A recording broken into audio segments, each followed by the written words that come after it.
And that's why you guys shouldn't keep quiet. This a lot of people do not know what you're just saying now. That's what we're doing.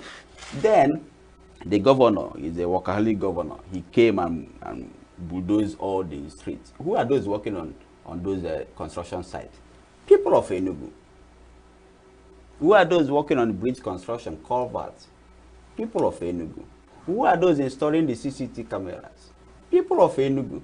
You may not be so skilled in the technology they're using, but at least you can climb you can help dig use the ladder, fix it, carry the pole and put. Yes. You can even mix concrete. Is it not? Yes. So people are busy everywhere. Who are those constructing the international conference center? The people of ENUGU.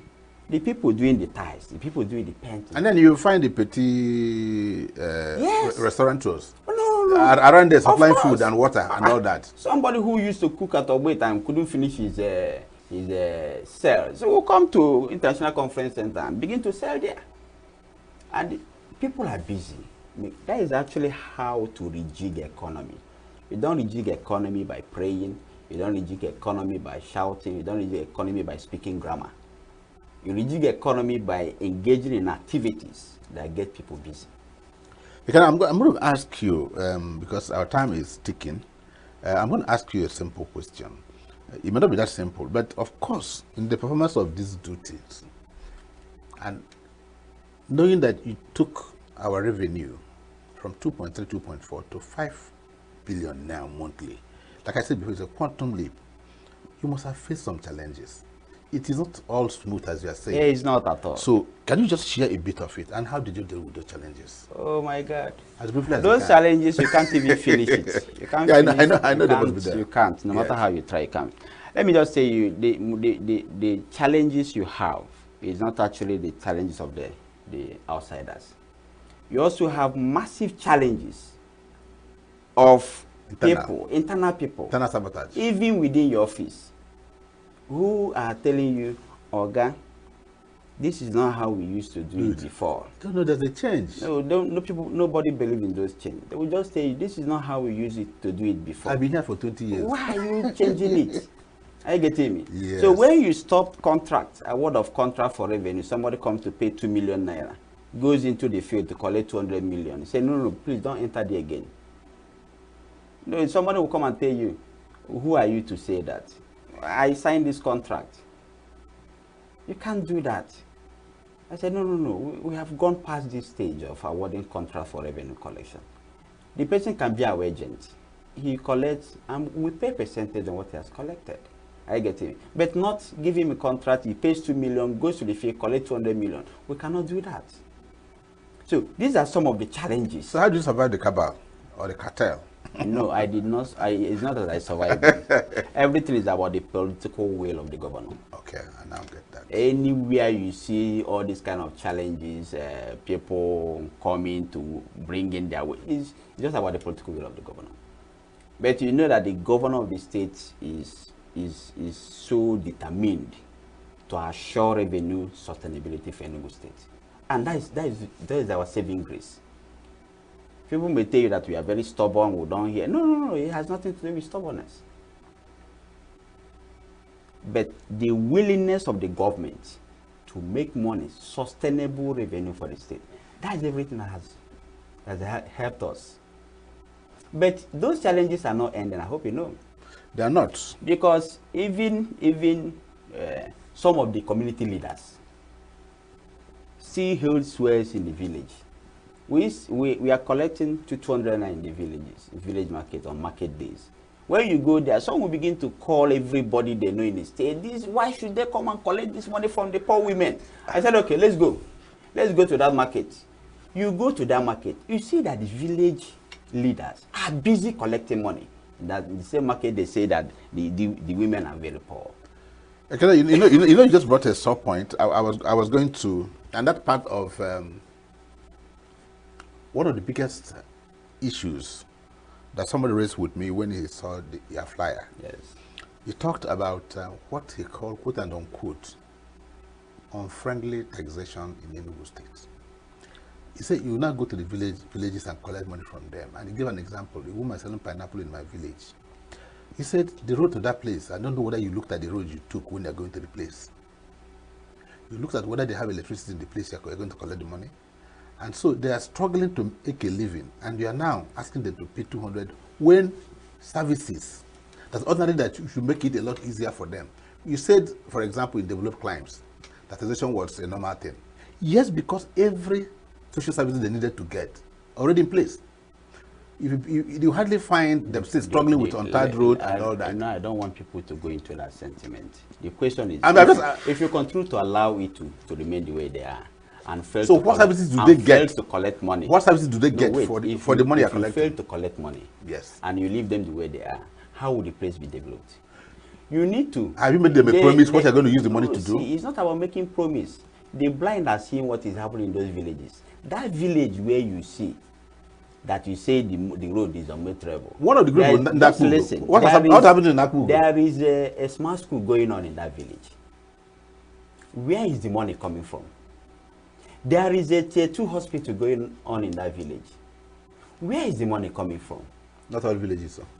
Tell me one village that where it's not going on. Then this if it's not going on in that village, it's coming. Then there is also plan to connect. Let me give you an example. There's also plan to connect all the villages. Let me give you an example. In terms of road. Let me give you an example. I come from Ogu.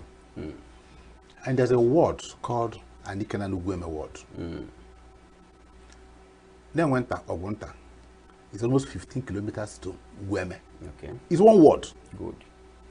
Now you have Unkwe, you have Ezere.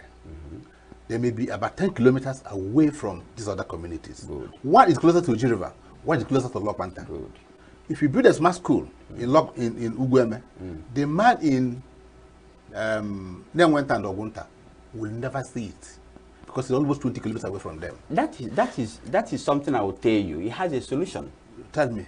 The solution is that if, assuming we build at Nenwenta, and the Nkwe people cannot come to Nenwenta, then somebody should present a case, make it to the Ensubeb.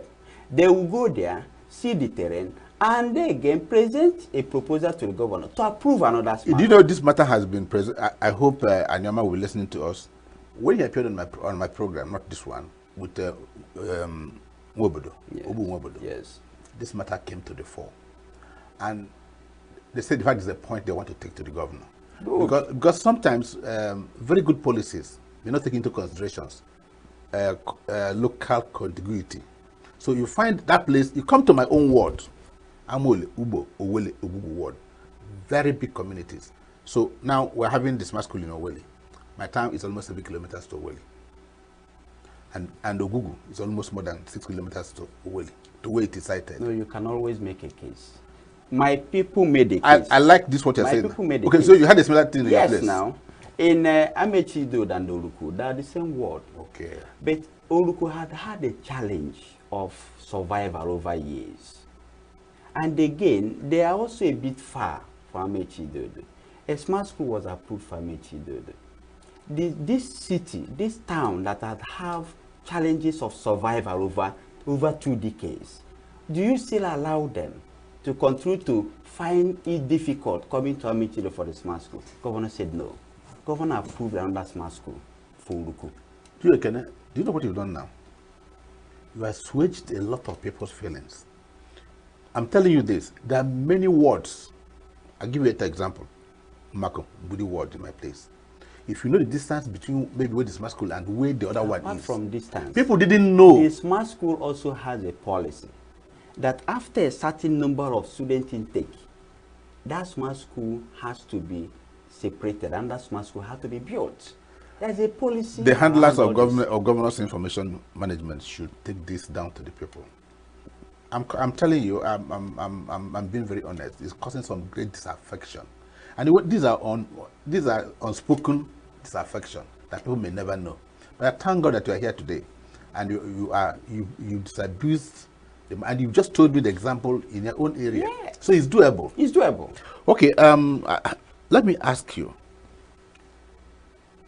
5 billion monthly. Is that where you want to be? No, not at all. So where do you want to be?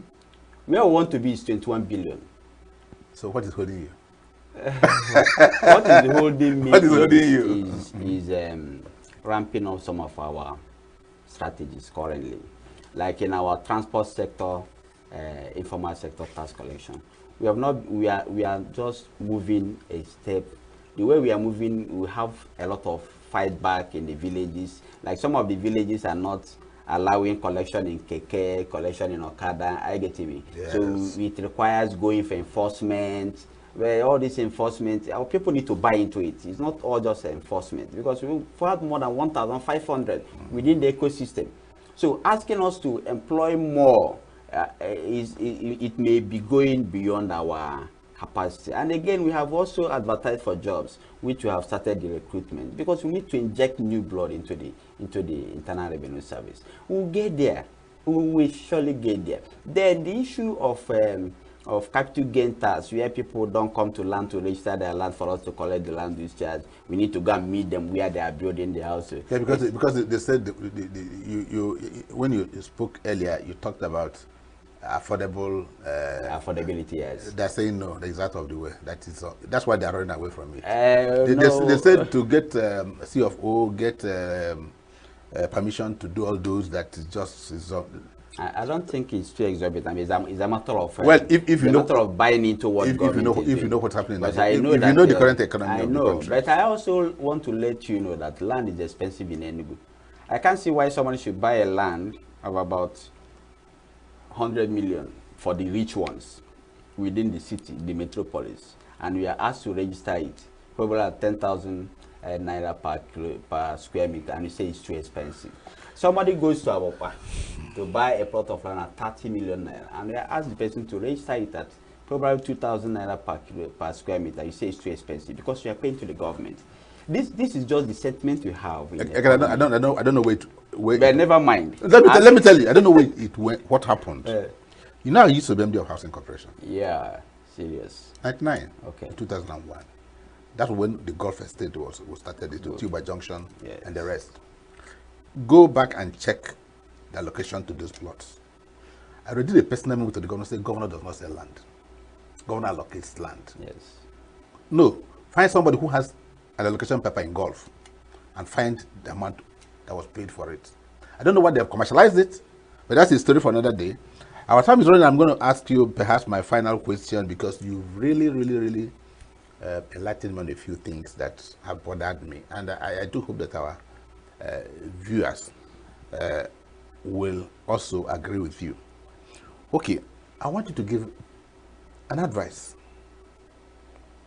to tax-paying adults in Enugu State and organizations doing business in Enugu State, what they should know.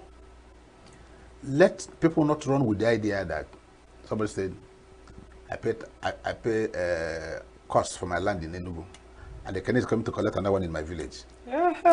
So please talk to them. No, people should also know that tax collection, even in the villages, has been thing that we are used to in the past. That there was a breach between probably 1999 and downward. Doesn't mean that it has not been there before. Yeah. My dad used to tell me that even at Ude Jamamechi, that the tax people used to come in there. Even when there was no breach, they come with bicycle to come and collect tax in the villages. So if they were able to collect tax in the villages in those days, why can't we collect now? And remember that what the government is trying to do is that no place should be regarded as a rural area. We want to connect every part of the city with good roads. Remember, the governor has a target of 10,000 kilometers of roads. So when every village is connected, no places will be regarded as a rural area. What we need to do is to live our life. I get it. You may have this is your own where you come from, but everywhere looks like a mini city. So we want to disabuse our mind by saying this is village. No. If somebody in the village you don't pay tax, when will you know that you are now no longer a village that you are supposed to pay tax? When? So we need to have this at the back of our mind. And again, I want to tell them that we want to appreciate them. We seriously want to appreciate them. The buy-in into our tax policy has been quite impressive. We want to appreciate them. We can't appreciate them enough. There may be a lot of people not accepting the tax policy, one or two, but I can assure you that the buy-in is massive. That also, I also want to give kudos to the governor of the state, who have been able to utilize this money for the blind to see what he's doing. So the road, the smart schools, smart green schools, the hospital, the bringing back the dead asset like International Conference Center, building another 5-star hotel within that International Conference Center, bringing up the hotel presidential. The Niger gas is also, there's work going on there. United Palm Products. So all these, in fact, I can't thank him enough. Okay. That is a massive support we need to do this. Emmanuel Ekene Namani. Yes, sir. I want to thank you for finding time to explain to our people government policies on taxation. Thank you, sir. A few misconceptions, even held by me as elected as I think I am, had been cleared by you. I'm sure, even though this is your first time, it won't be your last. Yeah, no. It's just the starting of a relationship with Signature Television. Of course. So thank you. Thank you, sir. And to our viewers, thank you for watching, and join us same time tomorrow for another interesting edition of Uncommon Conversations. Good evening.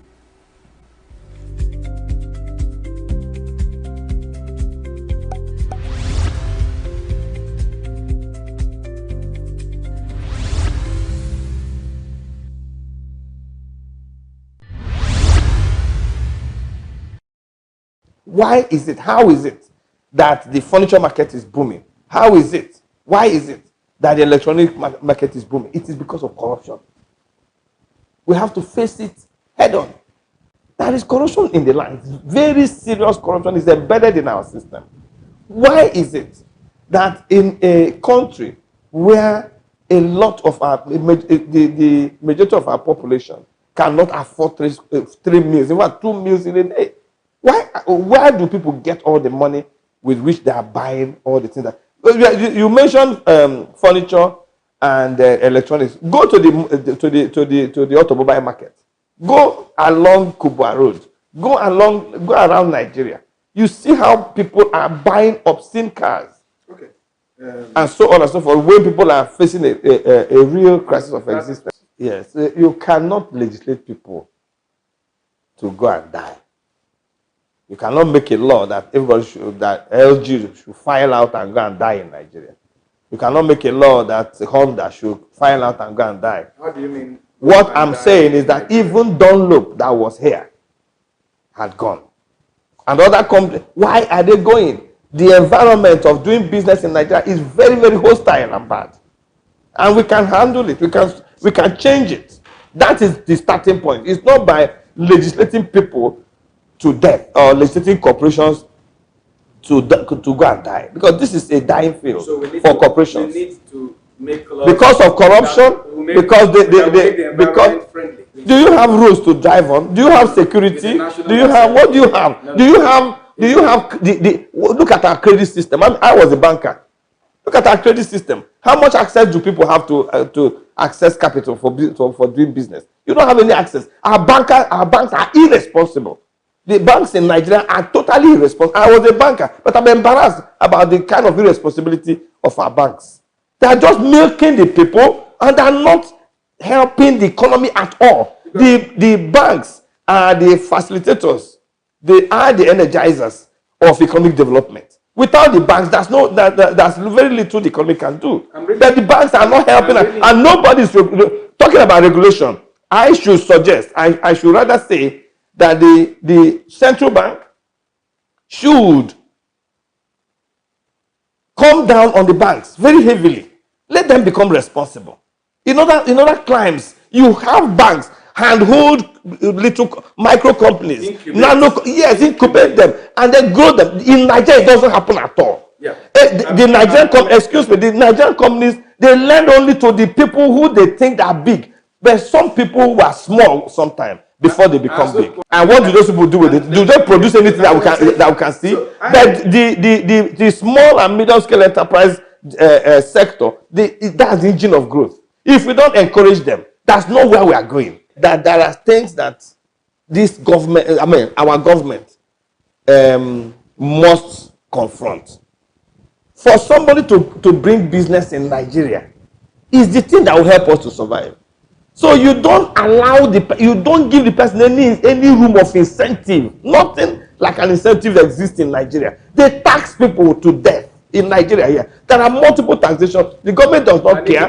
The environment is hostile. A farmer who wants to produce rice, we leave him to the weather, to the elements. We leave him to go and face the banks. We leave him to go and buy his machinery. We leave him to go and do everything, to go and invest even in research. Somebody wants to be a rice farmer. He first of all invests in research in the high yielding varieties of rice. He produces the seedlings. He does everything. He gets nothing from his government. That is not the way to. Till we realize that for somebody to accept to do business, you must support him deliberately. It's not by accident. You need to give them loans, soft loans, grants of all sorts, just to make them to produce. Because if they don't produce, we continue to die the way we are doing.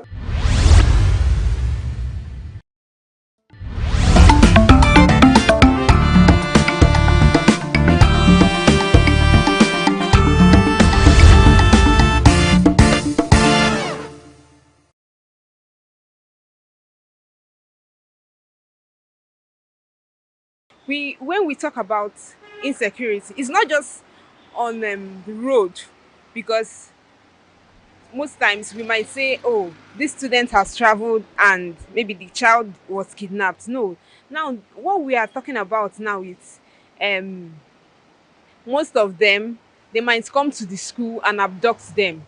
And how do we curb this insecurity? So now we want the government to come to our aid, so that insecurity in Nigerian universities would stop, so that these children can be very, very okay. They can feel comfortable. I would suggest that everybody just tries to keep themselves safe. Like, don't come out at odd hours. Because I don't know, I've not really seen any security personnel around. Personally, I've not seen, because I have not been out so late. So personally, I don't. I try to protect myself first, and I don't put myself in certain scenarios and situations. So I think the best thing is to be at the right place at the right time. People should know when to go out, when to go about, and then as a lady, for girls to make, if you're walking in the night, just make sure you're not walking alone. Like me, if I'm coming back from somewhere and it's already late, I just try to walk with maybe one of the male in my school that is walking down the side I'm going to. That's it. There was a day they alerted us that we should not actually go to a specific place, due to they were stealing things there, and I think they were carrying guns. And I've also heard around the school gates where they took things from people. So it's really bad, sha. I just pray that they will take action towards it. I've heard of cases whereby students, girls will come out in the night. They want to go for night class. Like, students that go for night class, they leave their houses around 7 p.m. Because if they leave anything later than that, like, it's going to be very bad. I've heard of cases whereby students will be coming home, returning from night class, they are stealing from them, they are killing them, they are beating them up. Like, I just feel it's something we should take seriously. It's not only in Nigeria university, but in the streets. Everybody is affecting everybody. So our prayer is that God will help us in this nation, so that Nigeria security will return back to normal, so that everybody can be secure. Even in the streets, once it's 8 o'clock, everybody enter his room. You will not even see more vehicle. Assuming now you are going somewhere, and by 9 o'clock, you can't see any vehicle to board here. The one thing think is that maybe anybody that caught in that action is supposed to be punished, so that other people will learn their own lesson from that aspect, so that it will reduce. Because if you remember what happened to another person, you involving on it, you will say, you don't want to involve, so that you will not be caught. Okay, we have a case in one particular university, name don't just call the name, okay, that they found a student dead, and she was actually dumped in the gutter. So someone came out and was like telling the SUG that you guys don't do anything about, you guys have not done anything about this student, rather, but you guys protested when Mobile died, that popular singer. You guys protested when he died. But about this student that was actually found in a gutter, and the funniest part is she's a new student in the school that her body was found in the gutter. So for me, I have to tell, this thing is in the hand of the SUG president of the school, that they have to do something about it, because this insecurity actually lies in their hands too.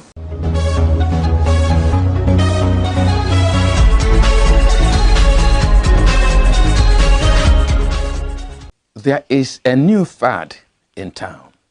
Marriage, not for me. I just want to have a baby and live my life. But whose baby will that child be? First, what is forcing this fad on the Nigerian society? Just like same-sex marriage, which the West is pushing on the world, single motherhood is migrating from New York to nanny, and the culprit for this new fad? Pursuit of career and the good life it brings, and the pressure on polygamy. So, no girl today wants to hear of being a second or a third wife, even when the prospect of a respectable and stable married life is sure, and my man is nowhere to be found. If they feel fulfilled, respected and honored in the responsibility of actually taking care of children and bringing up an individual, more women will be willing to actually take that responsibility. Unlike, because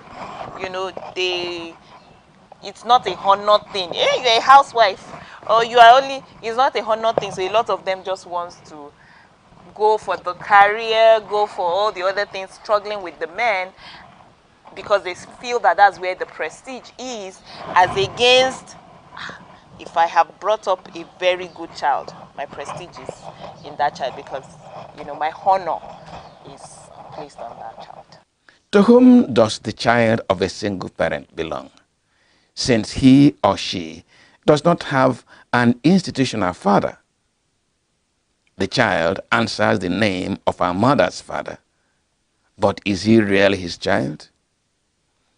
The question opens a bigger issue, even in a formal and legitimate family.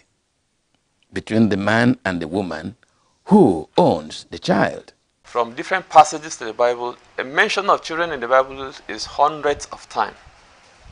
And a number of times children were mentioned in the Bible is actually associated with their father. But there are a lot of instances also shows that ownership is attributed to the mother when it comes to bearing the child. They said Sarah did not give birth to a child, and so she was worried about this.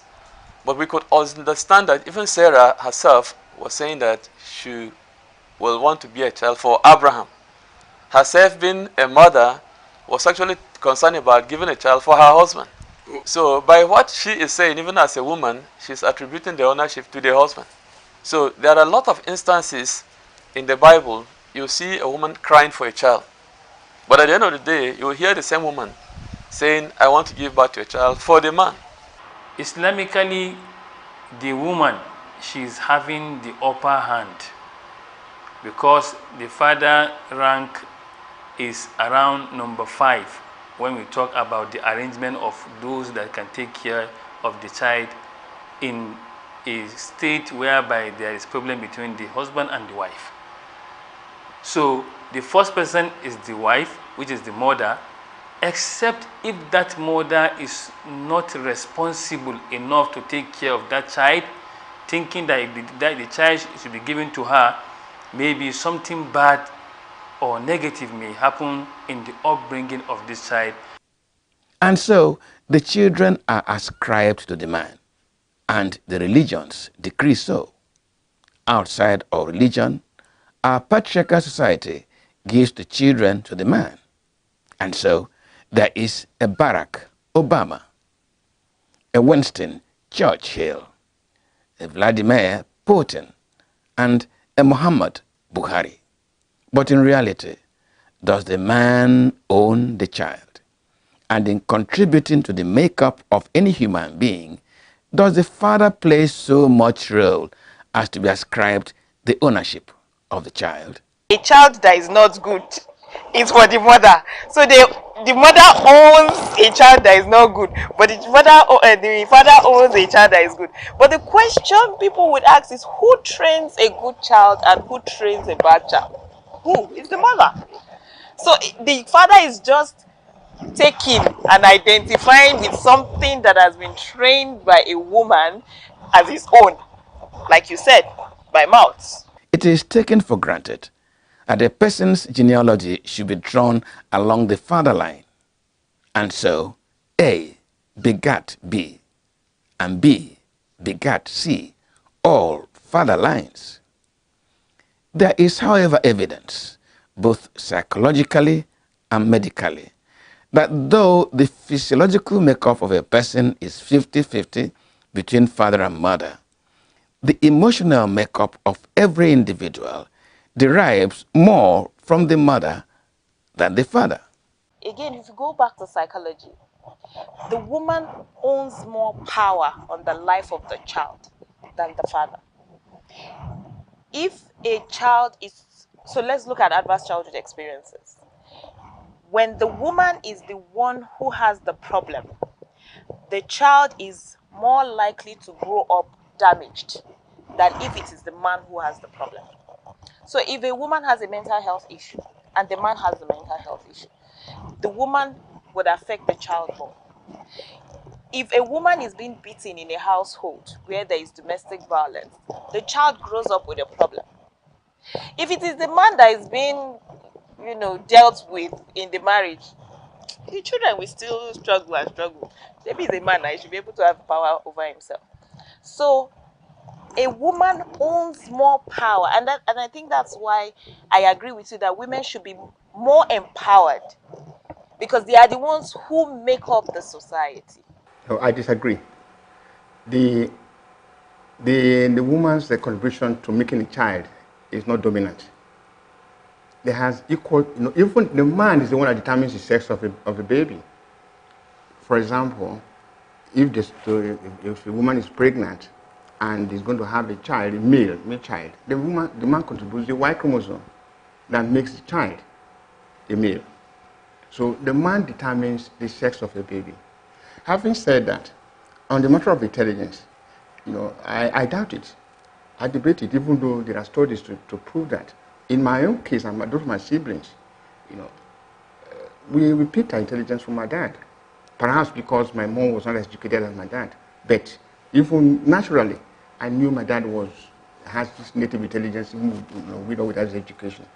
So that is debatable. There are reasons why children are more emotionally attached or bonded to their mothers than their fathers.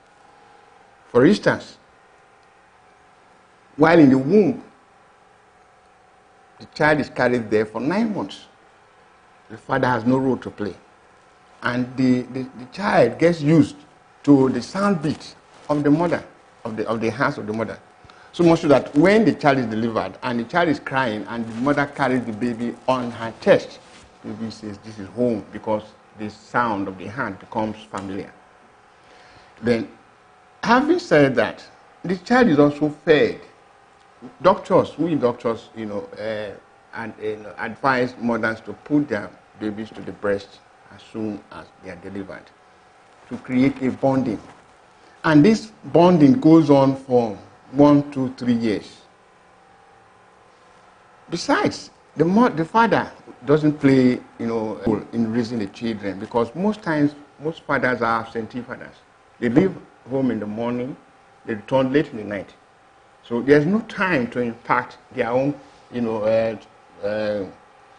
behavior, attributes to the children. So the children, because they are closer to their mothers, they tend to pick up their characteristics more than their fathers.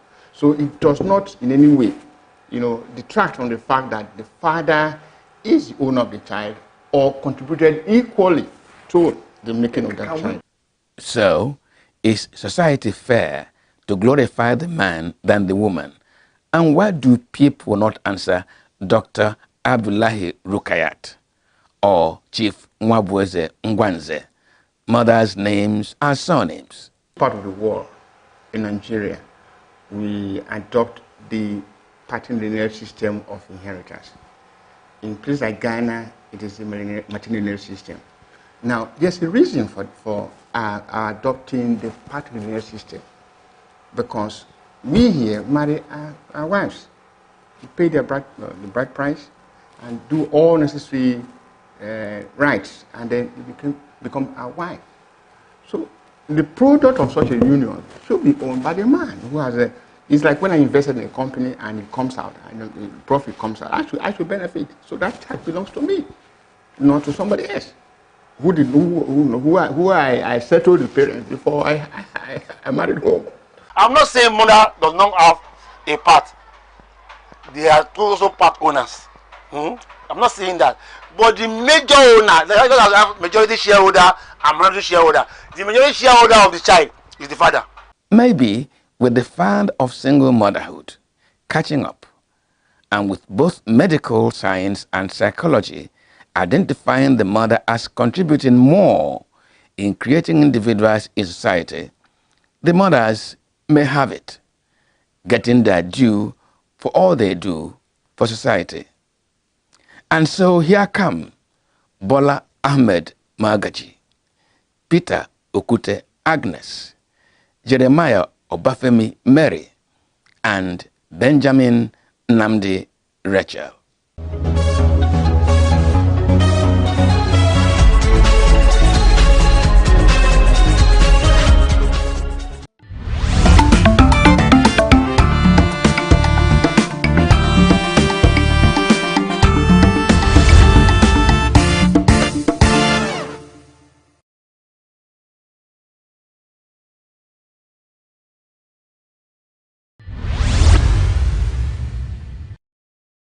The thing about exchange rate determination has very much to do with how much you produce in your country, how much you export, how much need of foreign exchange you have, which is about how much you import. So, one, how much do we produce? Our production level in Nigeria is very low. Two, how much do you export, which is the foreign exchange earning? We export very little, and we have a monolithic economy. We export only the oil. And when we say our dependence is on oil, you ask yourself, how much then do we earn from the oil in 1 year? How much does a country like Ireland earn from agricultural produce exports? How much does do other countries far less endowed in terms of good weather, climatic conditions, fertile lands, expansive land resource in Nigeria? How much do they export? They export far more than we earn from oil. Then two, how much do we require the foreign exchange? Because it begins to play between the forces of demand and supply. How much do we need foreign exchange? The dollar, the pound sterling, the Chinese yuan, and so on. We need a lot of it. Nigeria is a consuming economy. Our appetite for consumption is so high. We don't even want to be satisfied with the things we produce in Nigeria. So our appetite is very high. So our demand for foreign exchange is very, very high. So when you demand a lot of foreign exchange and you don't supply, you don't have enough earnings of foreign exchange which constitutes your supply, naturally the price will go up. What happened in Nigeria is that everything turned to the negative when our production of agricultural produce went drastically low. Because you can say our output of oil is fixed in the short to medium term by OPEC quota. It is only in agriculture that you can tweak how much you produce. You can increase it because you can increase it drastically because we have the natural endowments to do so. But we have not done this. And so when we started having the crisis between the herders and the farmers, production of agricultural produce went down drastically. It was low, but it went further down. Farmers deserted the farms. At a point, we had come to the point where we were almost reaching a point of self-sufficiency in rice consumption, rice production. That is, we were curtailing the import. We were cutting off up to 500 something million US dollars used to import rice into Nigeria. We were almost cutting that off. But now we reversed again because people were becoming hungry. Prices of food items went skyrocketed. And then hunger was facing everybody. And the government had to start again allowing certain items of rice importation, a certain amount of rice importation into Nigeria. So these are the dynamics that determine the price, the exchange rate of our local currency.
Let the righteous take over the air.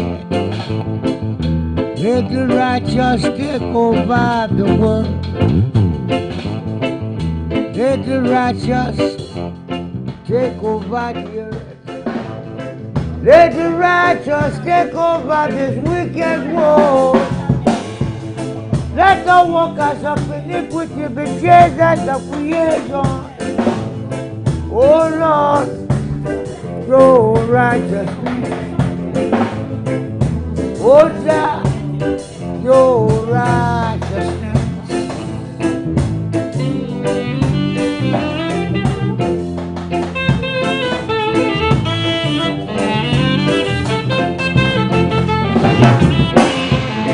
Let the righteous take over the earth.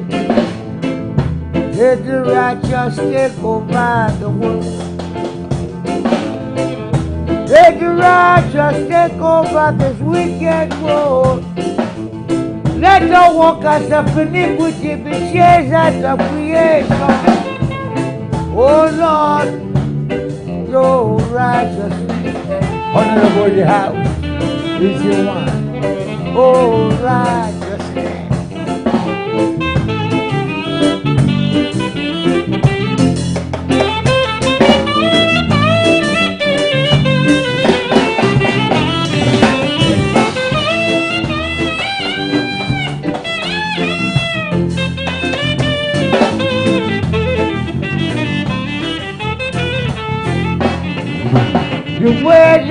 are going, anything might happen now.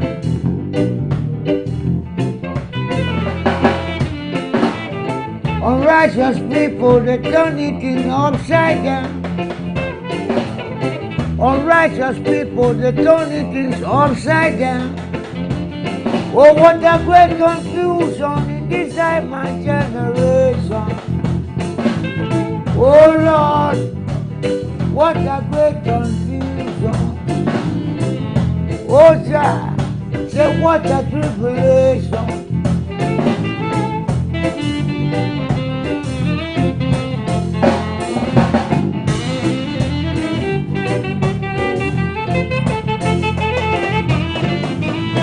I did Christ time, I'm begging Jah, the Most High, to come change this world once again.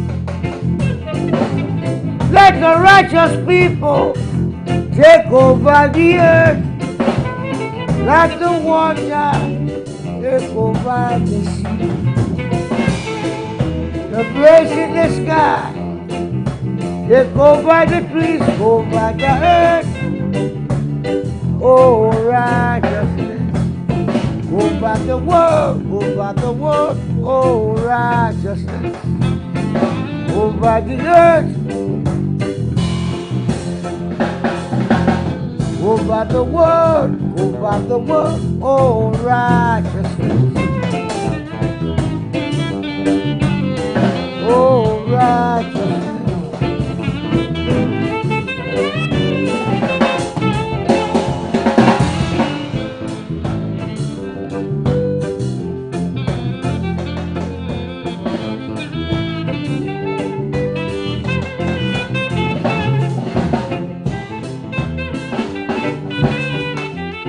Intro.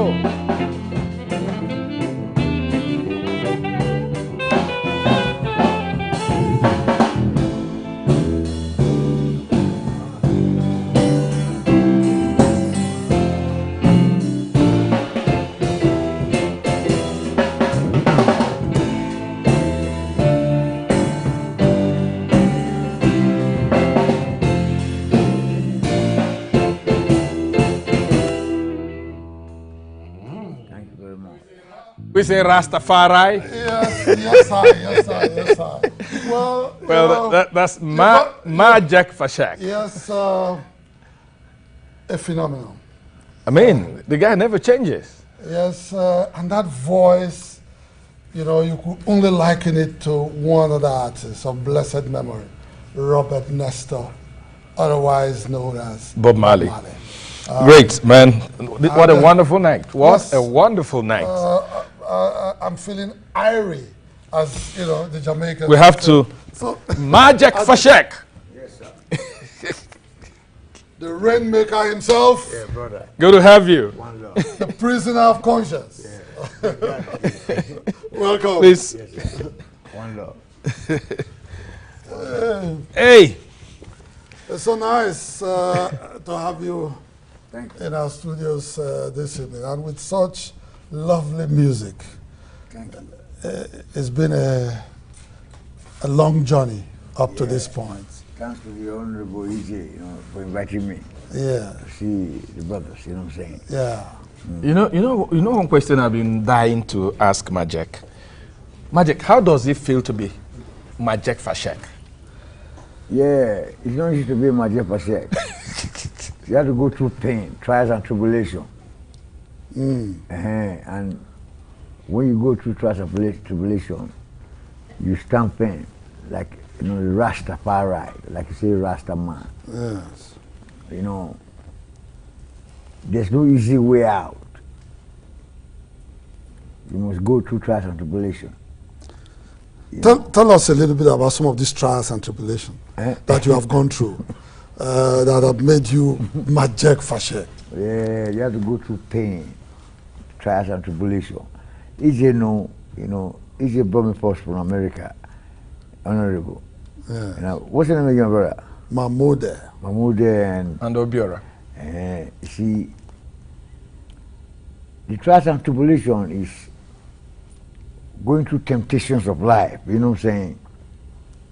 keeping the family, keeping the family, keeping your wife, the children, make everything right, and going through the trials of life. You see, as a messenger, I'm a messenger of the Most High God. It's not an easy business. You know what I'm saying? Sometimes you got to be in pain. For example, let me explain to you. Yes. I will explain. Okay, you talk about leadership. Leadership is not a child's play. For example, the president he doesn't sleep. Our president. Yes. Yeah, even the governors, the people in the government, many people don't understand the game. They never sleep. They work very hard. So they are going through trials and tribulation. Even if they are making money or anything. For example, President Buhari has to work his ass every day, dealing with the governors and the senators and stuff like that. And also even in the international community. International community, you see. So most of the presidents, they use cocaine. But I don't know why he uses cocaine. My brother. So this president use drug, to stay awake. The pressure from the office. The pressure from the office. Because if they don't, you think that they will go to sleep, they will fall asleep. They will fall asleep. So some of them use drug.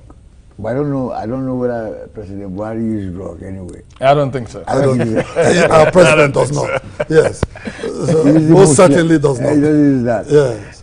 So he's a military man, an ex-military man. Ex-military man. So there's a training in that regard. You see, I was talking about trials and tribulation.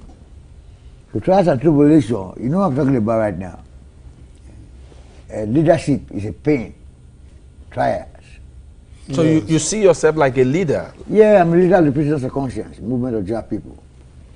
Okay. Yeah, so you see our slogan, like I was talking about Brother Captain Osa and EJ, even at Chipa Yiri. See, these people have. We'll talk about them shortly. And exactly. So what they try to do. I have a program which I'm trying to convince them to do for the Nigerian people. So, Obasanjo is my friend, Obasanjo. Yeah. I met Obasanjo at the United Nations in New York. You talk about the Operation Feed the Nation. Yes, OFN. OFN. Yeah. So when I saw Obasanjo, I explained the Operation Feed the Poor. Okay, so you can see that our country, we rely too much on oil and gas. So we're trying to diversify a situation where agriculture will rise.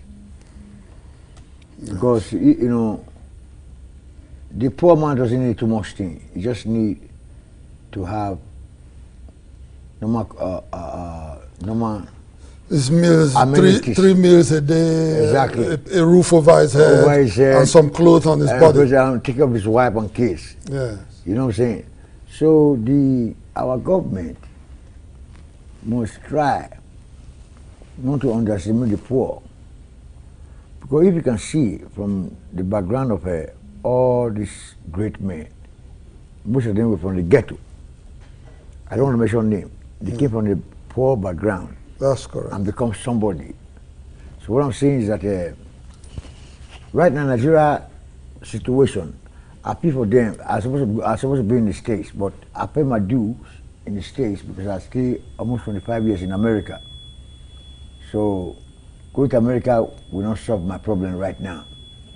Okay. So I decided to stay back home. Yeah. You said earlier on that you are a messenger of Jah. Yeah, Rastafari. What is the message directly from you to Jah people that you are trying to deliver to Jah people? Good. The message I'm trying is the pain I feel in my heart where at least the poverty situation, the poor will have hope. You know what I'm saying? Okay. It's always in my head, and for the rich to respect the poor, because they were poor before. For becoming rich. Before becoming rich. So, but who's going to do this situation? It's the government. You know what I'm saying? This is the capital where I was invited by Honorable. So, you know, the capital, we're in Abuja, right? Yeah, sure. Yeah, cheap, you know what I'm saying? Yeah. So my pain, because I have a song called The Ghetto. You know, Bob Marley said, the greatest man in this world before was once a baby before. Yeah. Mm. So they have to address, like I live in Lagos. In Lagos is not easy at all. Because almost the same thing Fela was talking about. Every day my people decide boss. Suffering and smiling. Suffering and smiling, that's what's going on in Nigeria right now. Suffering and smiling. So the president must address it. And the government parasitas or the government officials must address it very well. This suffering and smiling can bring revolution. And we don't, Nigeria don't need revolution, we don't need Biafra war. You can see the Boko Haram, they're trying to create a revolution, which is not going to work. So may God eliminate them from our society. Amen to that. Okay, Magic, let's go. Magic is talking politics. So we thought it was going to be an evening of. But Magic, let's go back. Let's go back to, you know, you said something about being young and being poor, and then becoming rich and growing up. Yeah. Tell us about Magic growing up. Did you ever dream that you'd be a name everybody can, you know, relate to all over the world? You know, go to the United States, make an impact in Nigeria. And I remember those days of Send Down the Rain. I mean, it was a craze all over Nigeria. Did you ever dream that such a day will come? It's in the hands of God. You know, it was God that made me who I am, but I pray, I fast. Before I could get Send Down the Rain, I fasted. Really? Yeah, I do dry fasting. Dry fasting? For how many days? 7 days. 7 days. Oh, before you played Send Down the Rain? There's a spiritual side. It's a spiritual sound. It's spiritual music. See, in Nigeria, at that time, there was draft in Nigeria. Okay, yes. When I was young, I was very disciplined, in the sense that I would refer to the young musicians. For example, I'm doing a new song with I'm releasing a song with Two-Face. Oh, okay. Holy Spirit. So you were in the studio with him today? Exactly. Holy Spirit. Two-Face loved that song. Two-Face said, you know, Two-Face is a very good brother, you know, respects me. He said I'm part of his inspiration, that I inspire him. Yes. Man, so a lot of Nigerians. Yeah, so what I'm trying to say is that I will, I mean, that is... You say you fasted for 7 days. Yeah. To get the inspiration. And you were disciplined at that time? I was disciplined. Yeah, so... I don't like woman. At that time? At that time, I don't like woman, but I like woman as small. So the song brought the rain. Exactly. And ended the drought. The fasting. Yes, the fasting. Yeah, it's not easy to fast. It's not. The American of fasting, you have the white fasting, natural fasting. The dry fasting is the fasting without water nor food. Mm-hmm. Was that the one you did? Yeah, man. 7 days. Well, about 4 days. Okay. So, he didn't complete the 7 days. But obviously. I'm not Jesus Christ. Yeah. You know, Jesus Christ fasted for 40 days. Yeah, yes. 40 nights. Abi? Yes. Muhammad did do that. Muhammad passed through. No, well, that's, Moses. Yes. It was Moses that fasted. Yeah. Elijah. No, all those prophets were all used to fasting. Yeah. Yes. But what I'm saying is that God obviously answered your prayer. Exactly. That's what I'm saying. Because it became a hit, the drought ended. Yeah, the drought ended. Yes. That's why I became the rainmaker. Yes. Yeah, the Nigerian press gave me rainmaker. It was the press I didn't give myself that name. Yes. I can't make rain. Obviously. Only God can make rain. Yes. So the coincidence and the spiritual coincidence was very, very symbolic. But it didn't come easy. I was disciplined when I was young. So the same thing I would tell Nigerian musicians, young boys, we should be disciplined. All these ones, they are shaking hands on television. They are corrupting the children. I'm not happy. The musical videos. That's why me and Two-Face were trying to do Holy Spirit so that I can change that whole concept of shaking hands on television. Yeah. They should send a message. Exactly. So it's too much. How can you be having party when there's no party? You know, because that's a people's paradise. Pimpers paradise. Yeah, but what she be laughing when there's no joke. Yes, that's what it was saying. That's what these young boys are doing. That's what they're doing now. Yeah, people's paradise. They are smart. They are happy when there's not happiness. There's poverty in Nigeria. Nigerians are suffering. I been to Lagos. Now Abuja they enjoy. Abuja be like London. They're suffering in Lagos. Yeah, there is. Big time. Magic, almost all your songs, because now that you're talking about the message and every song of yours had a message. Yes, sir. Holy Spirit, name it, it had a message. Several. I mean, what inspires those messages? I told you. Religion and politics. It's God Almighty. Yeah, you have to be in the spiritual part. Because the spiritual controls the material. Forever and ever, the material must bow to the spiritual. You know you are spiritual. My brother, yeah, everybody's spiritual. Don't see Buhari spiritual. Yes. That's why he took it from good luck to Duranta. He did his meditation. Yes. And Duranta was a little bit careless. I don't know, but I don't want to politics. Okay, my mother, I think we'll take a break. We'll take a break. Bring in some people that know Majek so well, like forever, to talk about Majek. But before, there's still so much to talk about. But for our viewers, we are not done with Majek yet. No, not there's at all. There's still so much to talk about Majek. We're going to bring him back.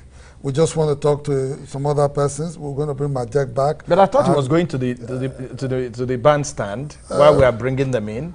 Well, yes, we can. Yeah, we can. Majek, you do another song for us. I think we should hold that back. Yeah, hold it back. We should hold it back for later on. Yes, exactly. Before we close the show. Yeah. We can end with that. But Majek is going to do the song I love so much. The remake of. Redemption song. Yes, Redemption song. Yeah, Majek is going to definitely do that for us. And I'm sure another song as well. So 2 songs are coming up from Majek Fashek. And of course, songs that a lot of people like and love so much. So at this point in time, we will welcome into the studios Honorable E.J. Agbonaima, and of course, Mr. Femi Osunde. We're going to be talking to them shortly. We'll take a short break and don't go away.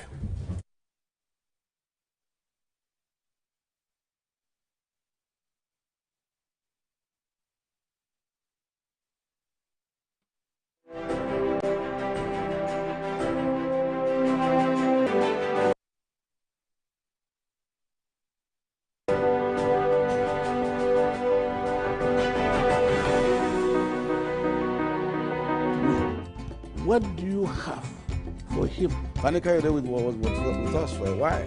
What happened? I think he came on a journey and discovered that we are too transparent for him. A banking license was cancelled in one day, and an airline license was cancelled in one day. When I was retrenched, it became worse. Sometimes to even find food to give to the children was hell. Don't tell us you want a nation that will be the most powerful black nation on the earth. We all want it. How are we going to get there? O&M Late Show and O&M Sunday Show with Obiora Ilo and Mahmoudia Koga. Tuesdays, Fridays, 11 p.m. and on Sunday, 2 p.m.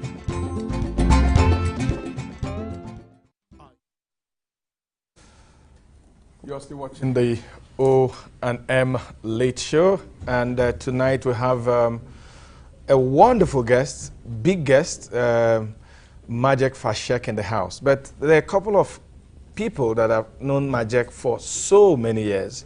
They've been Majek through the highs and through the lows. And we have EJ Agbenima, a regular face on our show. Honorable Member, House of Reps. And Mr. Femi Osunde. My brother, how are you doing? Recap today. How's everything? Welcome. You're welcome. How you guys doing? Thank you. Yeah. Thank you. Welcome. Visit. Mr. Femi Osunde, a businessman, is Managing Director of CMES Nigeria Limited. Welcome to our studios. Thank you very much. On this special day that we have a very special guest, one of Nigeria's internationally acclaimed superstar, Majek Fashek. And, you know, one of Nigeria's biggest exports. Yes. EJ, you've known Majek. You were there with him at the very high point. You've been with him at the low point. You've been with him as he tries to, you know, pick the pieces of his life and move on. Tell us about Majek Fashek that you know.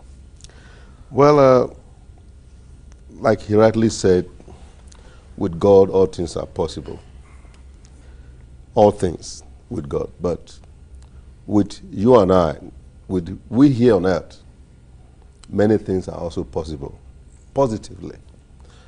Helping the downtrodden.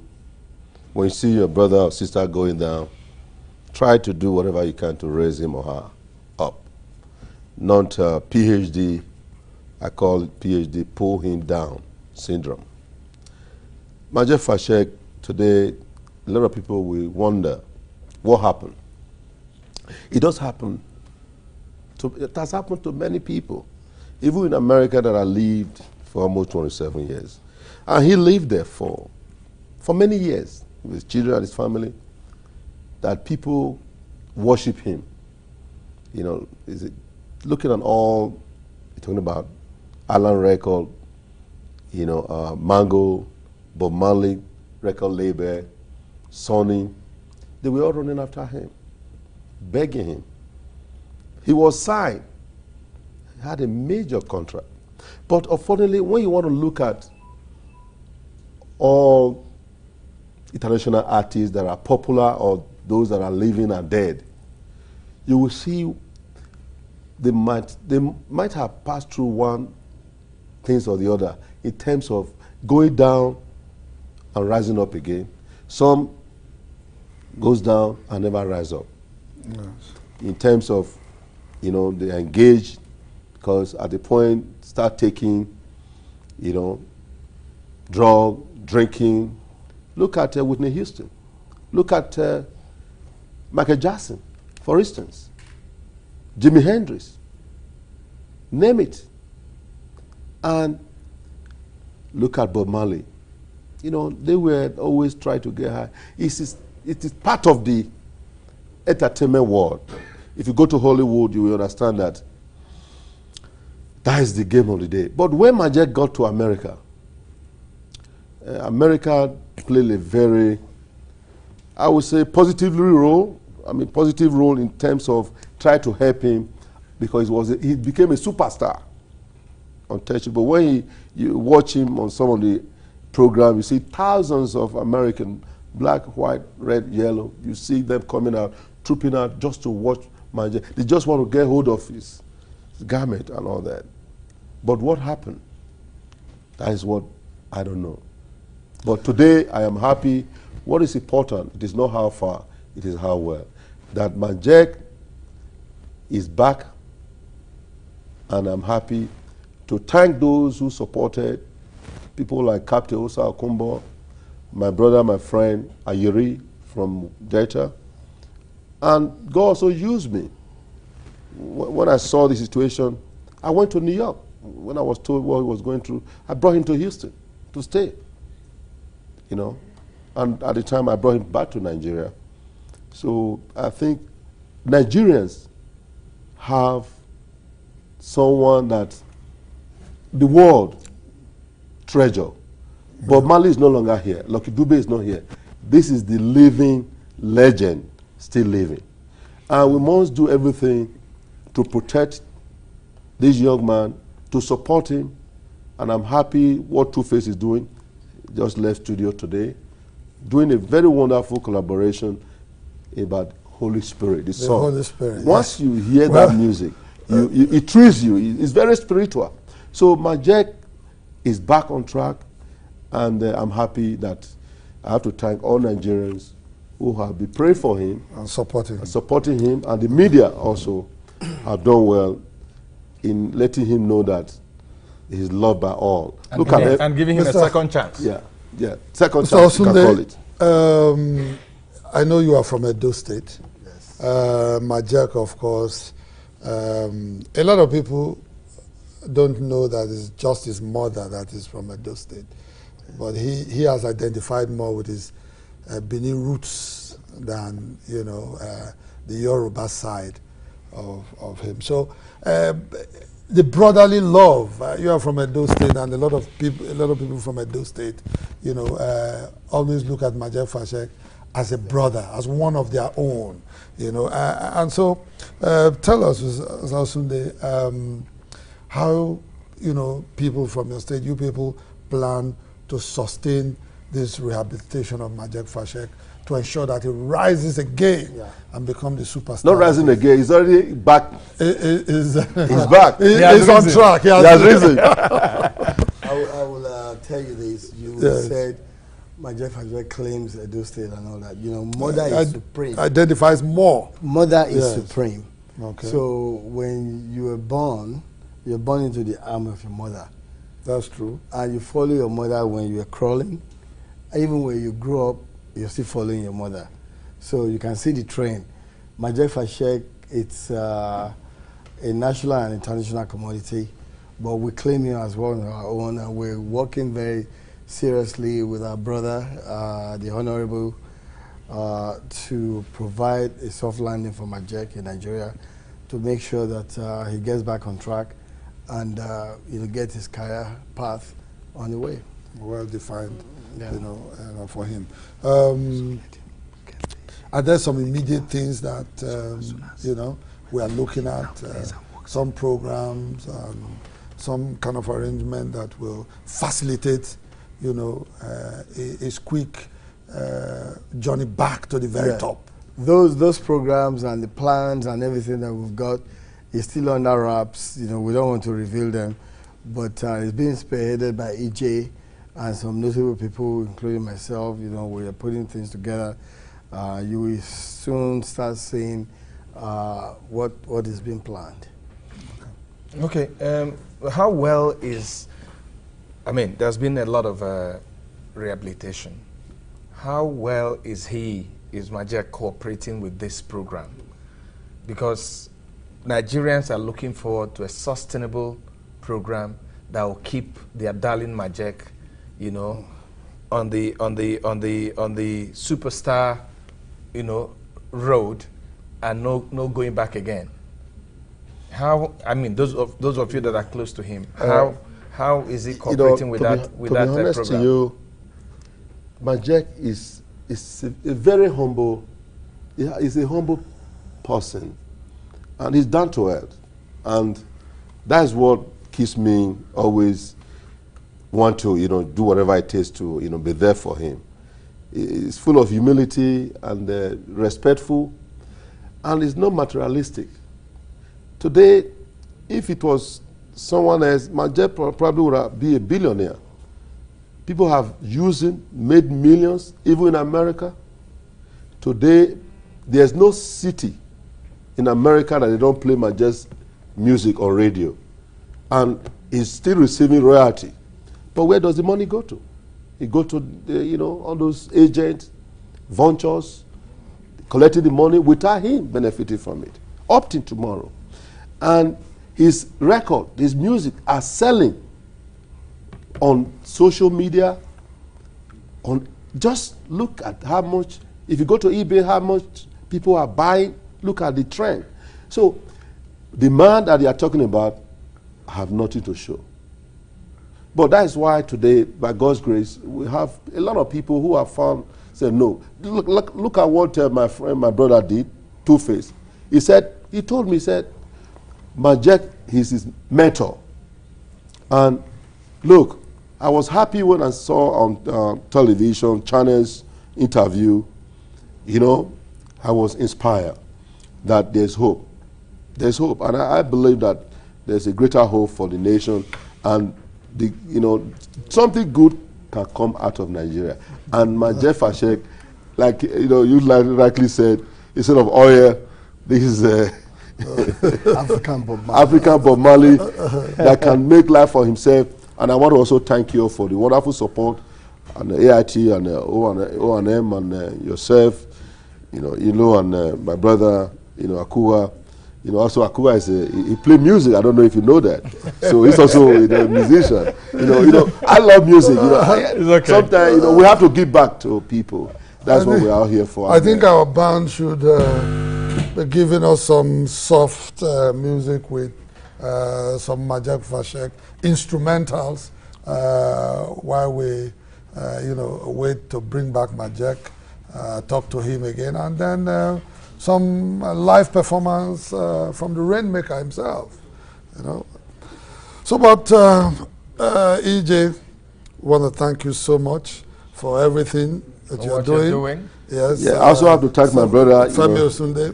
Femi Osube, who also have been. He's a businessman, but find time, just to love the art, to give back, to help a brother. So that is what life is all about. But we also like to use this opportunity to say thank you to some people who have been there for Majek, who've helped in no small measure.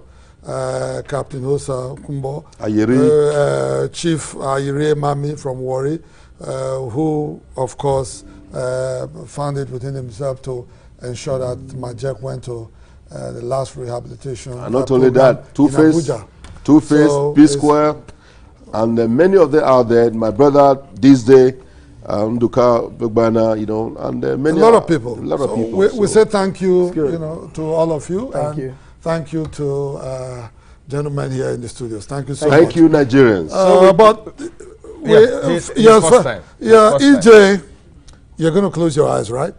So you don't. I close my eyes. It's your first time on the program. Thank you very much. So you get to go home with a mug. EJ is a regular here. He has this mug, so he's not getting another one today. All right. Thank you. Yeah. Thank you. I think we'll go back to the band while we invite Majek to come back into the studio. We'll just take some instrumentals. Yeah.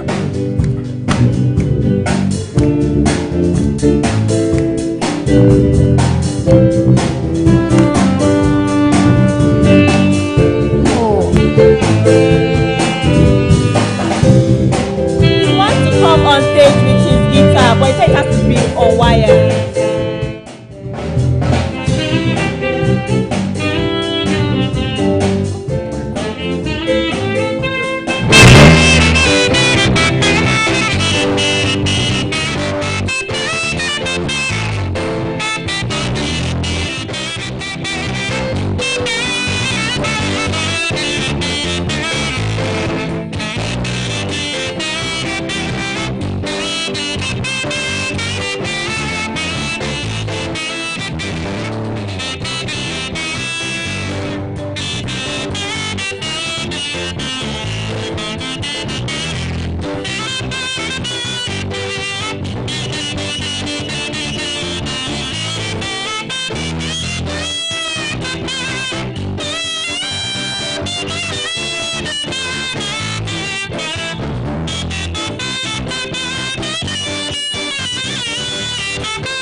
So,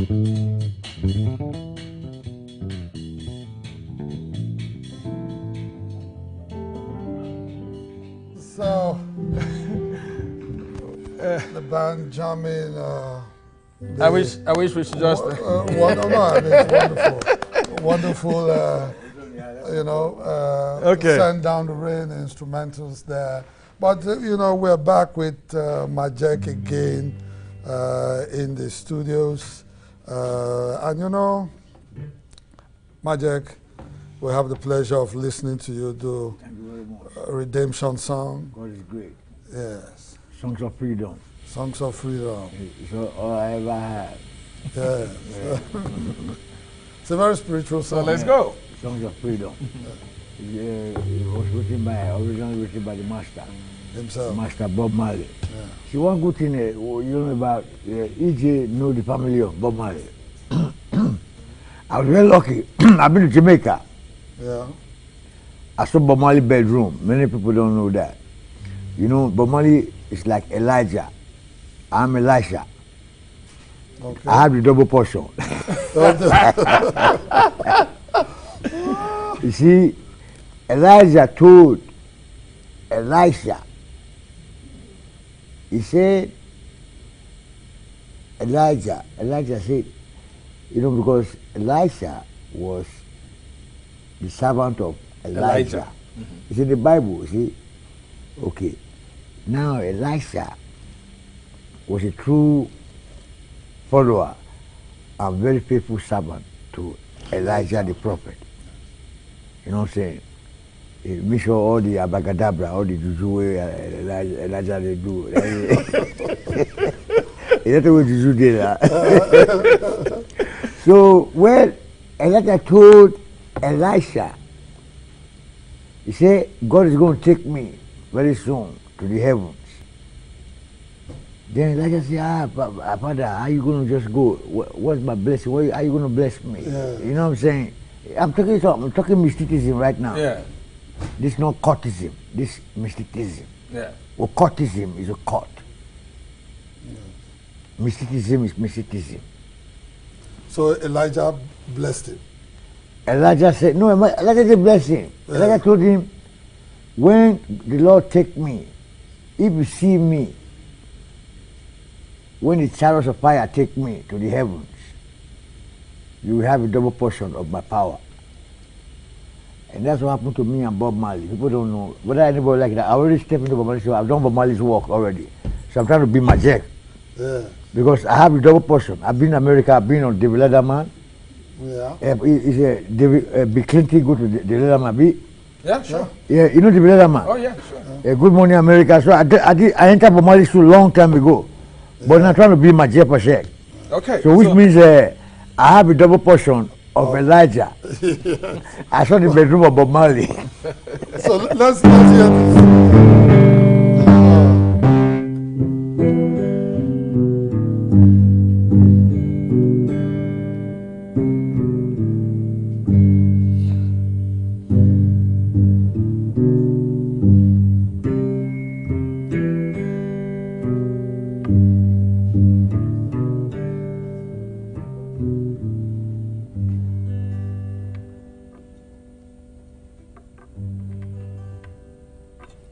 Oh, pirates, yes, they rob by.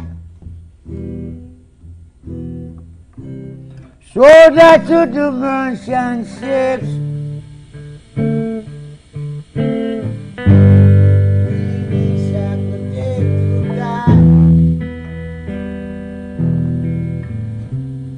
from the battalion speed. But my hands was made strong by the hands of the Almighty. We forward in this generation, triumphantly. Let's go, everybody, let's go. Won't you help me sing? I Another song of freedom. All I ever heard. Redemption songs. Redemption songs. Emancipate yourself from mental slavery. None better shape can free a woman. Have no fear for atomic energy. Cause now nothing can store your time. Should I wrong? Shall they kill our prophet? Why we stand sad and look? Some say just a bunch of things. We've got to read the book. Won't you help me sing another song of freedom? 'Cause all I ever heard, redemption songs, redemption songs. Sing on with me, children.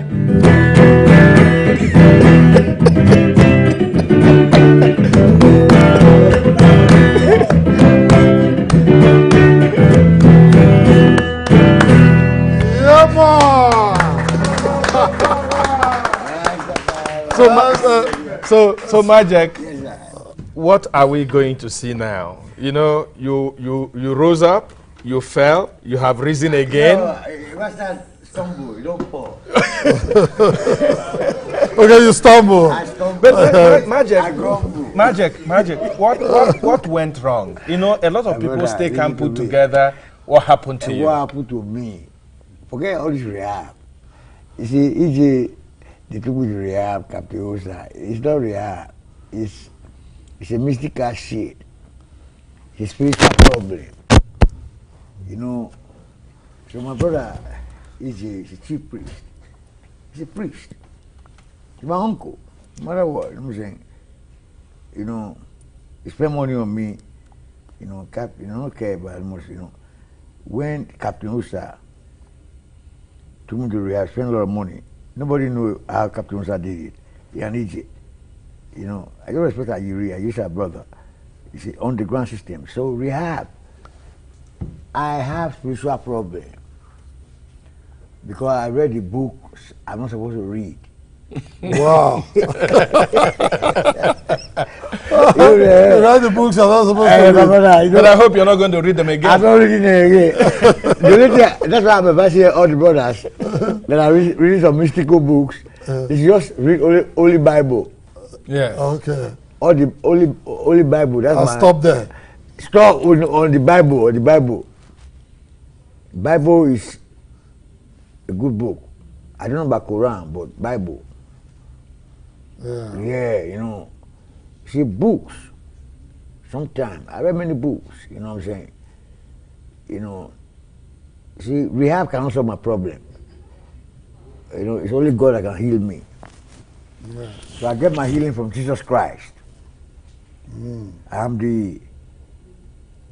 the warrior of Jesus Christ. You can see the pastors, they are trying. You see right now, in the 90s,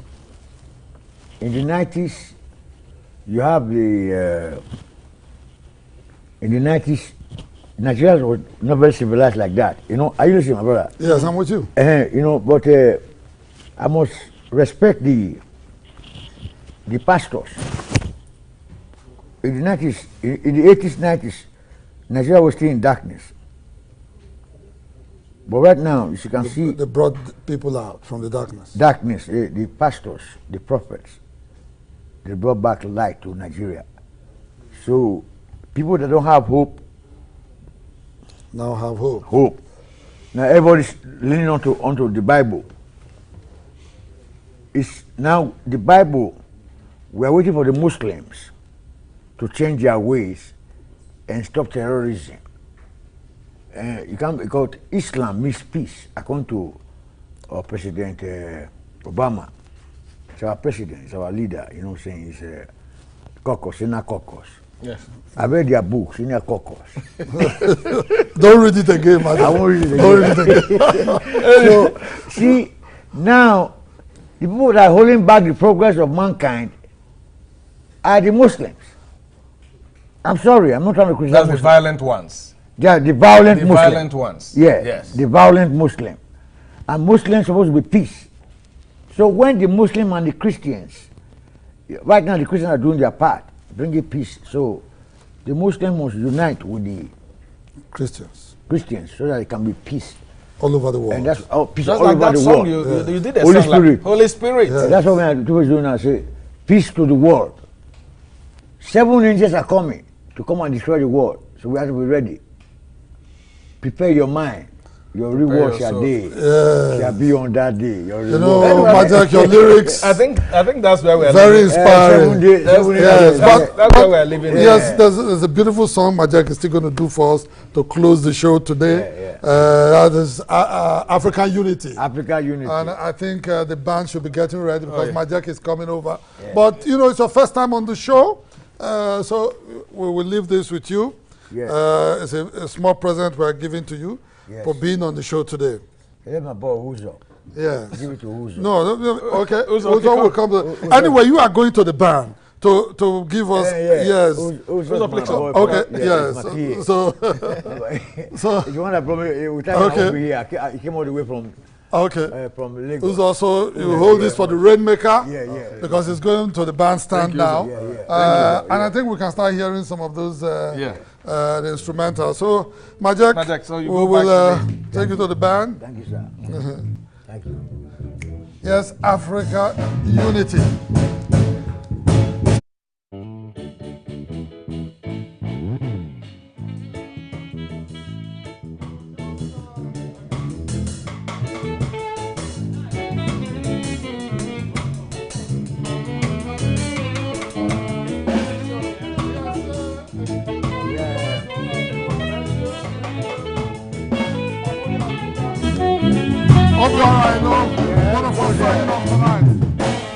When will the African? Yo. Let's go there. All right. When will the African people unite? When will the African people come together? There's unity among the children every day. There is unity among the African people. Yeah, yo. Na, yo. Nati bongo. Na, yo. Yeah, yo. Nati bongo. Shabadubado, shabadubade. Shabadubado.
nation in the last 20 to 30 years has been suffocated by a political class that put into primary line their own interests and that of their families. A nation that is so endowed with resources, with enough resources to ensure a comfortable life for most Nigerians, have simply turned into a nation of very few people and their own family. The level of poverty in this country, the disconnect between the government and the people who it's supposed to lead, the widening gap between the rich and the poor, the pervasive insecurity and unemployment in the country is enough to bring people out to the street. You can be in authority and in power, but it is only when people decide to fold their arms and endure the suffering which you inflict upon them, then that you continue to do what you do. If you look at revolutions throughout the world, there must be an issue. In Tunisia, a young man called Mohamed Bouazizi was molested by a policeman, and he decided to burn himself, and that became a trigger that set the whole Arab countries ablaze in the name of what they call Arab Spring. In Sudan, it was about the rising price of bread and a discontent against the regime of al-Bashir became the spirit of the nation.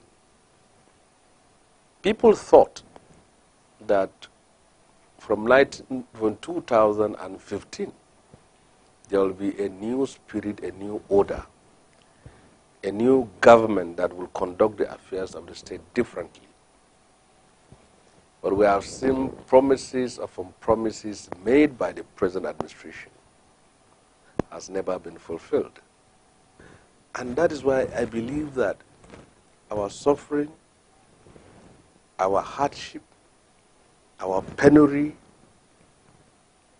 can come to an end once the people of this country decided that they must come out and fight this. And I believe that this is not the end, it is the beginning. The country needs to be reformed.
Very unfortunately today, most of the ills that brought the military into governance, like tribalism, corruption, indiscriminate killings, and ethnic rivalry, are returning in full force. Has the country learned any lessons from the past? It is a matter of regret for some of us in politics that from 1999 to now, to date, lessons, important lessons supposed to have been learned are not learned. Democracy, if it's mismanaged, it becomes civilian dictatorship. A faulty democracy, another name for it is civilian dictatorship. Democracy, you either do it properly or you are going to end up with a dictatorship.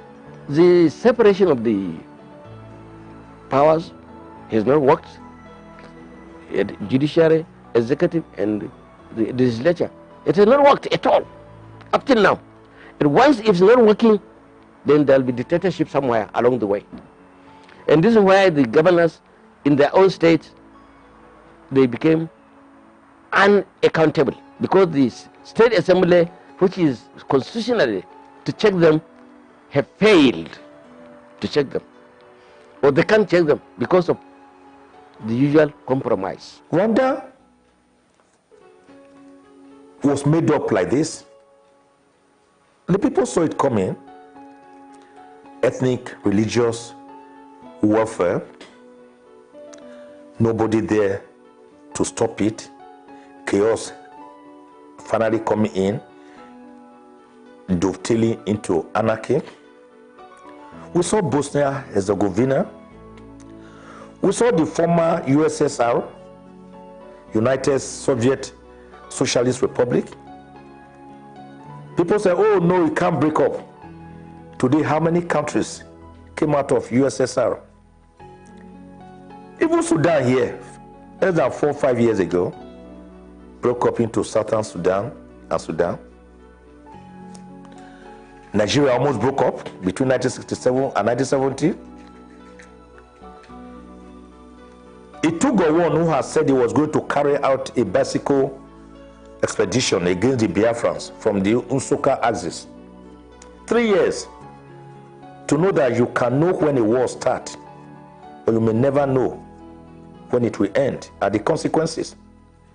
Little droplets of water build up oceans. You cannot treat eczema, you cannot treat leprosy with the medicine meant for eczema. It will not cure it. We have seen a continued depletion of the human freedoms and liberties that democracy promised us in 1999.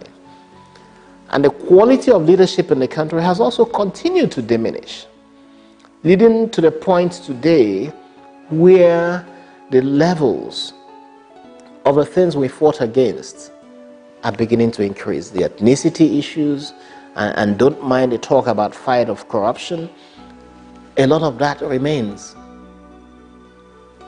Citizens have not seen a realization of the promises made. Citizens feel cheated by the political leaders. I don't think we're addressing our issues with the kind of maturity that is required. Yes, there's no question at all that some of the things that are happening are totally undesirable. For example, human life. It is irreplaceable. One human life is one price too expensive to pay. That politics is about making our community better, not about making myself rich. I don't know whether Nigerian politicians really understand that. It is intolerable to have a country where a few people are very rich and don't know what to do with their money, are buying useless jets and parking them in airports at thousands of naira or dollars every day, while people are dying of hunger or dying of preventable disease. The dignity of the human person means wherever, if you live in a country and there are human beings that are living below human dignity, it is a shame on me and on all of us. For a nation that seeks a respectable place among the community of progressive countries, there must be a resolve to address these challenges. I think that in another less than 10 years, the political coast is going to be so clear now that sooner than later, politics of ideas will begin to emerge. Attitude is very, very important. So we must, as a country and as a people, if we want to make progress, change our attitude to politics, government, religion, ethnicity, and business.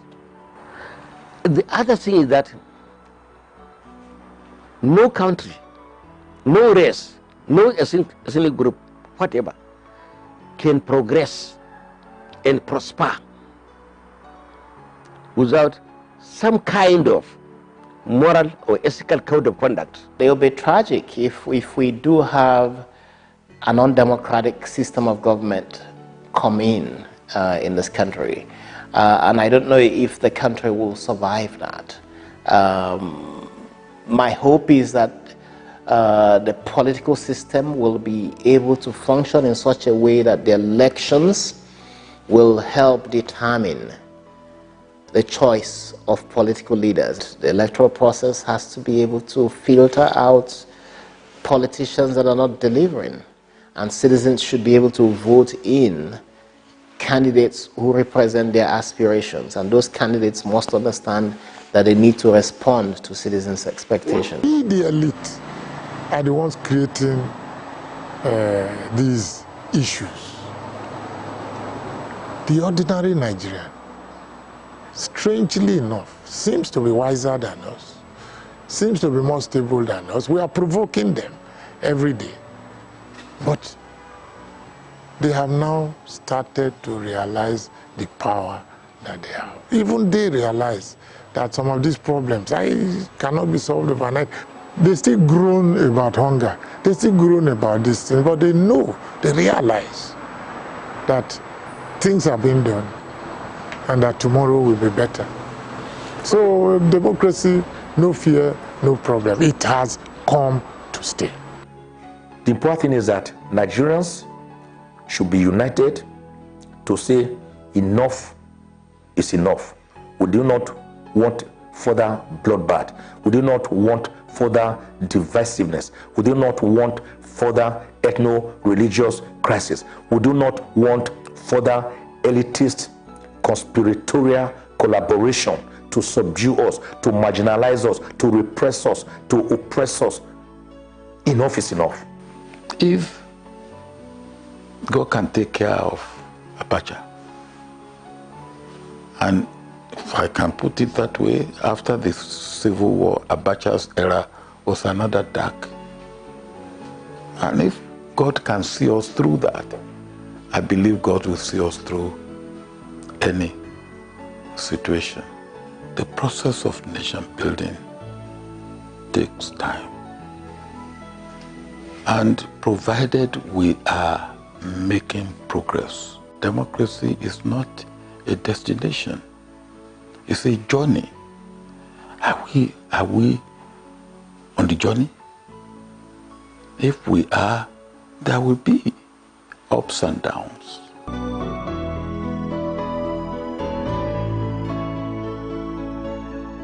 On June 6, 2018, President Muhammadu Buhari recognized June 12 as Democracy Day and bestowed the country's highest honor on the presumed winner of the June 12, 1993 elections.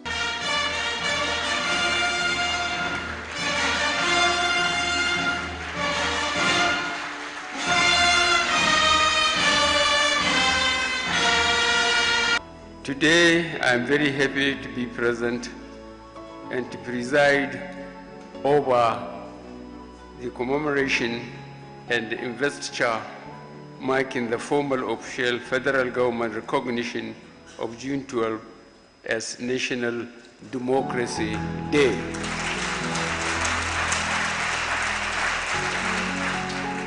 Was that an admission that the military had wronged the Nigerian nation and there was a need for restitution?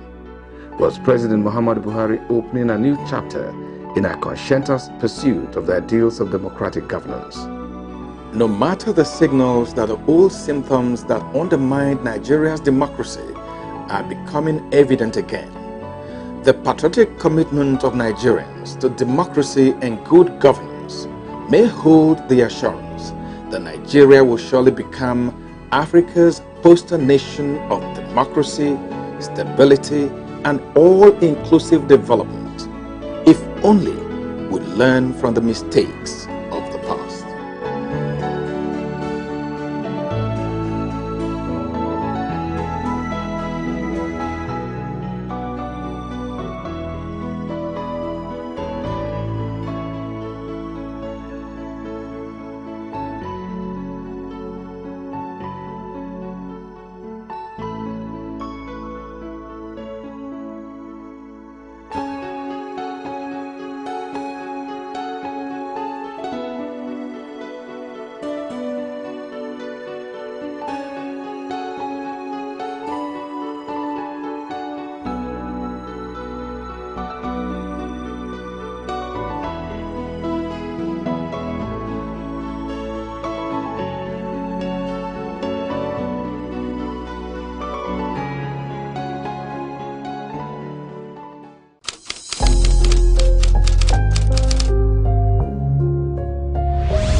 Good evening, and welcome to Uncommon Conversations on Signature Television. Of course, we are reaching you from our studios in ENUGU, the coast city state. Before, during, and after 2023 electioneering campaigns, Dr. Barrister Peter Mba, then candidate and now governor of Enugu State, made a robust statement. He boldly stated that he would take Enugu economy. Why is it? How is it that the furniture market is booming? How is it? Why is it that the electronic market is booming? It is because of corruption. We have to face it head on. There is corruption in the land. Very serious corruption is embedded in our system. Why is it that in a country where a lot of the majority of our population cannot afford three meals, in fact 2 meals in a day? Where do people get all the money with which they are buying all the things that you mentioned? Furniture and electronics. Go to the automobile market. Go along Kubwa Road. Go around Nigeria. You see how people are buying obscene cars. Okay. And so on and so forth. When people are facing a real crisis of existence. Yes, you cannot legislate people to go and die. You cannot make a law that that LG should file out and go and die in Nigeria. You cannot make a law that Honda should file out and go and die. How do you mean? What I'm saying is that even Dunlop that was here had gone. And other companies, why are they going? The environment of doing business in Nigeria is very, very hostile and bad. And we can handle it. We can change it. That is the starting point. It's not by legislating people to death or legislating corporations to go and die, because this is a dying field for corporations. We need to make laws because of corruption, because do you have rules to drive on? Do you have security? Do you have what do you have? No. Do you have look at our credit system. I was a banker. Look at our credit system. How much access do people have to access capital for doing business? You don't have any access. Our banks are irresponsible. The banks in Nigeria are totally irresponsible. I was a banker, but I'm embarrassed about the kind of irresponsibility of our banks. They are just milking the people and are not helping the economy at all. The banks are the facilitators. They are the energizers of economic development. Without the banks, there's very little the economy can do. But the banks are not helping, and nobody's talking about regulation. I should suggest, I should rather say that the central bank should come down on the banks very heavily. Let them become responsible. In other climes, you have banks handhold little micro companies, incubate them, and then grow them. In Nigeria, it doesn't happen at all. Yeah. The Nigerian companies, they lend only to the people who they think are big. But some people who are small sometimes before they become big. And what do those people do with it? Do they produce anything that we can see? But the small and medium scale enterprise sector, that's the engine of growth. If we don't encourage them, that's not where we are going. That there are things that this government, our government, must confront. For somebody to bring business in Nigeria is the thing that will help us to survive. So you don't you don't give the person any room of incentive. Nothing like an incentive exists in Nigeria. They tax people to death in Nigeria here. There are multiple taxation. The government does not care. The environment is hostile. A farmer who wants to produce rice, we leave him to the weather, to the elements. We leave him to go and face the banks. We leave him to go and buy his machinery. We leave him to go and do everything, to go and invest even in research. Somebody wants to be a rice farmer. He first of all invests in research in the high yielding varieties of rice. He produces the seedlings. He does everything. He gets nothing from his government. That is not the way to. Till we realize that for somebody to accept to do business, you must support him deliberately. It's not by accident. You need to give them loans, soft loans, grants of all sorts, just to make them to produce. Because if they don't produce, we continue to die the way we are doing.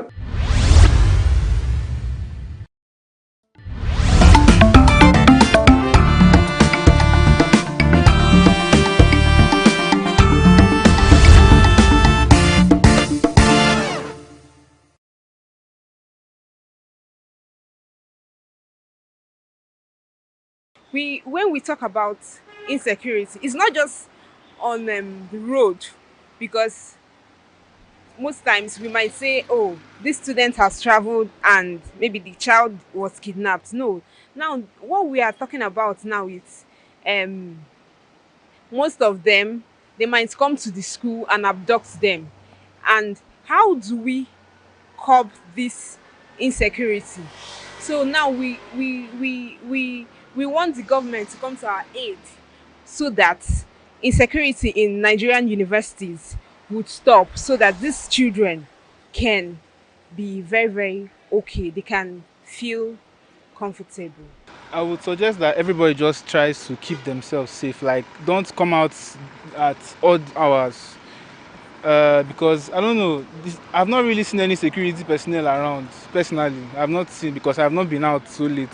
So personally, I try to protect myself first, and I don't put myself in certain scenarios and situations. So I think the best thing is to be at the right place at the right time. People should know when to go out, when to go about, and then as a lady, for girls to make, if you're walking in the night, just make sure you're not walking alone. Like me, if I'm coming back from somewhere and it's already late, I just try to walk with maybe one of the male in my school that is walking down the side I'm going to. That's it. There was a day they alerted us that we should not actually go to a specific place due to they were stealing things there, and I think they were carrying guns. And I've also heard around the school gates where they took things from people. So it's really bad. I just pray that they will take action towards it.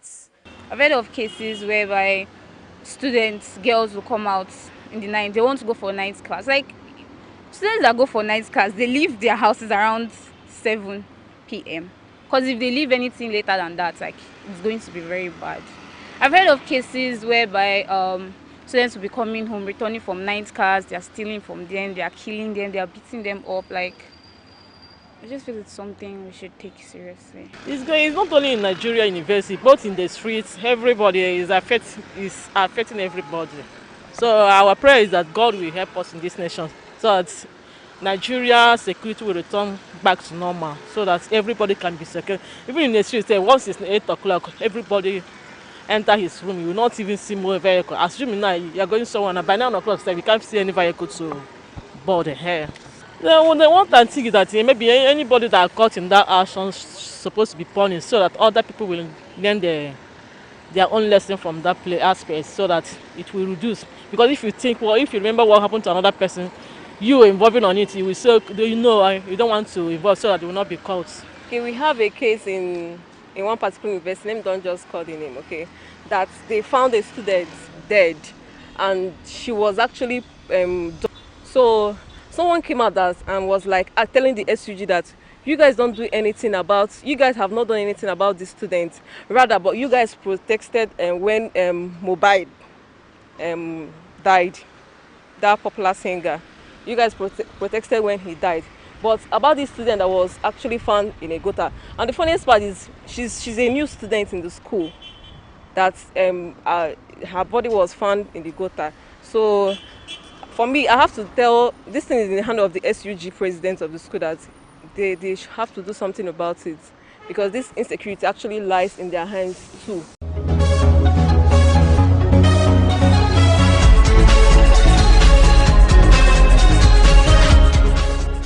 There is a new fad in town. Marriage, not for me. I just want to have a baby and live my life. But whose baby will that child be? First, what is forcing this fad on the Nigerian society? Just like same-sex marriage, which the West is pushing on the world, single motherhood is migrating from New York to nanny, and the culprit for this new fad? Pursuit of career and the good life it brings, and the pressure on polygamy. So, no girl today wants to hear of being a second or a third wife, even when the prospect of a respectable and stable married life is sure, and my man is nowhere to be found.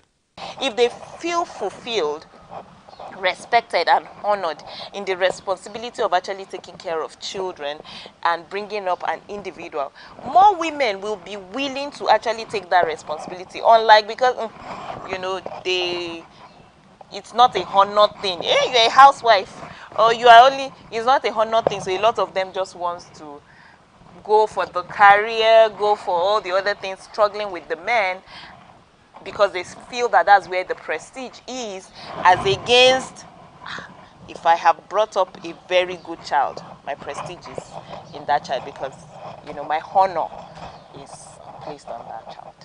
To whom does the child of a single parent belong, since he or she does not have an institutional father?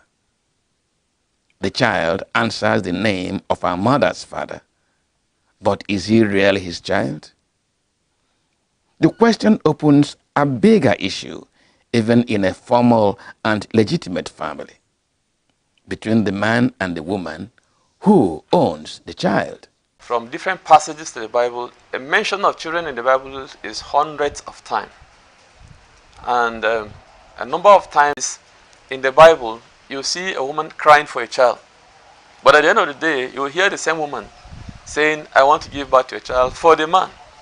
Islamically, the woman, she's having the upper hand because the father rank is around number 5 when we talk about the arrangement of those that can take care of the child in a state whereby there is problem between the husband and the wife. So the first person is the wife, which is the mother, except if that mother is not responsible enough to take care of that child, thinking that the child should be given to her, maybe something bad or negative may happen in the upbringing of this child. And so the children are ascribed to the man, and the religions decree so. Outside of religion, our patriarchal society gives the children to the man. And so there is a Barack Obama, a Winston Churchill, a Vladimir Putin, and a Muhammad Buhari. But in reality, does the man own the child? And in contributing to the makeup of any human being, does the father play so much role as to be ascribed the ownership of the child? A child that is not good is for the mother. So the mother owns a child that is not good, but the father owns a child that is good. But the question people would ask is, who trains a good child and who trains a bad child? Who? It's the mother. So the father is just taking and identifying with something that has been trained by a woman as his own, like you said, by mouth. It is taken for granted that a person's genealogy should be drawn along the father line.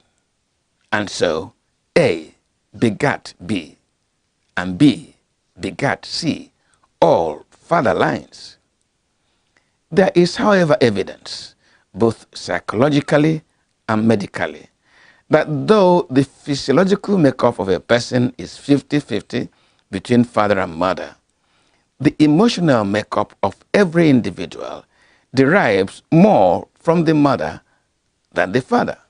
Again, if you go back to psychology, the woman owns more power on the life of the child than the father. If a child is, so let's look at adverse childhood experiences. When the woman is the one who has the problem, the child is more likely to grow up damaged than if it is the man who has the problem. So if a woman has a mental health issue and the man has a mental health issue, the woman would affect the child more. If a woman is being beaten in a household where there is domestic violence, the child grows up with a problem.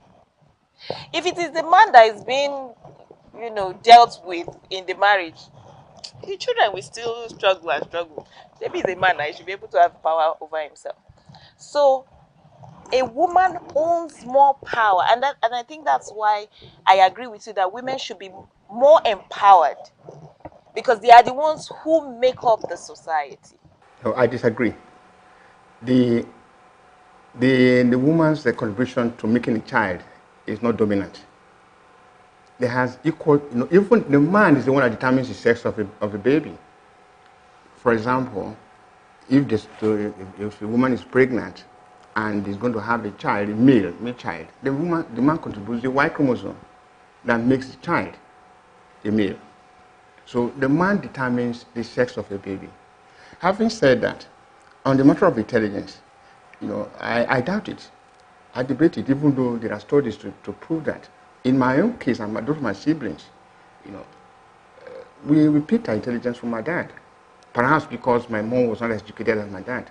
But even naturally, I knew my dad has this native intelligence, even without his education. So that is debatable. There are reasons why children are more emotionally attached or bonded to their mothers than their fathers.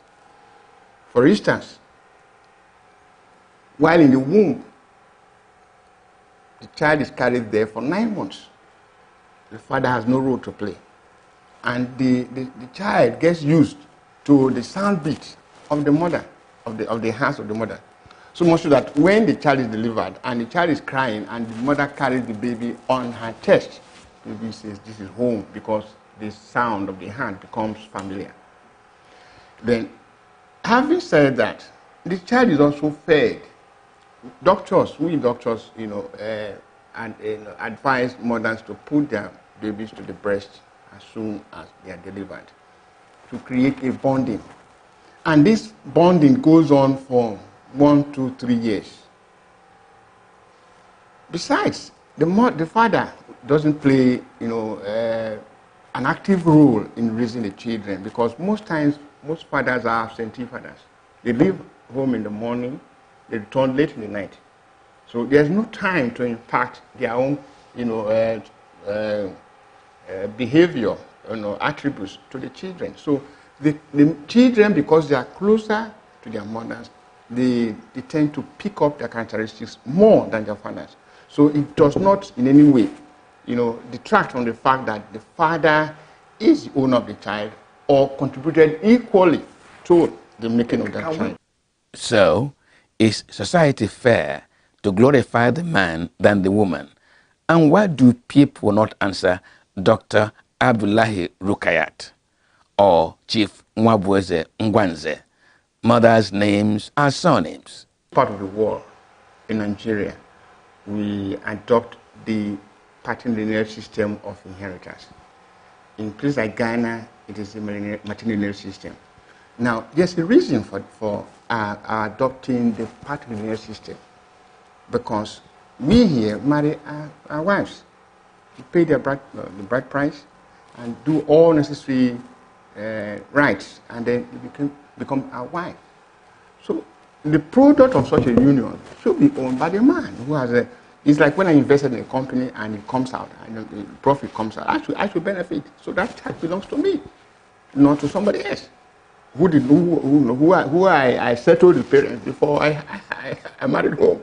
I'm not saying mother does not have a part. They are also part owners. I'm not saying that. But the major owner, the have majority shareholder and minority shareholder. The majority shareholder of the child is the father. Maybe with the fad of single motherhood catching up, and with both medical science and psychology identifying the mother as contributing more in creating individuals in society, the mothers may have it, getting their due for all they do for society. And so here come Bola Ahmed Magaji, Peter Okute Agnes, Jeremiah Obafemi Mary, and Benjamin Nnamdi Rachel.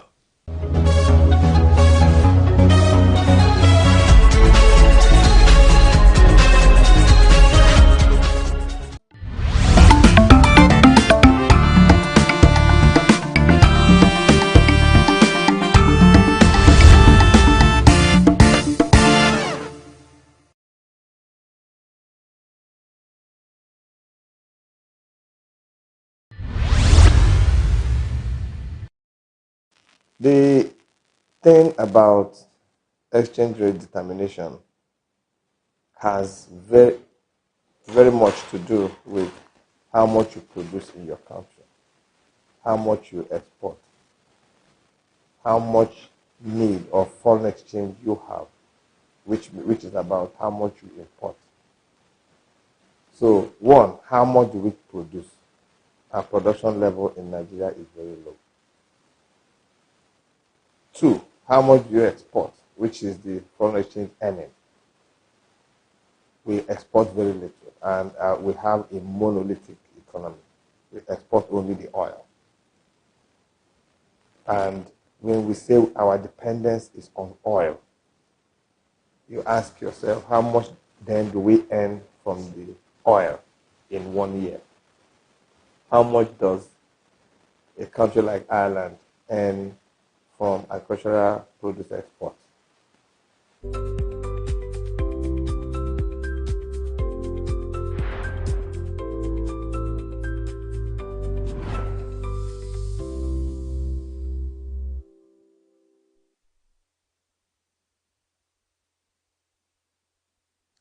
Hello and welcome. This is Signature Morning on Signature TV. Today is actually the 6th of August 2024.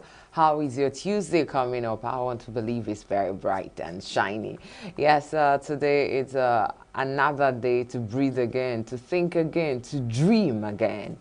Well, I'm not going to put balls with, motivational talks. We're just going to get into the business of the day, and I will hand it over to Charles with the news. Well, it has been an interesting night. I've been following the news as it concerns the protests, and something totally different, changed the trajectory of the so-called protest. The raising of a foreign country's flag in your country. It's okay to protest. It is within your legitimate rights to protest. At least it is constitutional when it is peaceful. Or when you try to invite another country into your country, what are you trying to do? Anyways, we would actually interrogate the legal implications of that, and that of the legal implications of the 33 chairmen of Oyo State's the local government who have decided to pull out from Algon to form another association just to tell the federal government to continue paying the so-called allocations for the local government through the state. All that and more on the morning show. But first, let's go on with the news of the day.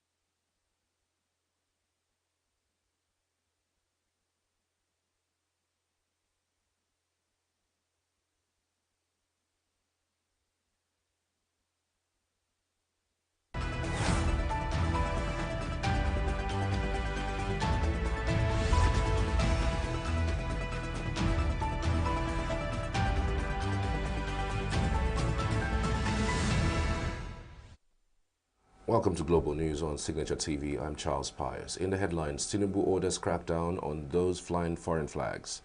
NNPC Limited unveils new crude oil grade, begins exports to Spain. USA in contact with Brazil, Mexico, Colombia on path forward for Venezuela. And Uzodimma unveils Amunike technical manager Heartland Football Club Owerri. Details in a moment.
President Bola Tinubu has directed security agencies to crack down on those flying foreign flags in the country.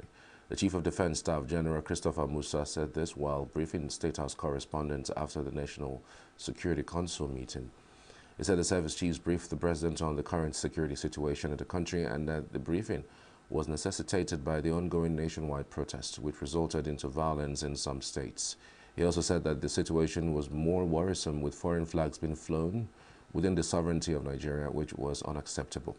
Christopher said the flying of any foreign flag in Nigeria is a treasonable offense and it will be viewed and treated as such.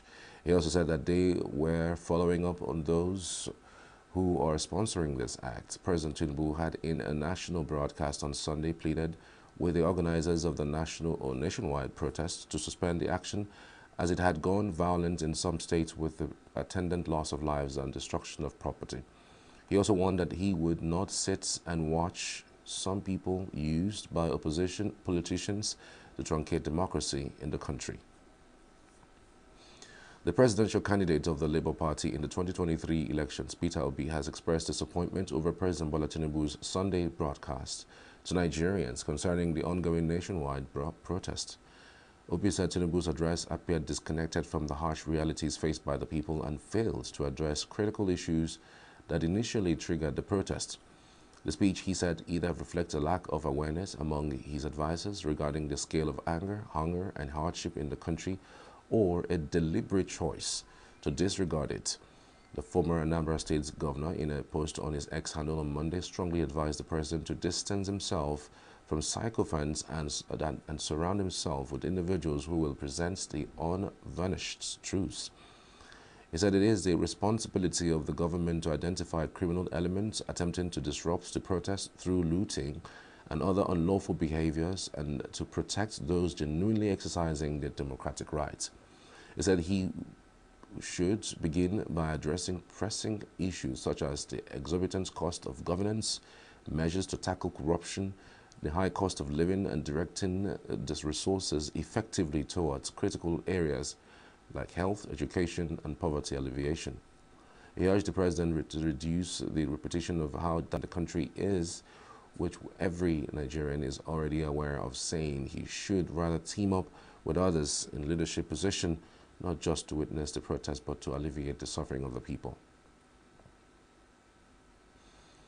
A House of Representatives member representing APC Musawa Matazu Federal Constituency in Katsina State, Representative Abdullahi Aliyu Ahmed, has appealed to youth to withdraw from the end bad governance protests and embrace dialogue for peaceful coexistence.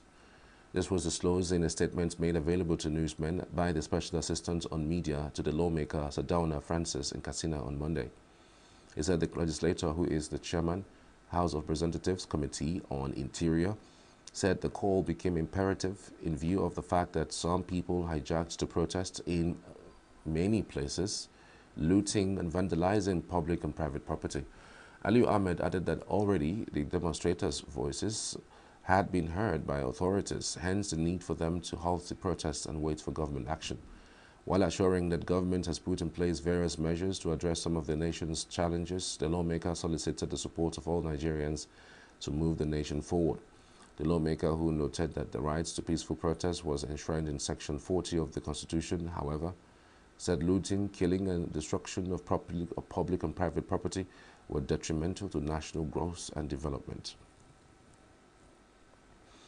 The Nigerian Employers Consultative Association, NECA, has urged the End Bad Governance protesters to sheath their swords and embrace dialogue. Director General and Chief Executive of NECA, Adewale Smart Oyerinde, who made the appeal in a statement in Abuja following a national address by President Bola Tinubu, condemned the unfortunate looting that had characterized the protests in some parts of the nation. He urged the president to urgently give attention to the myriads of contradictions bedeviling the private sector to enable the economy open up and return to the path of rapid growth. Oyerinde noted that the contradictions were strangulating the organized private sector and stopping it from fulfilling its role as the engine of development. The NECA boss averred that while the nation grappled with high unemployment rate and low business capacity utilization, some regulatory agencies were still creating bottlenecks for business growth. The NECA boss told the federal government to implement the reports of the Taiwo Oyedele-led Presidential Committee on Tax and Fiscal Policy Reforms, which, according to him, engaged critical stakeholders and building consensus on tax reforms. The operatives of the Department of State Services has arrested one of the leaders of the ongoing End Bad Governance protest in the Federal Capital Territory, Michael Lenin. Lenin was picked by the DSS around 2 a.m. on Monday at his residence in the Apo area of the FCT. Director of Mobilization, Take It Back Movement, Dabilari Adenola, said Lenin's house was raided by the DSS, who allegedly assaulted him during his arrest. Lenin, who is the national coordinator of the Youth Rights Campaign, was one of the organizers who spoke at the press briefing expressing disappointment with President Bola Tinubu's broadcast on Sunday. At the briefing, he said the president's broadcast demonstrated that he is out of touch with reality in the country. He expressed surprise that the president could only justify state violence on protesters and journalists in his speech while dismissing the demands of the protesters. Lenin, however, said the protests would continue massively on Monday, calling on the citizens to come out in large numbers. Worried by the current economic hardship and security challenges in the country, residents of Kano gathered on Monday to pray for peace, economic growth, and stability. The prayer session, which was held in various locations including Western Bypass, Hotoro, Charanchi, and Ungunwa Uku quarters, brought together community members to seek divine intervention. Correspondent who monitored the exercise reports that the prayers signified the residents' resolve to repent and return to God Almighty for absolute and lasting solution to the nation's lingering challenges. The prayer session is meant to encourage youth to refrain from looting and destruction of public property, especially buildings. During the prayers, different ulama offered prayers for divine solution to the current security and economic challenges bedeviling Nigeria. The ongoing nationwide hunger protests in Zamfara State took a violent turn on Monday as protesters blocked major roads, destroying and looting properties in Gusau, the state's capital. The ongoing nationwide hunger protests in Zamfara State took a violent turn on Monday as protesters blocked major roads, destroying and looting properties in Gusau, the state's capital. At the roundabout near Central Police Station in Gusau, the protesters clashed with police operatives who tried to stop them from vandalizing and looting private and public properties. The security operatives were deployed to various restive areas in Gusau to prevent further breakdown of law and order as shops and businesses were closed while residents went into hiding to save their lives. Most of the filling stations were also shut down, and protesters prevented motorists and commercial motorcycles riders from buying fuel at filling stations, making transportation very difficult. An eyewitness said the hoodlums are now using the opportunity of the nationwide protest to loot people's properties in what was supposed to be peaceful protests as promised by the organizers. The Bauchi state government has imposed a 24-hour curfew on Katagum local government area due to the breakdown of law and order in the ongoing nationwide protest. This is contained in a statement by the Secretary to the government, Ibrahim Kashim, on Monday in Bauchi. He said the measure was necessary to arrest the deteriorating security situation in Azare, the capital of Katagum local government area, and its environs, following vandalism and looting of public properties. The statement also quoted Mohammed as urging residents of the states to cooperate with security agencies at this trying moment. Amidst the ongoing nationwide protests against economic hardship and hunger, former lawmaker Daniel Bwala has called for the intervention of Northern elders, elites, and appointees in President Bola Tinubu's administration. Bwala said in his X handle that they should rise up and engage with the teeming young population in the north. He said it is their duty to tell the youths that Tinubu is doing what is doing addressing hunger and hardship amidst the ongoing nationwide protest against economic hardship and hunger. According to Bwala, it is time for all the northern elders, elites, and appointees from the northern extraction in the Tinubu administration or northern friends of the administration to rise up and engage with the teeming youth population and lay out to them what President Tinubu is doing in addressing hunger and hardship. Meanwhile, Nigerians have continued to react to the broadcast by President Bola Tinubu over the protest in parts of the country. Those who spoke to Signature TV on the streets of Abuja shared their perspectives on the presidential address, while some residents received the speech with renewed hopes feel that it fell short of expectations. The last couple of days has been an interesting day. We've had protesters storm this particular venue in order to demand for what they call end bad governance. The president has spoken to residents and citizens across board, especially within the Federal Capital Territory. So right here, we are here to feel the pulse of Abuja residents on what their reactions has been geared towards the president's speech. Because obviously and conspicuously, that is not what we expected from the president. You understand? So a lot of problems confronting Nigeria, they are feasible, that we can see, that we can easily amend. Fine. If it is very difficult for the president of Nigeria, that is President Bola Ahmed Tinubu, to actually make sure that things that the protesters are demanding for is put into places, then you should address us, engage us on that same issue we are confronting.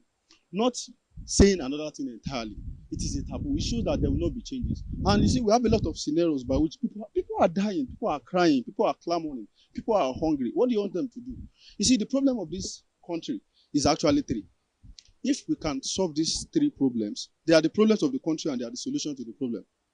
Number one, the constitution. Number two, democracy. And number three, the people.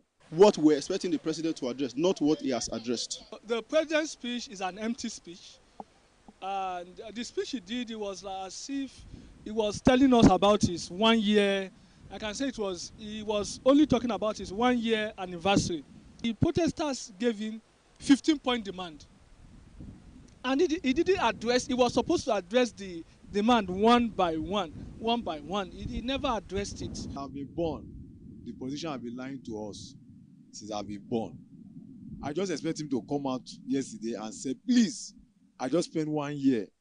Can you please give me till January or February? let me see what I can do. Not for you to be telling me that what you have done, student loan, all those we should go and meet our governor. What concerns me with governors? Even ordinary councillor in your street, you can't even see him. So why am I going to meet governor? Ordinary councillor, you can't see ordinary councillor. In anywhere you go, in any local government, you can't see your councillor. Even if you go to your local government and say you want to sign for a particular document, the way they will turn you is wrong. Nigeria is just a scam.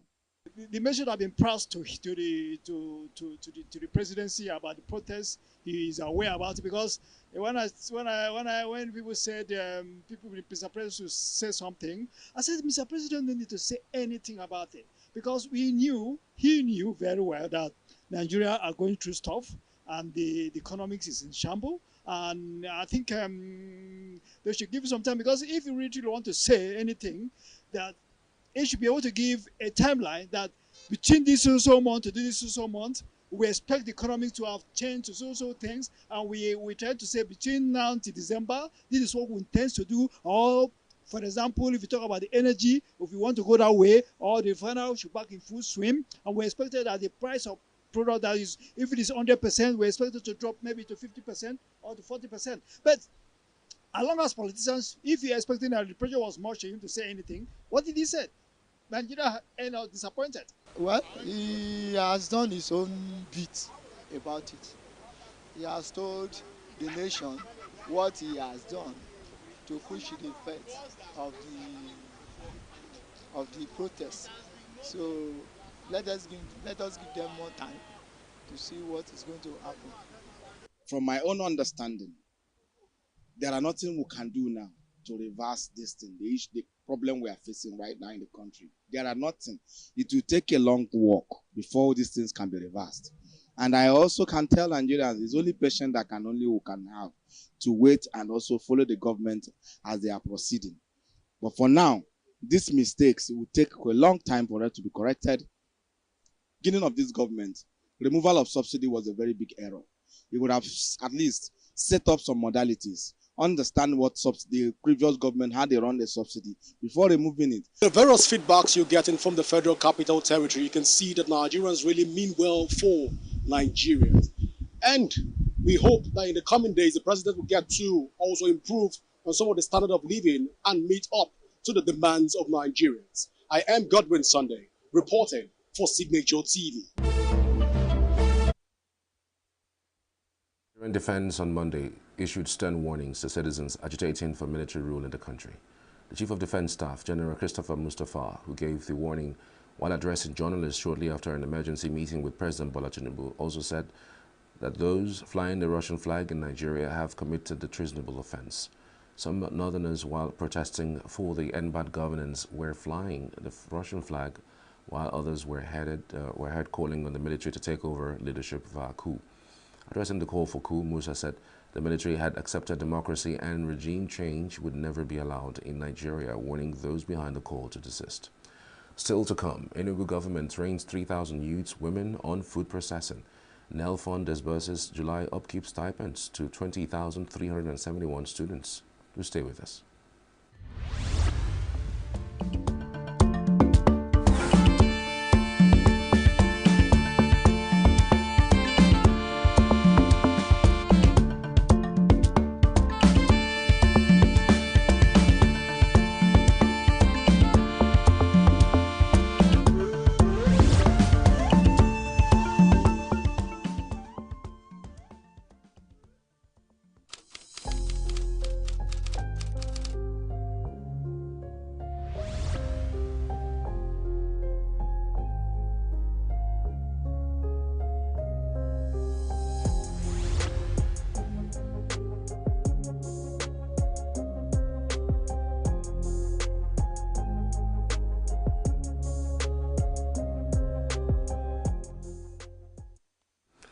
Welcome back. You're watching Global News on Signature Television. The ENUGU state government has trained 3,000 youths and women on different skills, including food processing, packaging, and preservation for local markets and export purposes. The trainees, drawn from the 3 senatorial districts of the states, passed out on Monday at a formal ceremony organized at the ENUGU State Science, Technical, and Vocational Schools Management. In a speech at the event, the Commissioner for Human Development and Poverty Eradication, Mr. Malakai Abo, said that the training was organized to reduce poverty and the unemployment rate in the state. He said that the training was a follow-up to the bigger program of the administration to empower the people with life-changing skills and strategies in order to raise their standard of living. He also said that the beneficiaries would be exposed to access to information, skills training, and online marketing that would help them to harness, process, and package the state agricultural products within local markets for exports. The management of the Nigerian Education Loan Fund, NEL Fund, has announced the successful disbursement of monthly stipends for months of July to 20,371 students from 6 tertiary institutions. This is contained in a statement made available to newsmen in Abuja on Monday by the Fund's Director of Finance and Accounts, Ibom Uche. Uche said that the initiative underscored President Bola Tinubu's unwavering commitment to support Nigerian students by ensuring financial stability throughout their academic pursuits. He said a monthly payment of 20,000 naira was given as upkeep stipends to each of the beneficiary students and students from institutions whose institutional fees had already been paid by NEL funds have begun to receive their July upkeep stipends. He listed the institutions as Bayero University, Kano, Federal University, Dusinma, University of Ilorin, and University of Benin, University of Ibadan, and University of Maiduguri. A former Benue State Governor, Samuel Ortom, and 3 others have been suspended by the Benue People's Democratic Party, PDP, over alleged anti-party activities. Chief Ortom's sack emanated from the meeting of the State Working Committee, SWC, of the PDP in Makurdi. Those suspended alongside Ortom are the State Deputy Chairman of the party, Isaac Mfo, and State Publicity Secretary, Bemba Lotiom. This was contained in a statement on Monday by the media consultants of the PDP, Cornelius Wande. He said the party's vice chairman of the Zone A, Azua Ashongo, was also suspended for gross insubordination and indiscipline. Wande said the suspension of Mfo and Lotiom was because of the involvement in the snatching of Congress materials meant for the conduct of the last Saturday's ward congresses in Buruku and Ushongo local government areas, respectively. The People's Democratic Party, PDP, says Edo government has not received any rise from the federal government or Dangote Foundation. Deputy Director General, Media and Publicity, PDP Governorship Campaign Council for Edo, Olu Martin, said this at a news conference on Monday in Benin. Martins denied claims by Senator Adams Oshomole, represented Edo North Senatorial District, that the state government received 20 trucks of rice from the federal government and 30,000 bags from Dangote Foundation. Oshomole said that the rice were those looted during the nationwide protest that started August 1st in Benin. Meanwhile, Martin said Oshomole's allegations about distribution and redistribution of rice by the federal government to the state government were not correct. Martins described Oshomole's claims as heartbreaking and accused him of crying wolf and trying to incite the looting of private warehouses. According to him, Edo government has released 1 billion naira to the Christian Association of Nigeria, CAN, to buy and distribute bags of rice, which was managed by church and mosque leaders. He said the state government had a food support program set up 3 months ago and that any report of food coming from elsewhere was mere speculations. The Nigerian National Petroleum Company Limited, NNPC Limited, has announced the introduction of Utapide crude oil blends, a new oil grade, into the international crude oil market. The NNPC Limited said oil mining lease OML 13, fully operated by NEPL NNPC Limited's upstream subsidiary. The Utapide crude oil blends, which is located offshore Akwa Ibom State in Nigeria, commenced operations in July 2024 as its first cargo headed for Spain. The Chief of Cooperations Communications Officer, NNPCL Limited, Olufemi Shonea, in a statement on Monday, explained that Utapate's current crude oil production is at 28,000 barrels per day. Shonea disclosed that it has potentials to increase its production to 50,000 barrels per day, while the sulfur content of the new crude is 0.06655%. During the Argus European Crude Conference in London 2023, the NNPC Limited announced the inauguration of Nembe crude oil, produced by the NNPC Aeto operated OML-29 joint venture. Similar to the Dembe crude oil grade, the Otapates crude oil blend has a low sulfur content and low carbon footprints due to flare gas elimination, fitting perfectly into the required spec of major buyers in Europe. This remarkable achievement signals the commitment of the NNPC Limited to increase Nigeria's crude oil production and grow reserves through the development of new assets. The Russian embassy in Nigeria has denied any involvement with a group of protesters in northern Nigeria who were seen waving Russian flags. The embassy in a statement said that Russia does not interfere in the internal affairs of other countries, including Nigeria. It said the actions of the protesters do not reflect any official Russian government policy or position. However, the statement is coming as a result of protesters in some parts of the country marching on the street, waving Russian flags and chanting slogans, while others held placards with various messages. Meanwhile, the Department of State Services DSS has confirmed the arrest of a Kano tailor producing the Russian flags, along with the suspects and sponsors. Still ahead, Venezuelan families demand freedom for detainees as Maduro forces round up protesters.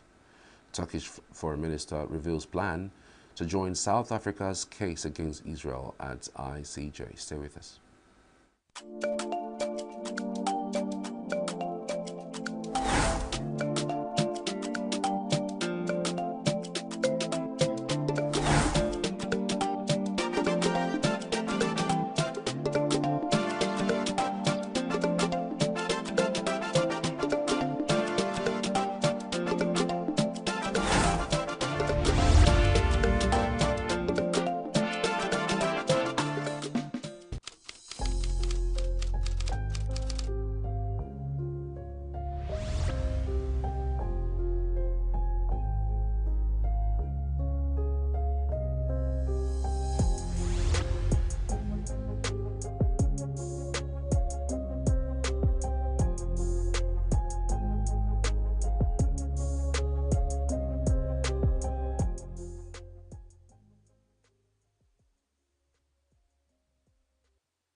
Welcome back. This is Global News on Signature Television. U.S. Secretary of State Antony Blinken on Monday said Washington was engaged in intense diplomacy to ease tensions in the Middle East and urged all parties to refrain from escalating.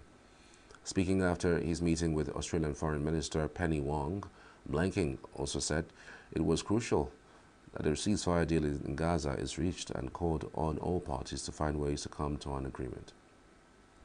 We are engaged in intense diplomacy, pretty much round the clock, with a very simple message. All parties must refrain from escalation. All parties must take steps to ease tensions. Escalation is not in anyone's interests. It will only lead to more conflict, more violence, more insecurity. It's also critical that we break this cycle by reaching a ceasefire in Gaza. That in turn will unlock possibilities for more enduring calm, not only in Gaza itself, but in other areas where the conflict could spread. So for the United States, for many other countries, both in the region and beyond, this is our focus. And what it comes down to really is all parties finding ways to come to an agreement, not look for reasons to delay or to say no.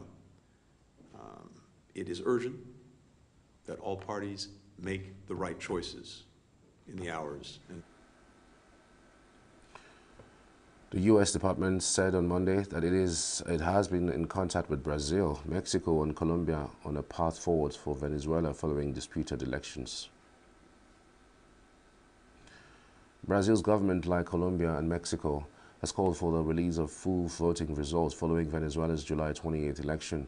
But Venezuela's electoral authorities have so far failed to do so, while the country's electoral authority has proclaimed that President Nicolas Maduro won election to the third term. U.S. officials said last week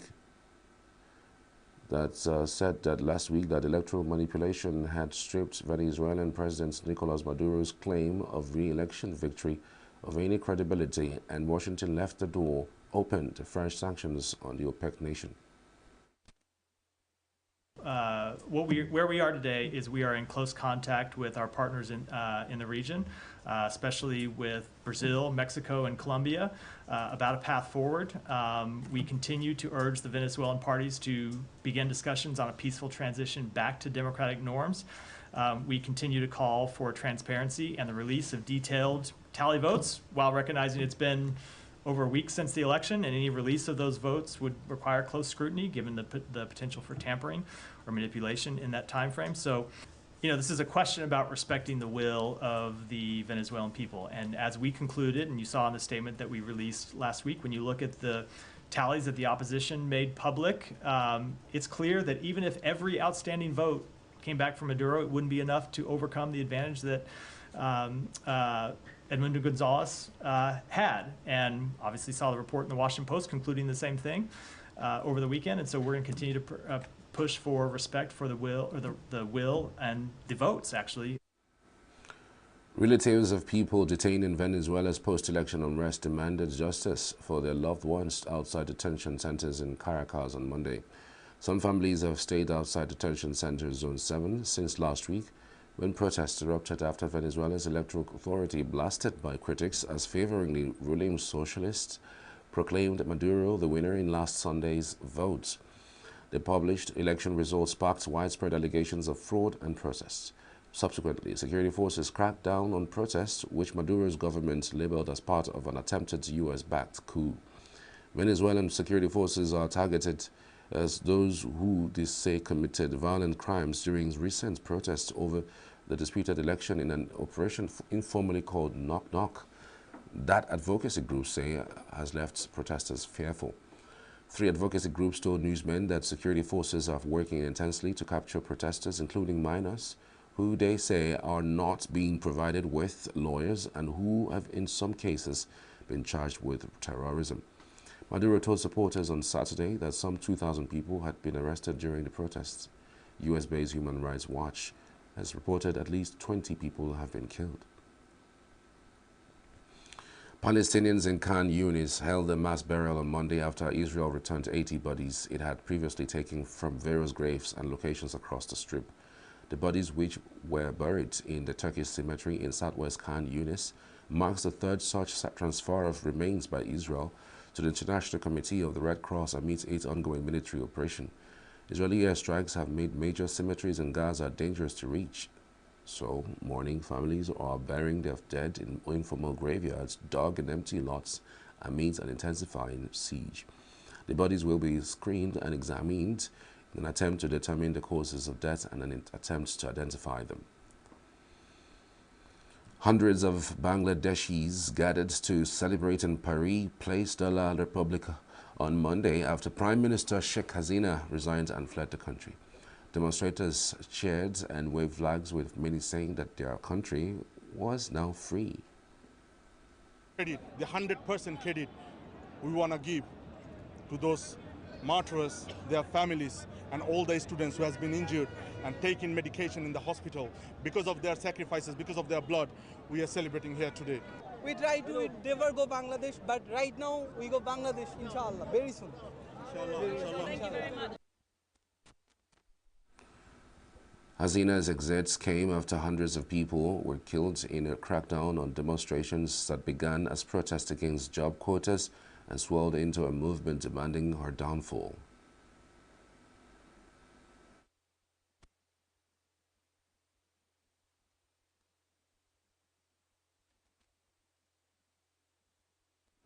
The flight into exile ended a 15-year second stint in power for Husseina, who has ruled for 20 of the last 30 years as leader of the political movement inherited from her father, assassinated with most of his family in a 1975 coup.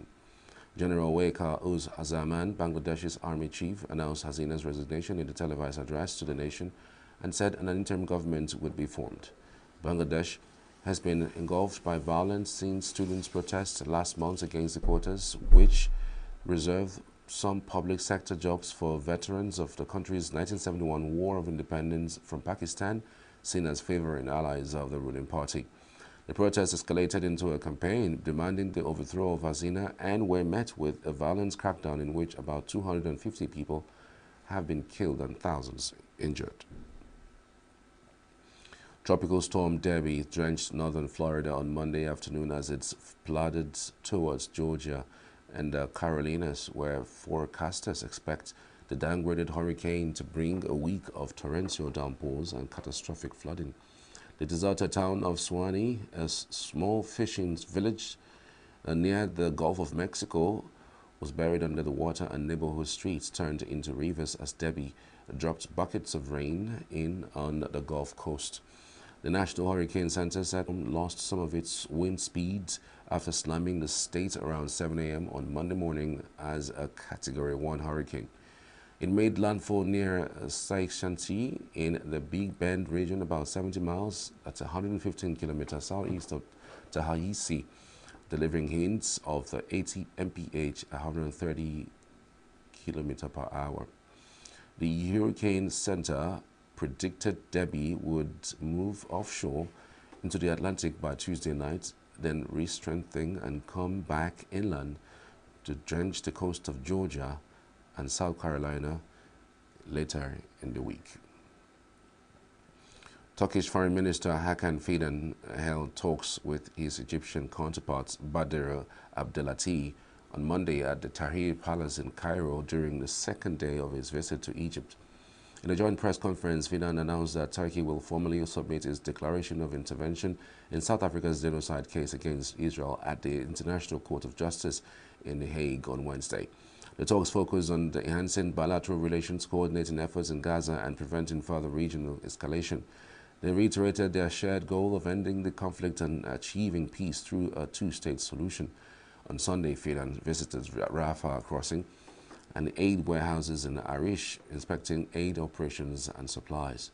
Turkey had previously announced in May its decision to join the case initiated by South Africa as it stepped up measures against Israel over its assault on Gaza, and that it would submit a bid after the necessary legal preparations. The Minister of Sports Development, Senator John Owen Eno, has urged Blessing Oborududu to go all out and clinch gold for Nigeria in the women's wrestling event at the ongoing 2024 Olympic Games. This is coming on the heels of the veteran wrestling sensations securing a spot on Monday in the semi-finals of the women's freestyle 68 kg wrestling event. The minister assured her that the whole nation was solidly behind her in her quest to better the silver she won in Tokyo 2020. Oborududu delivered a commanding performance, defeating France's Comba Laroque 6-2 in a fiercely contested quarter-final bout. The match saw Oborududu overcome a challenging start as she initially trailed her opponent. She, however, demonstrated her resilience and skill, taking a 3-2 lead before ultimately sealing the victory with a 6-2 scoreline. Notwithstanding the enthusiastic support for the home favorite from the French crowd at the Champ de Mars Arena, the Nigerian maintained her composure and clinched the win. The governor of Imo State, Senator Hope Uzodinma, has unveiled a renowned football administrator and tactician, Emmanuel Amunike, as the technical manager of Heartland Football Club of Owerri in Imo State. He did the unveiling at the new Executive Council Chambers, Government House Owerri on Monday, where he said that the idea was to reposition the Heartland Football Club for a brighter future to the happiness of Imo people and football enthusiasts in particular. The governor recalled that on assumption of office in 2020, his administration met a Heartland Football Club that was relegated, and that he made the frantic efforts to bring it back to the Nigerian Premier Football League, NPF. He, however, regretted that recent events show that the football club has gone back to the drain again and can only come back to life by reorganizing the administrative structure and reposition the management and technical team of the club. The governor said to deal with the situation on ground, he has been able to identify one of Nigeria's best in football management and technical administration and know-how in the person of Emmanuel Amunike to manage and bring back Heartland FC to her past glory. Governor Uzodinma therefore expressed joy that Amunike was graciously or has graciously accepted and agreed to take up the responsibility, noting that the target of the technical team is that they must win the premiership and go for continental competition.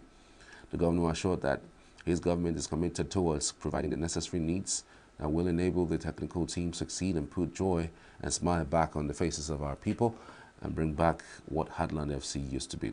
Responding to the offer, Amunike thanked the governor, government and people of the Imo State for their privilege to serve and promised to do his best, humanly possible, to achieve the best or the set target of bringing Heartland Football Club back to where it used to be.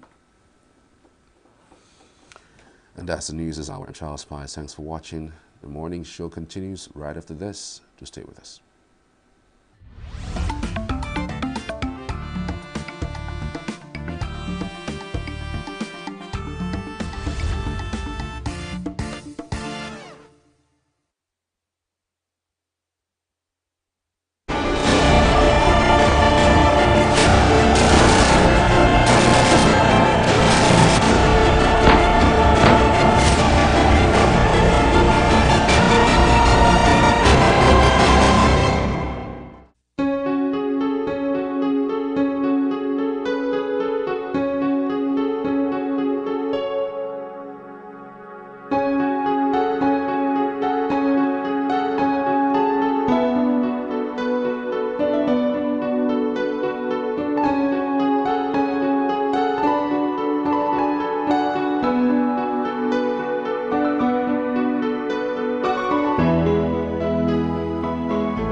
As more people were detained or killed, there were many more Nigerians fighting, demonstrating and confronting the military. Virtually every segment of society, including the civil societies, the media, labor, and even those in the entertainment industry, joined the struggle.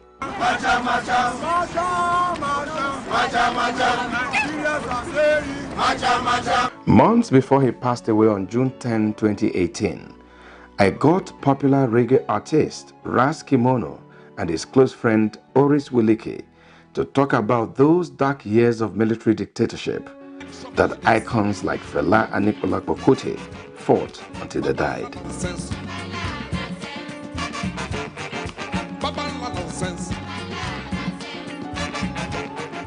A lot of senseless killing out of that. If you listen to that two we did together, a lot of men them from Rewani, Lucky Dube, yeah, murdered. You know, Steve Biko, Bob Marley, Rita Abiola wife, a lot of men them murdered, senseless killing that has no basis.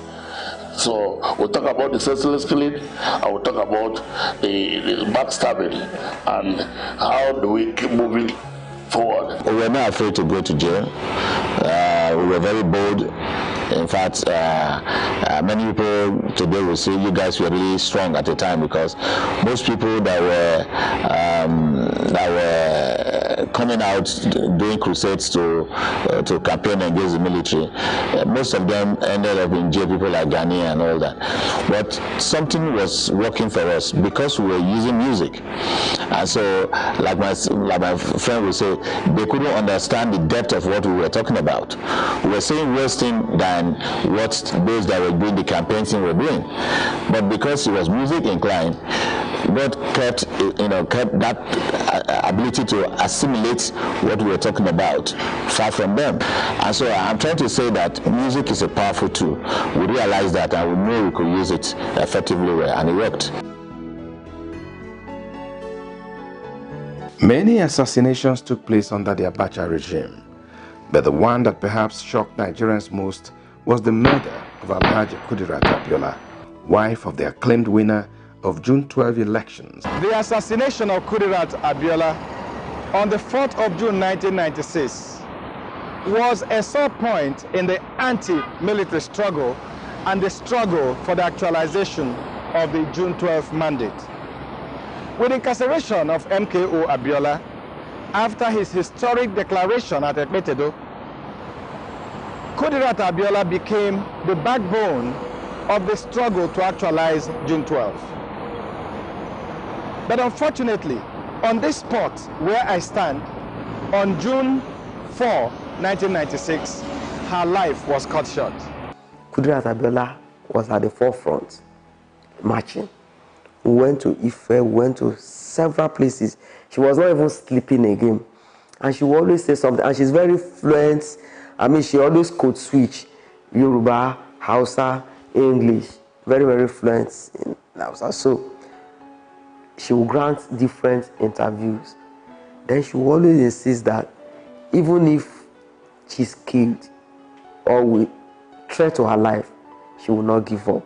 So she became, I can use the word, she was so, I wanted to say fanatically committed, but she was so committed to the actualization of June 12th. And then when she speaks, it reverberates. So seeing her as that pillar, as that rallying point, as her voice, she is like a thunder in the wilderness. I was at a lunch, waiting to have lunch with Kudirat Abiola and a few other activists, and in the middle of waiting for her, we couldn't wait any longer, so we started our lunch, and then a few minutes after, the message came that she had just been shot on the streets driving to the venue of the lunch. And for a lot of us, this is one of the things, rather than scare us, we felt incensed, we felt angry that this was going on in our country. And at some stage we decided, well, what was the point living in a country where you couldn't be a full citizen? And so for us it was, we either end this or we end with it. And that was the motivation for a lot of people. I was riding in her car, but we had other assignments that we had to do. We had this number 090, this mobile number. So I was to drop off and meet her around 1 before the 4 o'clock appointment. So as soon as we drove her from the house, before then, somebody brought a list, those who were to be killed. I had my name there. A few other Comrade Olaoni, now late, and some other people. So Kudirat was, where we looked at the list, and after that she just put it in aside. When we were driving, I dropped off. Then she continued. It wasn't quite 3 minutes that I dropped. My phone rang. I looked at it, and I saw that one of the aides called to tell me that Kudirat had been shot in the head. So where are you? We said Eco Hospital. So we started. I didn't even know how I got there. So getting there, they said she had died.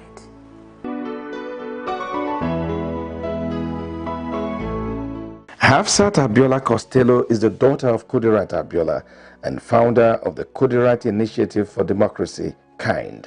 She had a lion's heart. She was very quiet, but very clear and principled. And she was compassionate. Sometimes I listen to some people in my social circle when they talk about the poor, and they say things like, oh, the poor people have always been poor, they know how to cope. We were just not raised to think in that way at all in our house. Our house was very clear that our compassion is for poor people. We must look for how to help them. We must look for always how to uphold their dignity, how to be a true friend. And this was the lesson from my father, who everybody knew had that kind of mindset and was so generous in his way. But it was also matched by his wife, my mom, because whenever my dad wasn't around and hundreds of people were coming, she was more than happy to receive them. I'm very sad, even till today, really. I'm very sad about everything that happened then. I'm saddened by the cynical role that so many people played, how they thought so much about their own personal interest, how they compromised for small change. And when you look, that was 1993, and when you look at the result, the consequences for Nigeria, it's painful. We wanted to say farewell to poverty. We wanted to put Nigeria on a developmental path, which the country had been on at the point of independence. and had gotten derailed from. And I just see that today Nigeria is still struggling with those same issues. And in fact, the struggle is in many ways even bigger now than it was then in 1993. No matter how hard Nigerians resisted General Sani Abacha, he seemed determined to hold on to power and even transmute to a civilian head of state. His sudden death on June 8, 1998, however, changed all the calculations and saved Nigeria from a threat to its very existence. Abacha's death and his succession by General Abdul Salami Abubakar brought with it the fulfillment of the dreams of millions of Nigerians. Though MKO Abiola also died in suspicious circumstances during this period, Abubakar's government embarked on measures to heal the wounds, including the release of many people from detention and putting in place a transition program that returned the military to the barracks and enthroned a democratic government with Chief Olusegun Obasanjo as president. I, Olusegun Obasanjo. It is almost 20 years since that historic handover from the military to civilians, but many Nigerians are worried whether the bloody struggles and the supreme sacrifices of some of our compatriots were worth the trouble. For those who died for this cause, they will never ever be forgotten, and their memory will remain evergreen. We fought. This is not what we crave for, where we are. But if we had not made attempts, we might have been worse off. So there is really no regret. The only thing is that for history not to repeat itself, Gani will always say that Nigeria is like a volcano that will erupt. We have to stop the killings. We have to stop this bloodletting. All these herdsmen, farmers attack. We have to stop it. Nigeria is the biggest of all the countries in Africa in terms of population. It's the biggest economy. We have the most to lose, and we have the most to contribute to the continent of Africa. So I really think that we cannot afford to wallow in self-pity and be thinking things like it's not worth it, it's worth it. We have to focus all our energies on building this place. There is nothing to regret about it. You pay a price for freedom. Freedom cannot be given you like a free gift. You have to fight for it. That freedom we continue to fight for it. Not just press freedom, but freedom for all Nigerians in various aspects of life. Today, we have a government that is civilian, but how much of freedom do we have? How much of the liberties listed in the Constitution do we have? The forces, anti-democracy forces, are still around, and we must continue to fight. We must not sleep. It is a lifelong battle. For many, though the military at every point of intervention claimed patriotism was the driving force, the incursion of the military in Nigeria's politics has impacted negatively on the nation's development. Military coups and things, they don't bring stability. They may hasten a little bit of way, as I said, in some form of development, but it does not go. Such development can only be entrenched if and last longer if democracy takes over. Because each time a military government comes in, is instability. Whatever democratic government you have, provided you maintain democracy, is better than any form of removal or changing of government or regime through the barrel of the gun. This corrosive underpinning of what the military has done for us accounts for the fact that we are having difficulties organizing elections, because we still have that mentality and that tradition and that attitude at the back of our mind. It is the reason why governors cannot tolerate opposition in their own states. Where look at what you call state assemblies today. Look at what you call state local government elections in Nigeria today. Do they look to you like evidence of people who are anything but just tyrants and dictators? Because how does it happen that in a whole state You organize local government election and the opposition cannot win a local government. Or you go to a national assembly and all that the speakers or so-called speakers decide is any speaker who annoys the governor goes away and a new speaker is elected, and speakers simply go to collect whatever is their due. That you could have a country like this, that is blessed with everything you can imagine in terms of human resources. I don't even want to talk about mineral resources, that a bunch of people who do not even know, because if you interact with many of these people who led all these military coups, they didn't really have a lot in them to offer. And the fact that they have held us down over these years and still continue to influence the trajectory of this country is really unfortunate.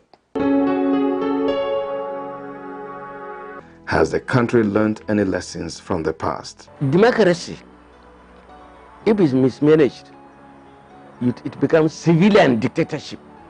To know that you can know when a war starts, but you may never know when it will end, are the consequences. Politics is about making our community better, not about making myself rich.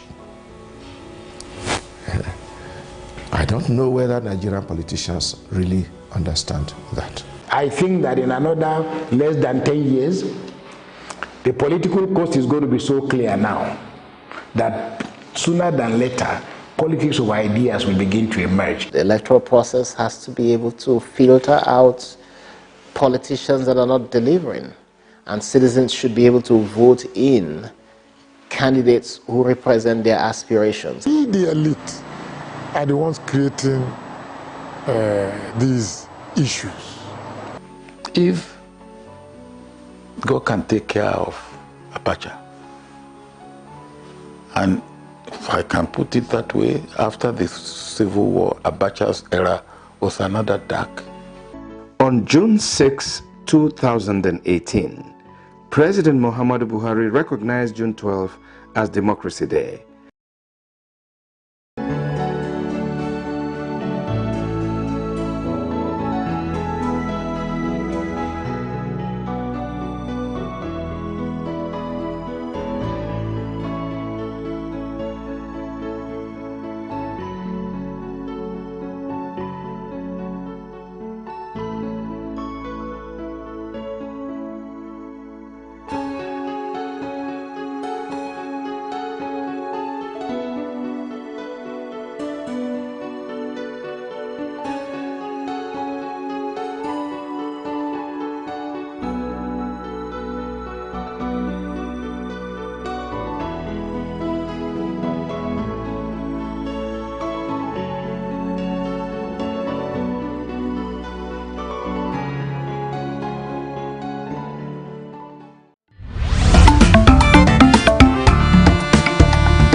It's a beautiful day. This day, on Tuesday, 6th of August, 2024.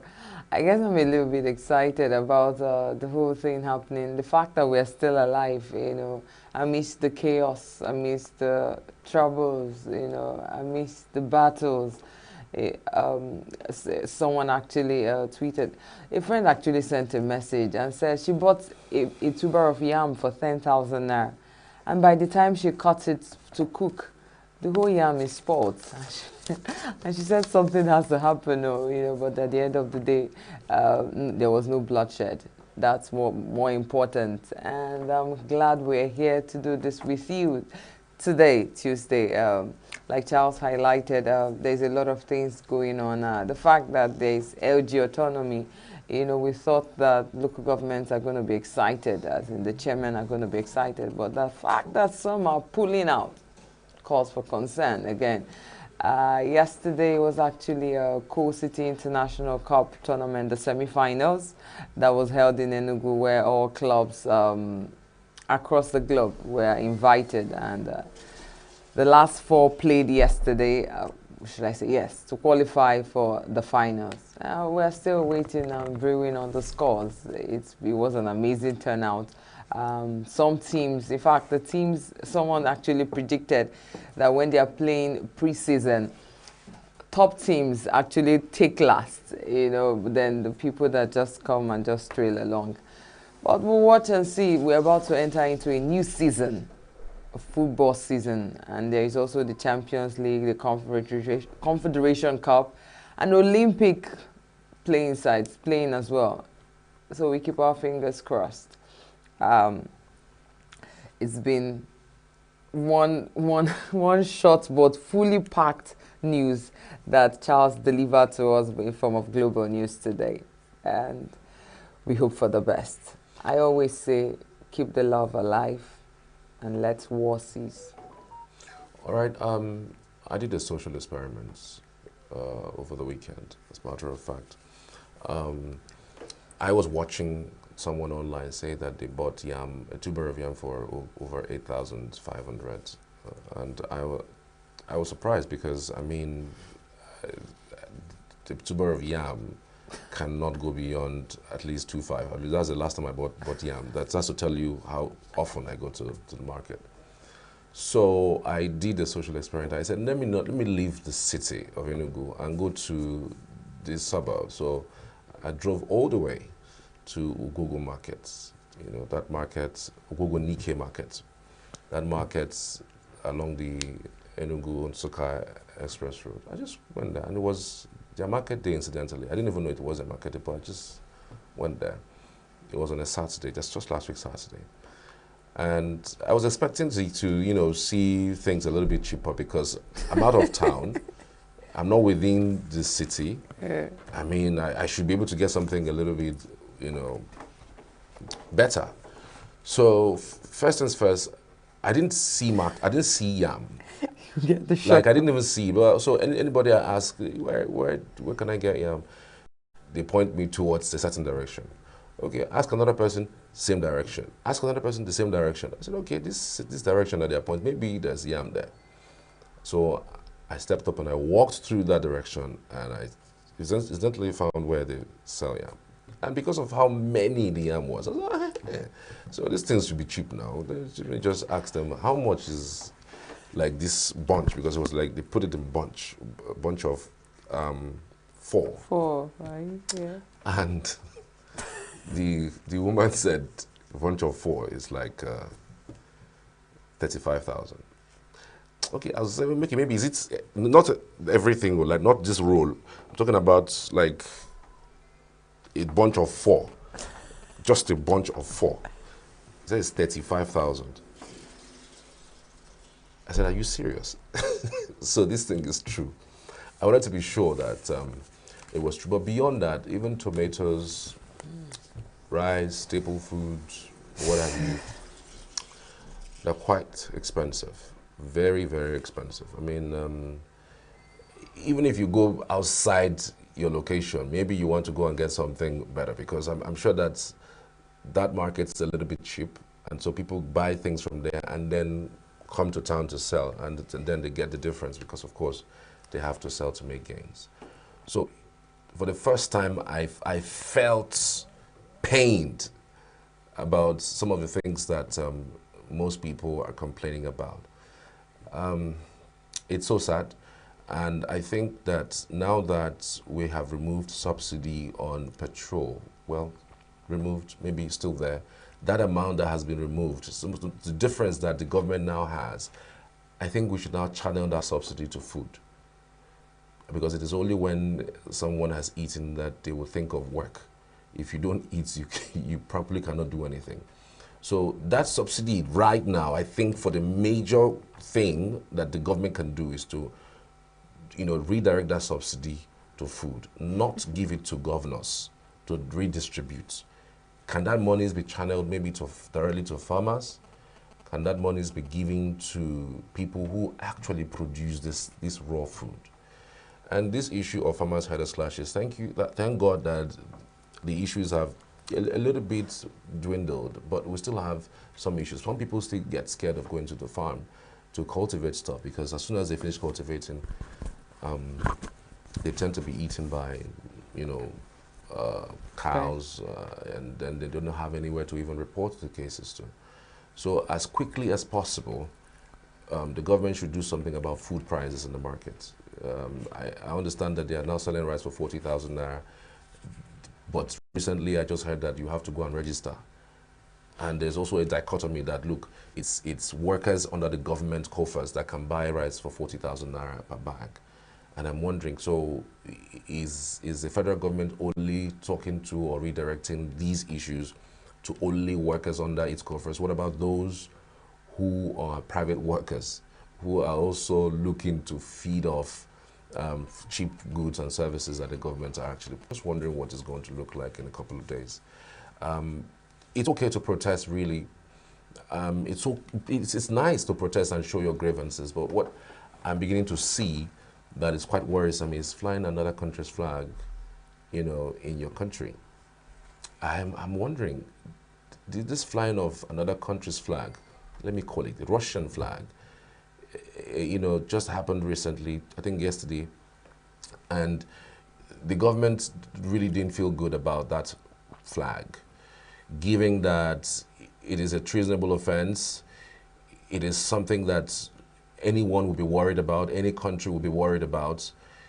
It is legitimate for you to, go ahead and protest and show your grievances, but it is wrong for you to fly another country's flag. I mean, that's a no-no, but it's unfortunate that this has happened. The military is screaming and saying that they're going to go after those who are flying those flags. And these are some of the issues that the government have been worried about. The protests defilling into chaos.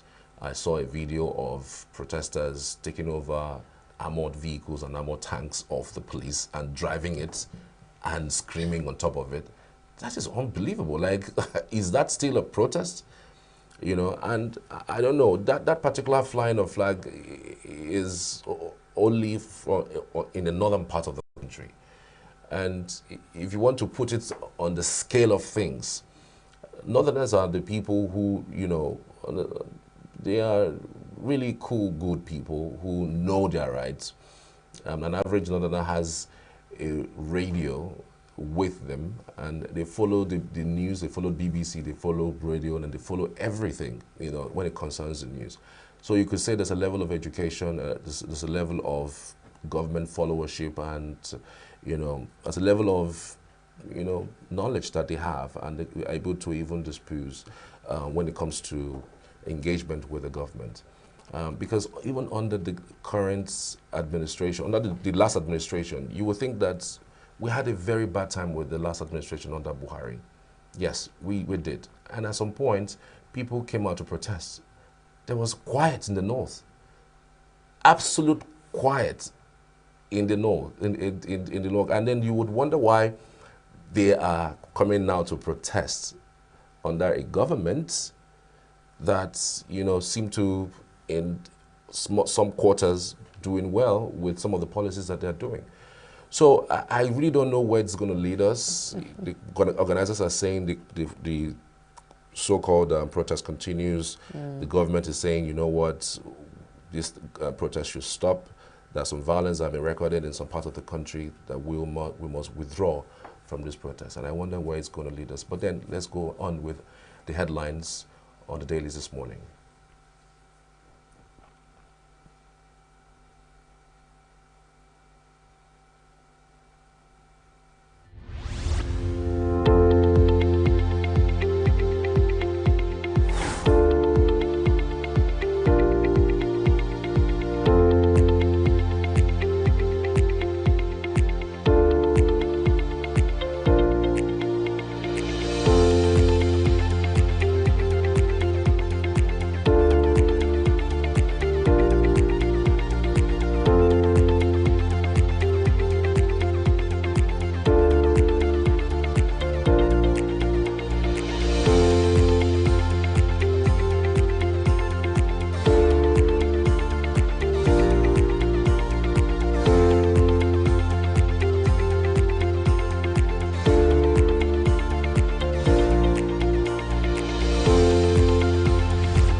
Yes, this is the newspaper headlines, and moving straight to the Nation newspaper.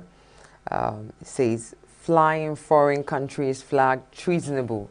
CDS warns with the rider Russian flag bearing protesters. Tailors held. Count us out, says embassy. All right, still on the Nation, 20,371 students get NEL funds, 20,000 naira each as monthly stipend. NCC asks telcos to simplify tariff plans, bundles others. All right, still on the Nation newspapers, businesses open in peaceful Lagos, bank looting in Kaduna. 14 banks key into customer credit scheme. Moving over to the Daily Times. Military will defend democracy, not engage in coup. CDS warned protesters. The write-up says flying Russian flag during protests is treason. Police arrest 39 suspects for displaying Russian Chinese flags in Kaduna. How intelligence security agencies uncovered plan to hijack protests. NEL Fund disburses July upkeep stipends to 20,371 students. LASG to crack down on unsupervised building project. Reps dissolve oil gas probe panel. Federal government cautions Nigerians traveling to UK against the risk of violence. Sounds like a tit for tat. Every time you hear Canada, UK, US giving travel advisory to their people about coming to Nigeria because of flood, because of unrest, because of protests. Well, this is the first time that the Nigerian government is giving a travel advice to Nigerians traveling to the UK about racists. In fact, it's quite worrisome. It's a racist protest in the United Kingdom. Shocking. Really, really shocking. And warning on Benue. Warning Benue. Ebonyi neighbors unite to share empowerment kits. Okay. We're moving over to the Punch newspaper this morning. Above the masts, why field importers will frustrate Dangote, says Obasanjo. Hunger protest. Military talks tough as pro-Russia rallies spread. With the rider DHQ hunt protest sponsors, governors summon emergency security meetings. Russia disown protesters. Police arrest over 30 more northern states declare curfew. Fuel queues to clear as loading resumes at depot. That's on page 20. Riots. Nigeria, Indonesia, Australia warn citizens about travel to UK. Wow. Blackouts as national grid collapses again. Lagos chief's mother. DPP indicts police inspector. All right. We're moving over to the Guardian newspaper. On the Guardian, federal government prioritizes National Assembly, State House spending amidst MDS funding crisis. Military vows crackdown over treasonous use of Russian flag as protest. Reps dissolve panel probing allegations of dirty fuel, blame negative media coverage. How federal government oil majors sacrifice privatized Niger Delta, others for profit. EFCC warns council chairman against mismanagement. INEC registers fresh 177,914 voters for Ondo Edo polls. How federal government oil majors sacrificed, privatized Niger Delta, others for profit. And moving over to the Daily Trust. Daily Trust has it said, Tinubu others crack down on protesters waving Russian flag. With the rider is treason. Defense chief warns. With no hand in Nigerian protests, Russia. Police arrest producers of flags in Kano, Nasarawa. Demonstration defy curfew in Plateau, Kano. Dance naked in Oshu. All right. Military takes over as Bangladeshi Prime Minister flees country. Protest.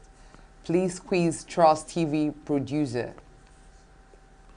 177,914 new voters register for Edo-Ondo governorship elections. Data depletion. NCC orders telcos to make tariffs transparent. Okay. Gone. Other exhibits looted from courts still missing, says Kano Judiciary. And moving over to the Daily Independent. On the Daily Independent, Tinubu failed to address issues that triggered protests. Protesters have crossed the red line. Defense chief says democracy must be defended, regime change unacceptable. Tinubu orders crackdown on bearers of Russian flag. Russia dissociates self from flag flown during protest. Kaduna government declares curfew amid raging protests. Security, still above the mass, a security agency spokesperson asked protesters to embrace dialogue with the rider. No genuine protester was arrested. Police arrest Taylor producing Russian flags in Kano. Court voids sale of Nigeria Air to Ethiopian Airlines. Aviation unions petition Tinubu over grounding of Arik Air Fleet, with the rider say aircraft belong to secured creditors. Guba polls. INEC registered fresh 119,206 in Edo, 58,708 in Ondo. That's on page 6 of the Daily Independent. And on page 7, PDP insists on probe of APC Obehobo over slain police officer. Protests don't open today. Youths warn business owners in Rivers. Oh, that's a warning. That means they're not supposed to open. Businesses are meant to be shut down. Sean Corrupt Act, CJN. NJI administrator tells court staff. Over to the Vanguard newspaper this morning. Kaduna Zaria boil over 700 billion naira lost in 5 days. FG warns Nigerians on UK travel as Starmer vows swift sanction against rioters. All right, federal government warns Nigerians on UK travels as Starmer vows swift sanctions against rioters. Igbo must go threats. Southeast Senate caucus waits in. Court voids sale of Nigeria Air to Ethiopian Airlines. Protest. That's on page 8. Hoisting foreign flags in Nigeria treasonable. Tinubu. All right, that's all for now on the dailies this morning. We'll have our reviewer in the house, Mr. Chris Modica. Good to have you. Good morning. Good morning, Charles. Good morning, Choma. Good morning.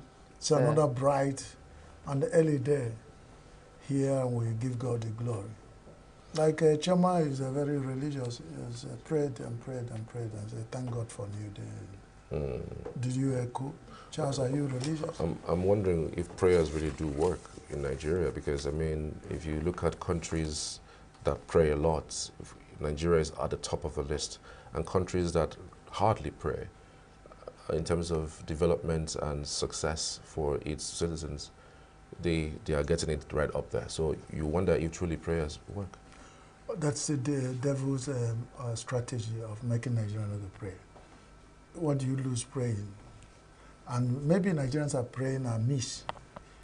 Because if you pray the right prayer and do the right thing, the prayer will be answered. What's the right prayer? So it's not, the thing is a match, any faith that does not have work is a dead one. It's biblical. So if Nigerians are just praying and are not matching it. So it's not about action, prayer, it's about faith. Yes, no, faith, action, prayer. All of them works together to leave you a result. So does it mean that the US, the UK, all these developed countries pray, And faith, that's where and work. those are the people who taught us how to pray. They brought religion to us. Do you know how many churches have closed down in America and the Madam, UK in churches the last is not 5 about years? prayer. I mean, Churches might close down and people still pray. You are mobile churches. So the churches are just building. The human beings and what they have in them is what makes them close to God. I beg to differ. Okay. I don't think people pray more in the UK and the US they do. than They do. than They Nigeria. pray. Maybe they pray aright instead of praying amiss. Because what you do is to pray aright, and God, there's a God that answers prayers. And if you want to do that, Shakespeare says, pray for my soul if you don't even see me, because many things are wrought by prayer than this world know about. So join the 90 million flies to eat shit. Prayer works. So if because of what happens in Nigeria, God is a God at all times, both in time of goodness, in time of badness. So it's God, God all the time. It's God in good time, God in bad time. God up the hill, God down the hill. God in heaven, God on earth. So whatever is happening in Nigeria has not changed what God is. So it's Nigerians that will ask themselves questions, and the right question are that. What are we asking God? What are we doing? It's just us to kneel down and ask God. What are you doing? Are you close to God and just go and shout and pray? And without doing what God, because you go to, if you are going to God, you must go with something and detect something. God is not red curtain place where you just go and give and go away. There's something He requires. And His conditions are simple. His yoke is very simple. Believe in Him, trust Him, and everything will be okay. So when you pray, He will answer. And He knows His own people. It's not all that praise and ask God, God, God that are His. So let's stop at that. It's interesting you're putting it that way, because I'm wondering how a Nigerian would pray, and then the monies that were disbursed from the federal to the states gets hanged somewhere, and then the monies don't get to him, and he still continues praying instead of asking questions about these monies and holding us accountable to them. No, I'm just saying, because it's prayer is not enough. I've said that, yeah. I didn't say let all Nigerians close down and pray for 24 hours. There's time for everything under the face of the earth. Time to pray, time to walk, time to sleep, time to... If you use the time to sleep to pray, you will say, if you fall sick, God is not the answer. So you plan your time. God has given us time to manage. And He is a free God and a democratic God. It's not the God that rigs election in Nigeria. So it's a God that says, I'm giving you the alternative, the good and bad. The choice is yours. So what do you make out of it is yours. So when somebody prays against a rigged election and the election still goes ahead to be rigged over and over again, what happens? No, the God you're expecting, God, these people that have sit down, I've seen somebody who said, I don't walk with my wife on the road. You come to mess around and tell me I'm a church man. He said what he will do is, first of all, kneel down and say, God, if this man mess around with my wife, I will show him, teach him a lesson he will never forget. Then I'll go ahead. So because he has prayed, when he gives you one blow, he turns to 7 apples. So he write to me that you're a criminal, you're coming to attack me. I will kneel down praying. I'll go and search for gun anywhere and keep it loaded. And I will kneel down praying. When you knock on the door, one blow, you blow everything. That's the difference. So it's more actions than prayer. There is action and prayer. Okay, if I'm going to add something here, we live in a world that we are just after the product. Very few people are interested in the process. America is, in few days' time, less than a month, America will be 236 years. On the 3rd of September. No. They've already? No, it's on the 3rd of September. It's 4th April. It's 3rd of September. No, it's 4th April. That's the birth of the nation. Yes, that's the birth of the nation. Now, so they're already 236 years. Nigeria is just 64. America, I tell you, has churned prayerful people before America became what it became. There were men who were praying. There were people who were... Okay, talk about a woman like Catherine Kuhlman. Where did she come from? Was she from somewhere in Aba? I just believe so that you see, if they believe fact, that in God we trust. Thank you. Motto is says merging God the trust, two. You pray, you also act. Whatever you see. You can't neglect one for one. You have also, buttressed the point I was making, that as it stands now, you can't say America is a country of prayer. You said they used to be, but they're no longer a country of prayer, right? What got them to where? What brought them? So basically, what you're saying they've is not stopped. when they because have. if they have stopped, they will remove that One money. of the greatest people who have evangelized the earth came from America. There was a lot of evangelists that have even brought people who are now firing the world to bring more evangelism. Now, what you are saying is that let nobody be deceived. You need to pray. I need to do action for the prayer. And now, if America has keep praying and they still pray, and they find that the prayer of some sustains, and the people who are putting action, then it's a balanced society. That's what makes them developed.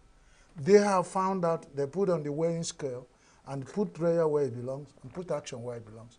That may be the difference. We have not been able to balance our own priority. So nobody wakes up in the morning and stays in one ramshackle building where they give you 7 days of fasting and prayer, and you live what you're supposed to do. In the days of hunger and hardship, you need to do something and then pray for it and it works. It's not just sit and say, God, throw the manna. The days of manna is over. And every generation that is evolved, we know what is the environment. We'll not be say, I climb on top of a tree and say, there's God. Why did Jesus not jump down when the devil tempted him? From the castle. If he had tried so, he would break into pieces. Because you see very clearly, you want to tempt your God. I climbed a tall tree and said, God will answer. And he has given the angels charge over me. They will carry me on their pants and I'll drop myself to be carried. Well, Mr. Chris, that's also one thing is that you said he didn't jump. I don't want to make this so that we'll just get straight to the headline. But the truth is, it's not just about jumping. It's about who is telling you to jump. You know, that matters. We have a government that it's who is instructing who. You know, you talked about as if the government is talking from both sides of their mouth. You read a paper today that says the president is pleading. You read another one and says he's threatening people, you know. So you're wondering who is advising these leaders, who is there at the forefront.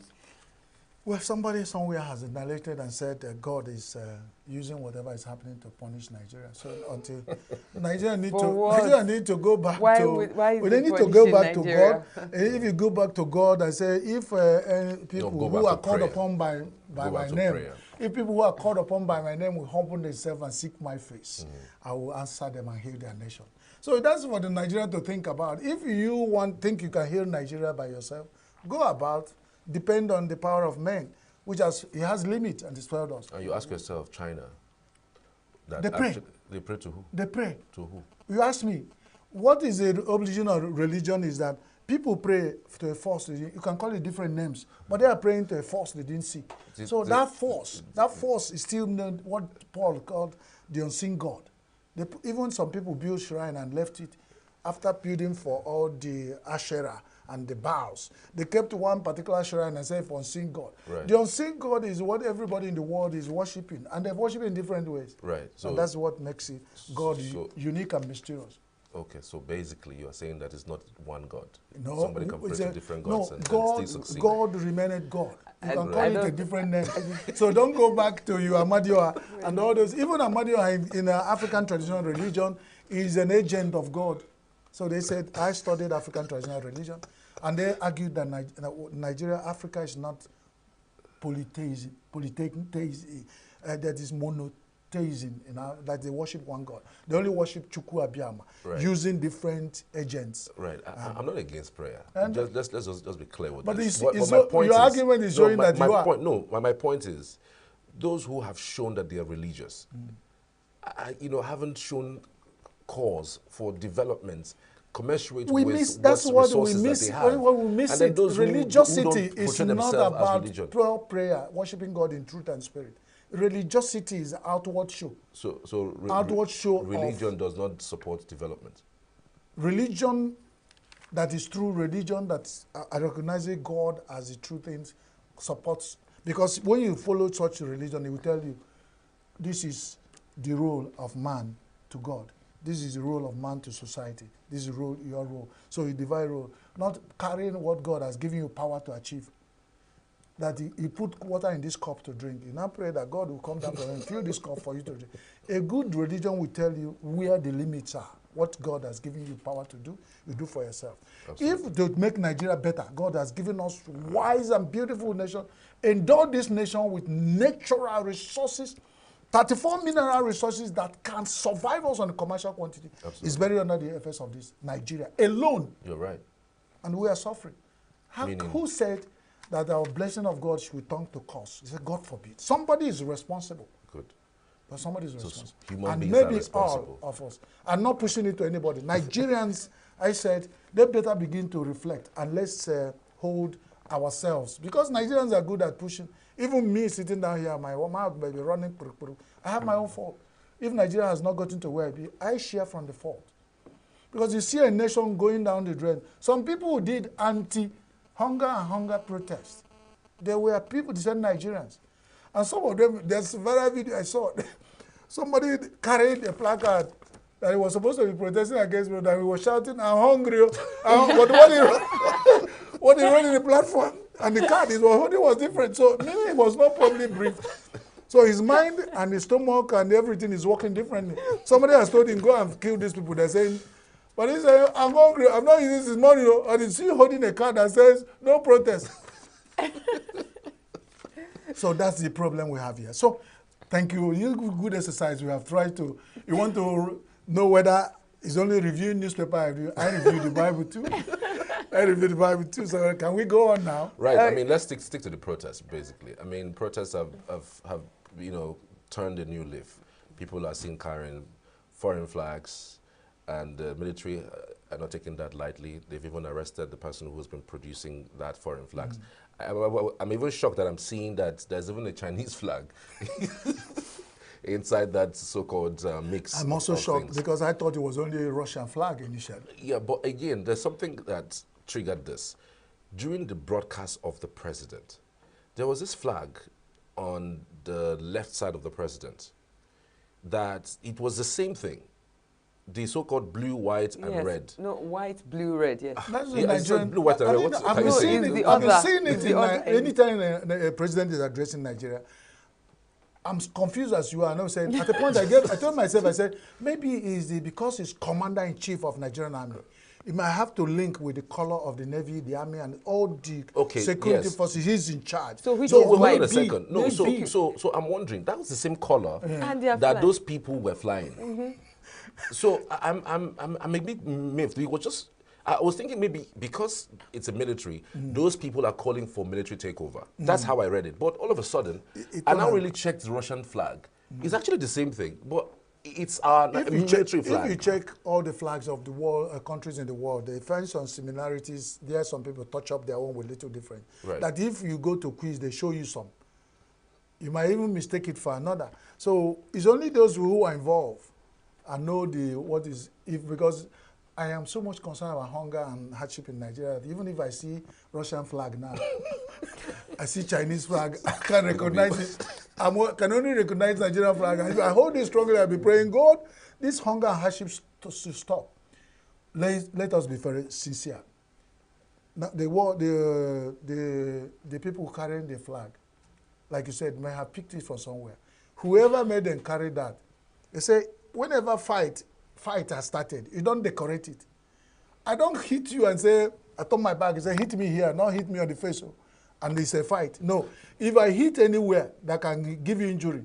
So the protesters and the organizers of the protest, somebody would have brought this idea as also make a way of getting, they say, government do not listen, is it not? Okay, you do not listen. You have rolled the army and they're to fight also. Somebody, Nigerians are creative. Somebody will say, okay, maybe when we roll another flag, it will ring a lesson, and the government will now start talking about it. And thank God, immediately the people in Kaduna, they flew the flags of Russia and God. The government stepped in and started making statements. They forgot by saying we shoot and kill. They now say it's reasonable felony and all that one. So whatever, we are counting on day 5, we are counting, is it the 6th? Day 6 today. We're counting the losses and the gain. And let me tell you, whatever is getting Nigerian government to respond to what the protesters are saying, or even to talk back, is a gain. So would it be fair that the president could be seen to fly this flag? but the citizens can fly the same flag. The idea is that if it's the same flag they are flying, which nation? You are not, you are not neither army or security. So if you see it beside the president making speech, you don't go replicate it. We still have green, white, green. So even if you want, some people over time have seen green, white, green, there's no dot in it. They've tried to color it with red and say Nigeria is no more, that white at the center is no more as white as you be. That a lot of blood has. So even if you see that, government can arrest you and say this is not Nigerian flag. You tell us which country that has. So I'm saying the president flew a white, blue, red flag. He didn't. He kept it somewhere. Because if he said flying, no, that's what I'm saying. But he kept it at his office when he was addressing the nation. So what if the people, the place they are seeing is their office at the point, a protest office. And being in their protest office, the flag is also with them, copying, they're imitating their leader. Okay. Would it be a bad thing to imitate your leader? Well, that's where to imitate a leader is not a bad thing, but imitate a leader in a thing you can explain. I don't see you as a leader. Let me tell you what you mean by imitating. Give me an example of imitating. Whatever it means to my president, that's what it means to. Okay. That's what it you means might be right there, but I'm sure that imitating your leader, a security man was hired supposed to be a night guard, and he saw his guard drinking a coffee. He didn't know it was coffee, and he said, "Oh God, that thing you're drinking, I like it. You can give me." So the guy ordered a cup of coffee and gave it to the security man. So the next morning, the security man said, "Oh God, that thing you gave me last night, I couldn't sleep." Now the idea is that he was imitating his oga, but now he was supposed to be awake, guarding his oga. Now the oga now noticed that for shaking a cup of coffee, then he couldn't sleep and he's worried. Could he say he imitated his oga, right? So you imitate your oga in things you can handle. If you see your oga smoking Igbo, you don't go and carry that because you don't even know what the Igbo does to your oga. Or you see your oga doing certain things, you don't even know whether it's medicated. So then, whatever capacity a leader is, wherever, even if you're leading just one person, you know, there are different interpretations to one thing. Different interpretations could actually emanate from one thing. You should lead and explain. You know, this is, I understand the angle you're coming from, that if you want to imitate your organ, do what you can defend. But as the leader, the onion is upon the leader to lead right. Certain things are new in Nigerian protest system. Over time, we see Nigerians, the NSAS, the youth carried Nigerian flag. They even carried them, so many multiplied it. There was a teller who sold it, whether it was contractor or whatever. A lot of them were having it. And they were singing national anthem. And they got to a point and they had issue with the security forces. Now this time, a new dimension came to it, which opened everybody's eye. Because you saw the flags, you didn't even know, some of us didn't even know you were a Russian flag. And it was the army, the security forces that were interpreting to the president that this is a what if the idea came from just watching the president? Yes. If it came from watching the president, the people that were arrested would go and answer and tell the security forces that they were arrested over 400 people flying this flag. They would tell them the source, who actually, and the teller that is giving the contract to make the flag, where do you get the idea? How suddenly this flag? Okay, that's the picture of the president there, and is this the same flag? So don't be here in this studio and said, is this same flag that the army are arresting Nigerians? No, I didn't say. I said, what if they are copying? I'm just saying. If you want to copy rightly, because if it's the same flag, they will say, I saw it with our president, dear President Jagaban. He was there by his side when he was addressing the nation. But if the color is different, then you have to explain. So is it different? So this flag meaning... You didn't see the green down there. So the ones I saw them flying, you only see red and that navy blue and probably that white. You know, Mr. Chris, there could be two sides to this. One being that maybe if it is the fact that... These three. That his flag meaning that he's the commander-in-chief. Maybe they are soliciting and begging the commander-in-chief in him to come and help commandeer poverty out of Nigeria. No. There could be other sides. It could also be that soliciting for military to take over. Well, no, somehow. Military, this is not the, even Nigerian army, they have their own flag. This is not their flag. No, but the flags represent, the white represents Navy, the blue represents the army, then the red is actually Air Force. Well, you know why I'm not a security expert. I'm not working in the office of the CDS. And for them to say this, there must be something they are seeing that we are not seeing. Yeah. And then let's not just play about it, because the world, that the bigger countries are looking for support all over. If actually there's a hand of Russia, or directly or indirectly brought into this, either these people ignorantly has brought them without knowing what they did, then there is a problem. No, Russia has actually released a statement. That's what they released.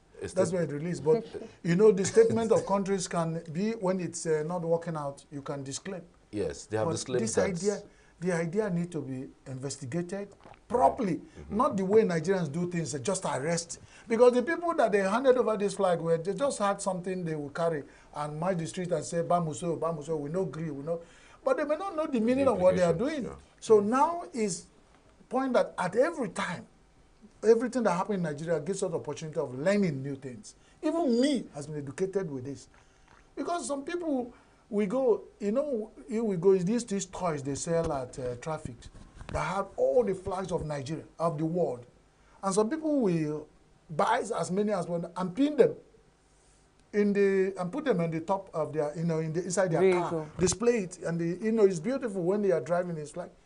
And go to some churches or some places in Nigeria where they line up flags of all the nations. You ask them and say, these nations to represent that this is church of all nations. So if the people that are protesting said they carry, even China is part of this, Russia is part of this, probably they couldn't get the flag of other African countries who are supporting what they're doing. Yeah. Maybe that's what they're saying. Yeah, but you know that recently with the coups in northern Africa, West Africa, we are bordered by these countries, Niger, Burkina Faso, Mali, and the likes. And these countries are looking to form a coalition, and they are not headed towards France or towards US. They're going to Russia.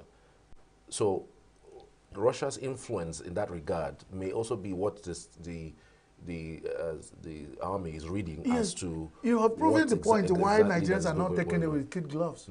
That's why I said it's a very critical thing. It's not just on the surface. You can see why Nigerian security apparatus is taking it with kid gloves and saying they're going to deal with whatever that is bringing this kind of idea. Because they thought they were dealing, initially they thought, although they said that they're also afraid that this thing will be infiltrated, that some people are from outside, mercenaries are brought in to infiltrate.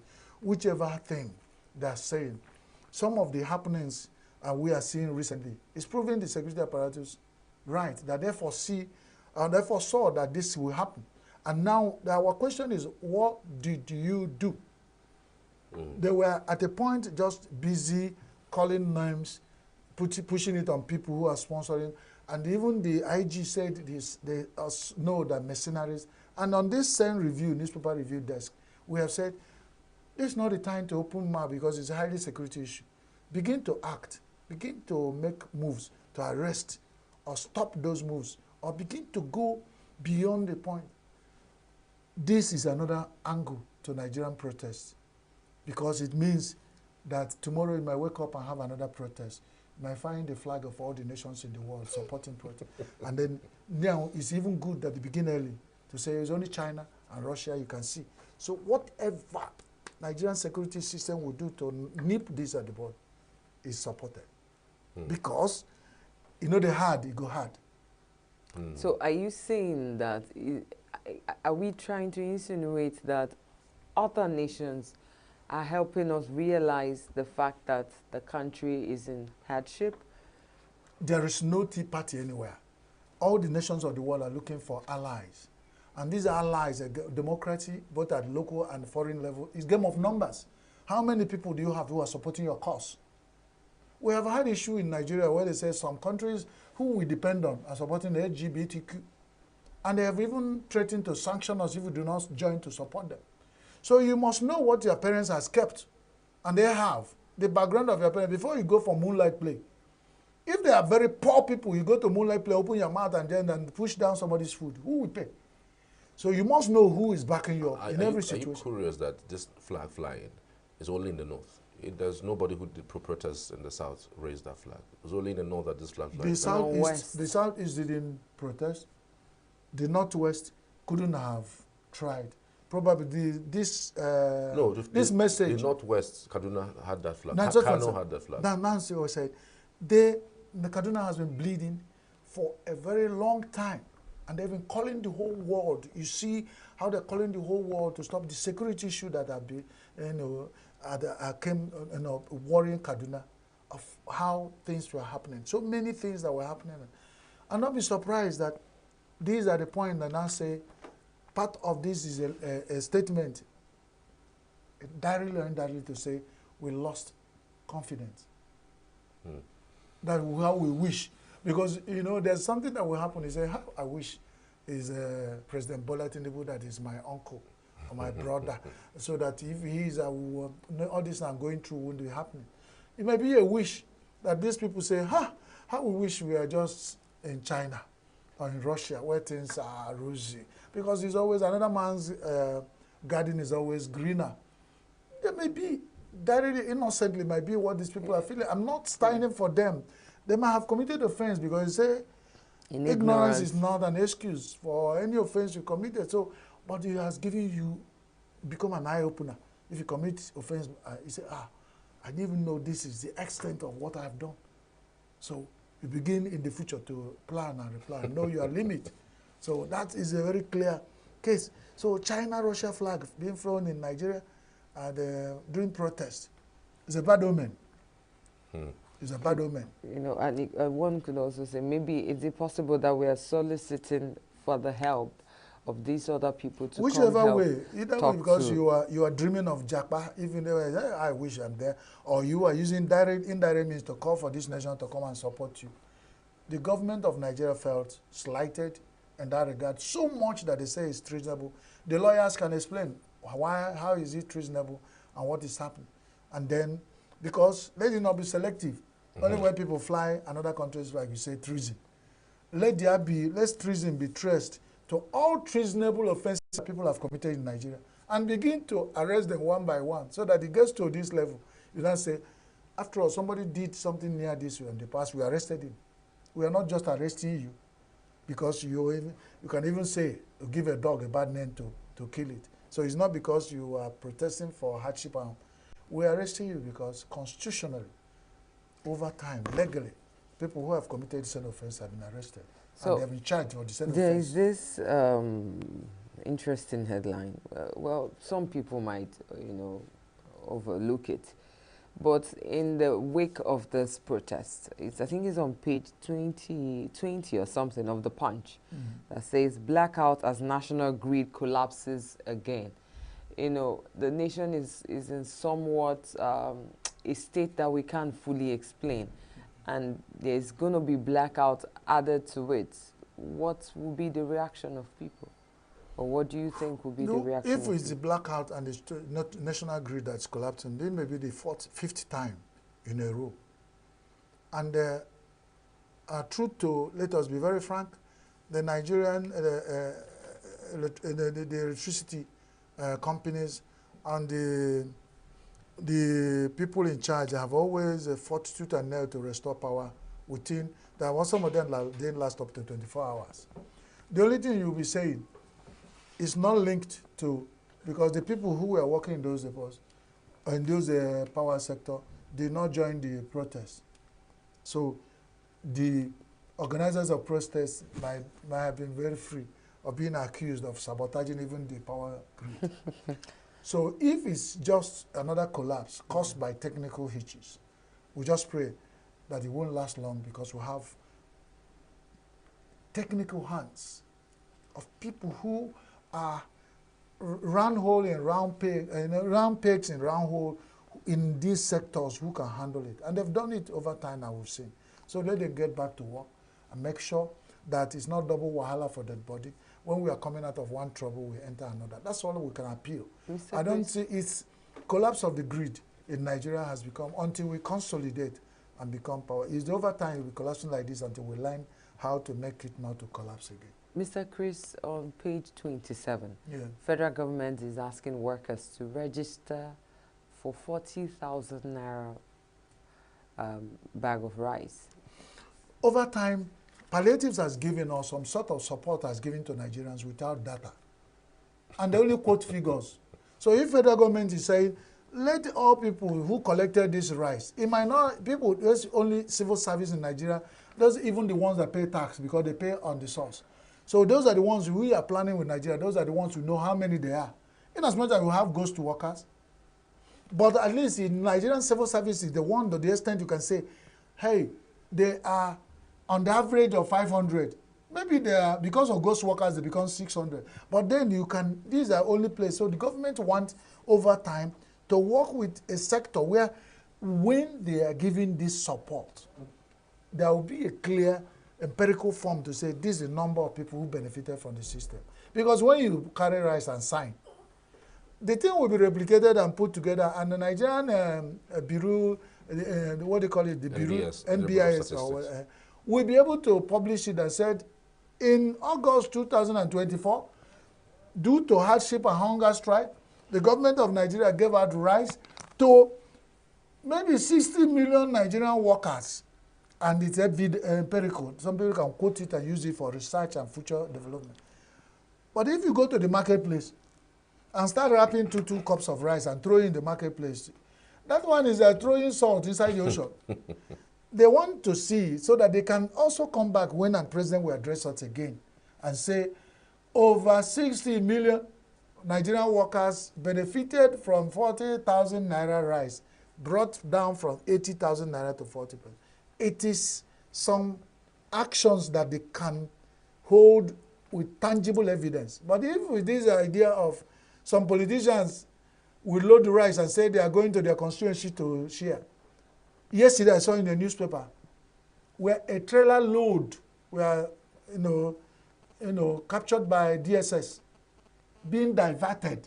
These 20 trucks of rice that are being sent to states. Some people have diverted their own state's own.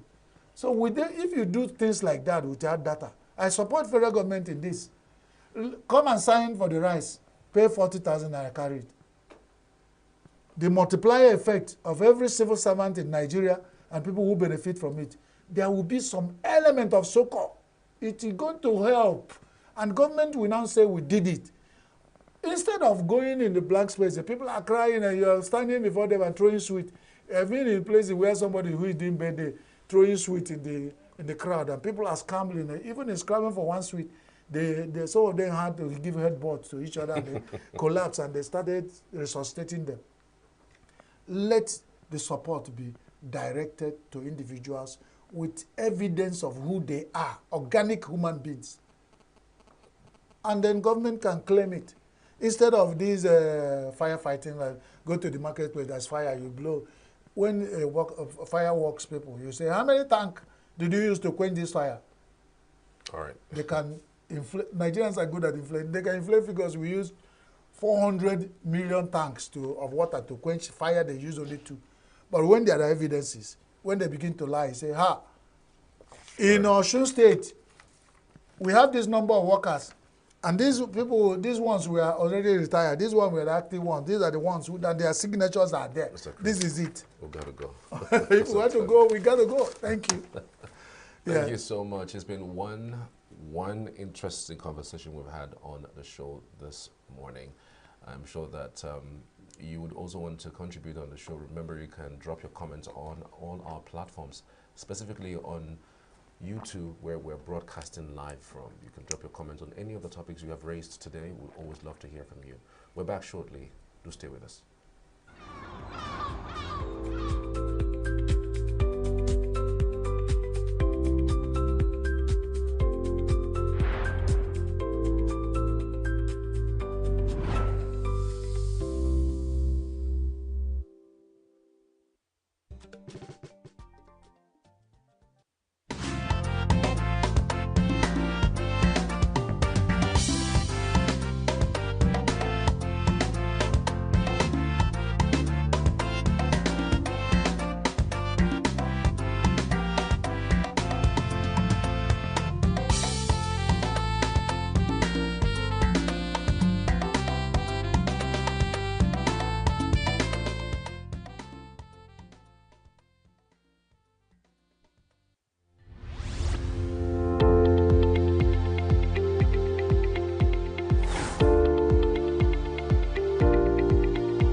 you go to some of our public institutions, because you want to say tuition is free, the laboratories are almost empty. So when you pay money, just like an investor, when you pay, you ask for value. When you see buses in the nation's capital, buses are designed to take 50 passengers. Sometimes you have over 110, 120. That's because they are highly subsidized and free. For me, subsidy, yes, but free, highly no. It shouldn't be free. And this is the only way to be honest, because we're preaching about sustainability. If it is free, we can't sustain it. If masses are going to be paid, it has to be in a subsidized amount of money. Let the government subsidize it, because major thing we are facing now is a problem of transportation, the high cost of transportation. All of us move from one place to the other, goods and services move from one place to the other, but when the cost for transporting goods and services to where it is needed is highly expensive, it will affect the price of goods and service itself. Let Innocent produce buses for Nigeria, electric buses, and let them be carrying people all over 100 naira. Nigerians can afford it. 100 naira. Even if from here to Gawalada, 100 naira. From Ketu in Lagos to Victoria Island, 100 naira. If they do that, the buses, the distance will reduce. You understand me? You set up a charging point where they can go and charge their buses.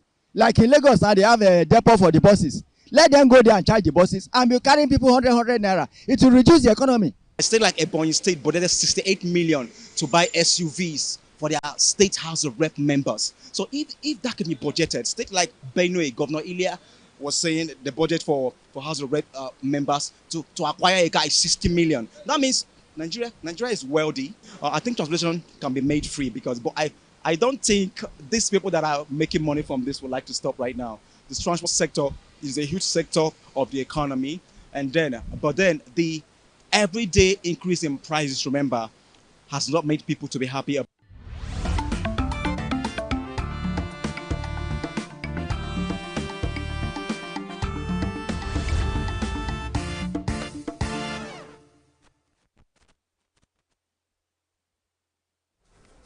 Welcome again. It's still the Signature Morning on Signature TV. Yes, I will always like to remind and tell us that don't forget to follow us on all our social media handles. And you might wonder, why is it important? Because we always come with the latest and we'll give you fresh from the pot, the bottom pot, you know, how they put it. And we always have exclusives, so it's not like we copyright, you know, we copy from people rather. So follow us on all our social media handles at Signature TV on Instagram, TikTok, and Facebook. And on YouTube, subscribe and leave it there because we are live 24 hours at Signature TV on YouTube. We're shifting the paradigm a bit, but not really, because we're still on the same topic. But now, not really, okay, that was newspaper review. It all feels like the same. However, we're talking about the hunger protest. You know, counting the gains and losses. What have we gained from what we did from 1st of August? Today is the 6th of August. And for those still protesting, what's the plan ahead? You know, what are they losing by protesting? And those not protesting, what are they losing for not protesting? And for those, what are they also gaining? So vice versa. And we have Dr. Chukwuebuka Gabriel Eze to discuss this with us. You're welcome to the show. Thank you. Good morning. Good morning. You know, they say all red cap people are chiefs, you know, but when you now add carrier, I want to ask, are you a native doctor? No, not really. Okay. I'm a titled man. Okay. I'm Edogeze Ibagwaka. That's my title name. Okay. And I also have a chieftaincy title of Dikede Bube, one of Ibagwaka. Oh. So invariably, I'm a double chief. As in, and a doctor as well. Yes. I mean, you're Dr. Chukwuebuka Gabriel Eze. Yes. And you know the other ones that we need to fill a form for. Okay, now on the hunger and hardship protest. Yeah. Counting the gains and losses. What have we gained so far? And what are the losses we've incurred by this singular act of protest? Thank you so much for giving me this opportunity. The hunger protests and the hardship protests actually didn't just come out of the moon or just people wake up and go to the street and hit the street to protest. Something led to the protests. And the hunger in the land, the starvation, the hardship, these things are the precursor to the protests. And talking about the gains, the people, the Nigerian people, I don't think that the populace are actually even looking at the gains or the losses. They just want to get what they want to get because they feel they've been pushed to the wall over too long and they want to take back their country and they want things to be done right. Because the basic needs of man are food, shelter. Those are the basic things, food, shelter, and water, something like that. And when you don't have those basic needs of man, you know, a hungry man is an angry man. So I believe that even the take-home pay couldn't take Nigerians home anymore. That was what necessitated the protests. And counting of the gains, I think we've achieved something, Nigerians have achieved something in these protests to a reasonable extent because the government, that's the president of Nigeria, addressed the nation a few days ago. And in addressing the nation, he was trying to portray some points, to say the things that are in the pipeline to be done and the things that are already been done by his government to make sure that Nigerians feel the impact of governance. But Nigerians are saying that, well, we know you've done some things, but we are not feeling the impact because no matter the policies, the policy reforms or whatever you are doing, and the common man doesn't feel the impact, he doesn't feel that you've done enough.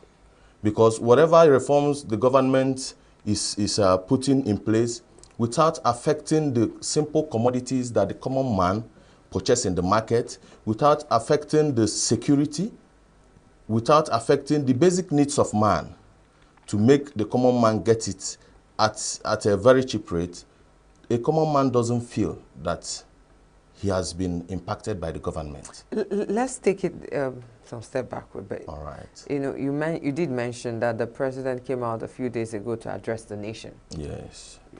Did that address the nation? I would say he didn't entirely address the nation. Okay, how because so?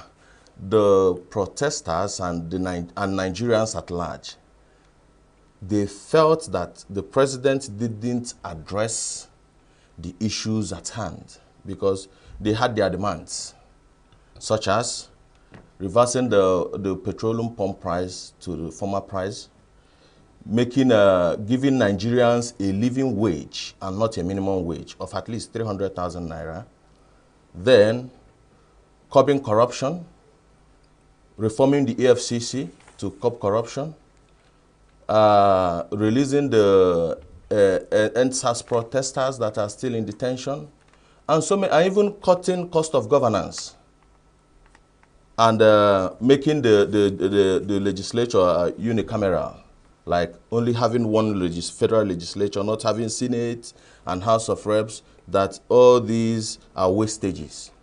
He didn't address those points. He only said that you should come to the table, let us dialogue. But the protesters, they felt slighted. But on the other hand, the president was addressing the nation, telling the nation that when he came on board about 13 months ago, that we are using about 97% of our IGR, of our income, revenue to service debt. But now, his government has made it to come down to 68%. The figures are good. He said that they are revamping the infrastructure. They are putting things in place, roads, healthcare, schools, they are good. But it's only a man that is alive that will go to school.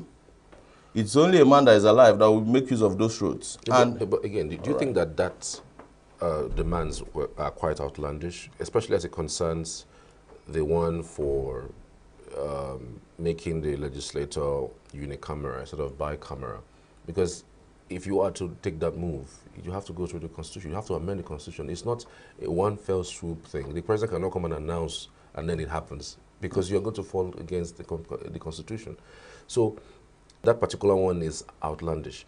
And then when you say the government is bogus, that you need to cut cost of governance, have you noticed that the number of people whom the state governors even employ are 10 times what the president even employ as 40-something ministers? You have tons of people who are named as SAs, BAs, SSS or SSAs under some of these governors across board. Why do you think these protests are not directed to state governors who are also doing worse than what even the president is even doing? Do you think this protest is misplaced? It's not even coordinated. All right, thank you so much. There are so many points that the protesters listed. Let's leave out the one of the legislature out of it first. If he had addressed some other issues like the fuel pump price, the minimum wage, other ones, I think people can now say, yeah, the president addressed some of the issues we brought to bear, and we can be patient with time. The constitution can change. But not only bogus National Assembly, that's not only the problem.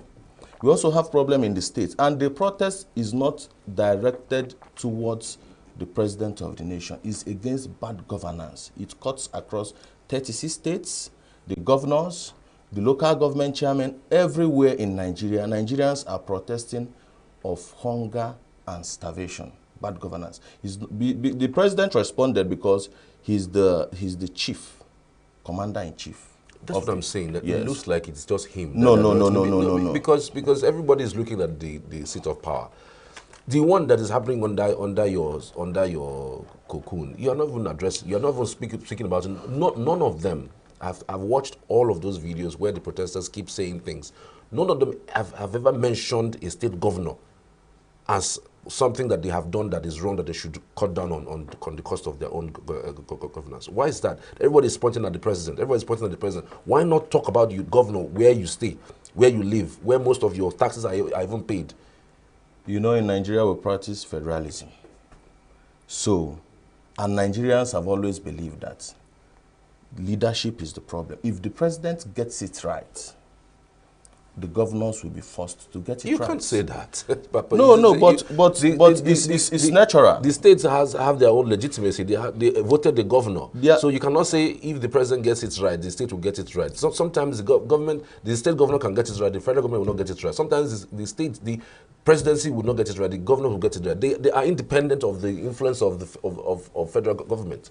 All right. Let me tell you why most people are focused on the presidency. If you want to tackle the insecurity issues we have in Nigeria, the president is the commander-in-chief.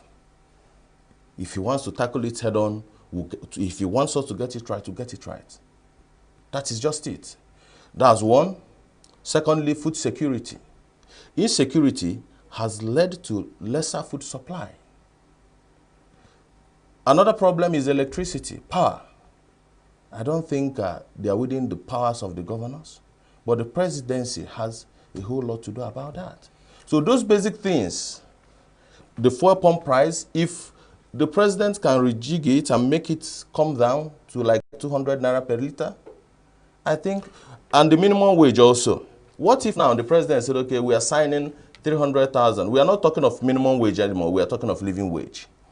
We are signing 300,000 naira and put the things that need to be put in place so that inflation will not eat up the money.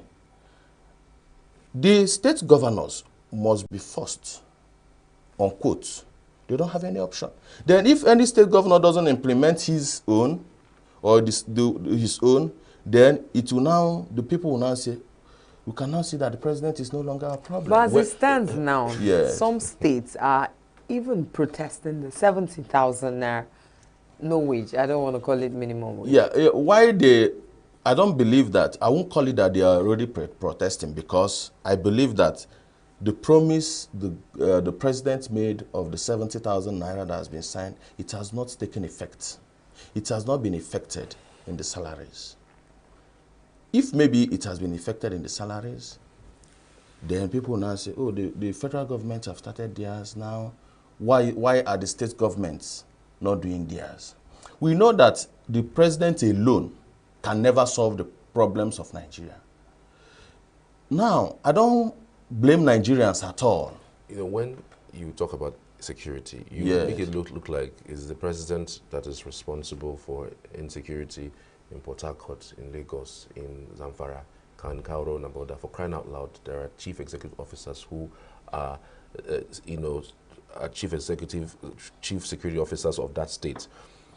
He is the president of the country. He cannot be everywhere. That's the reason that also will have state governments and local governments. But so if something happens in Ondo State, is it the president that you call?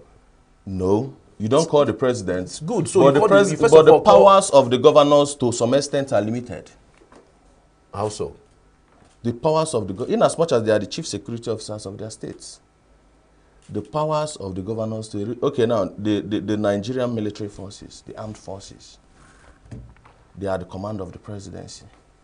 A state governor cannot just give orders and say move and do this and it will be effected.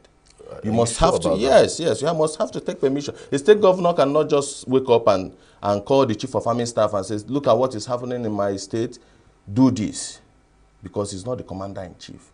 The president is the commander-in-chief. So he gives orders.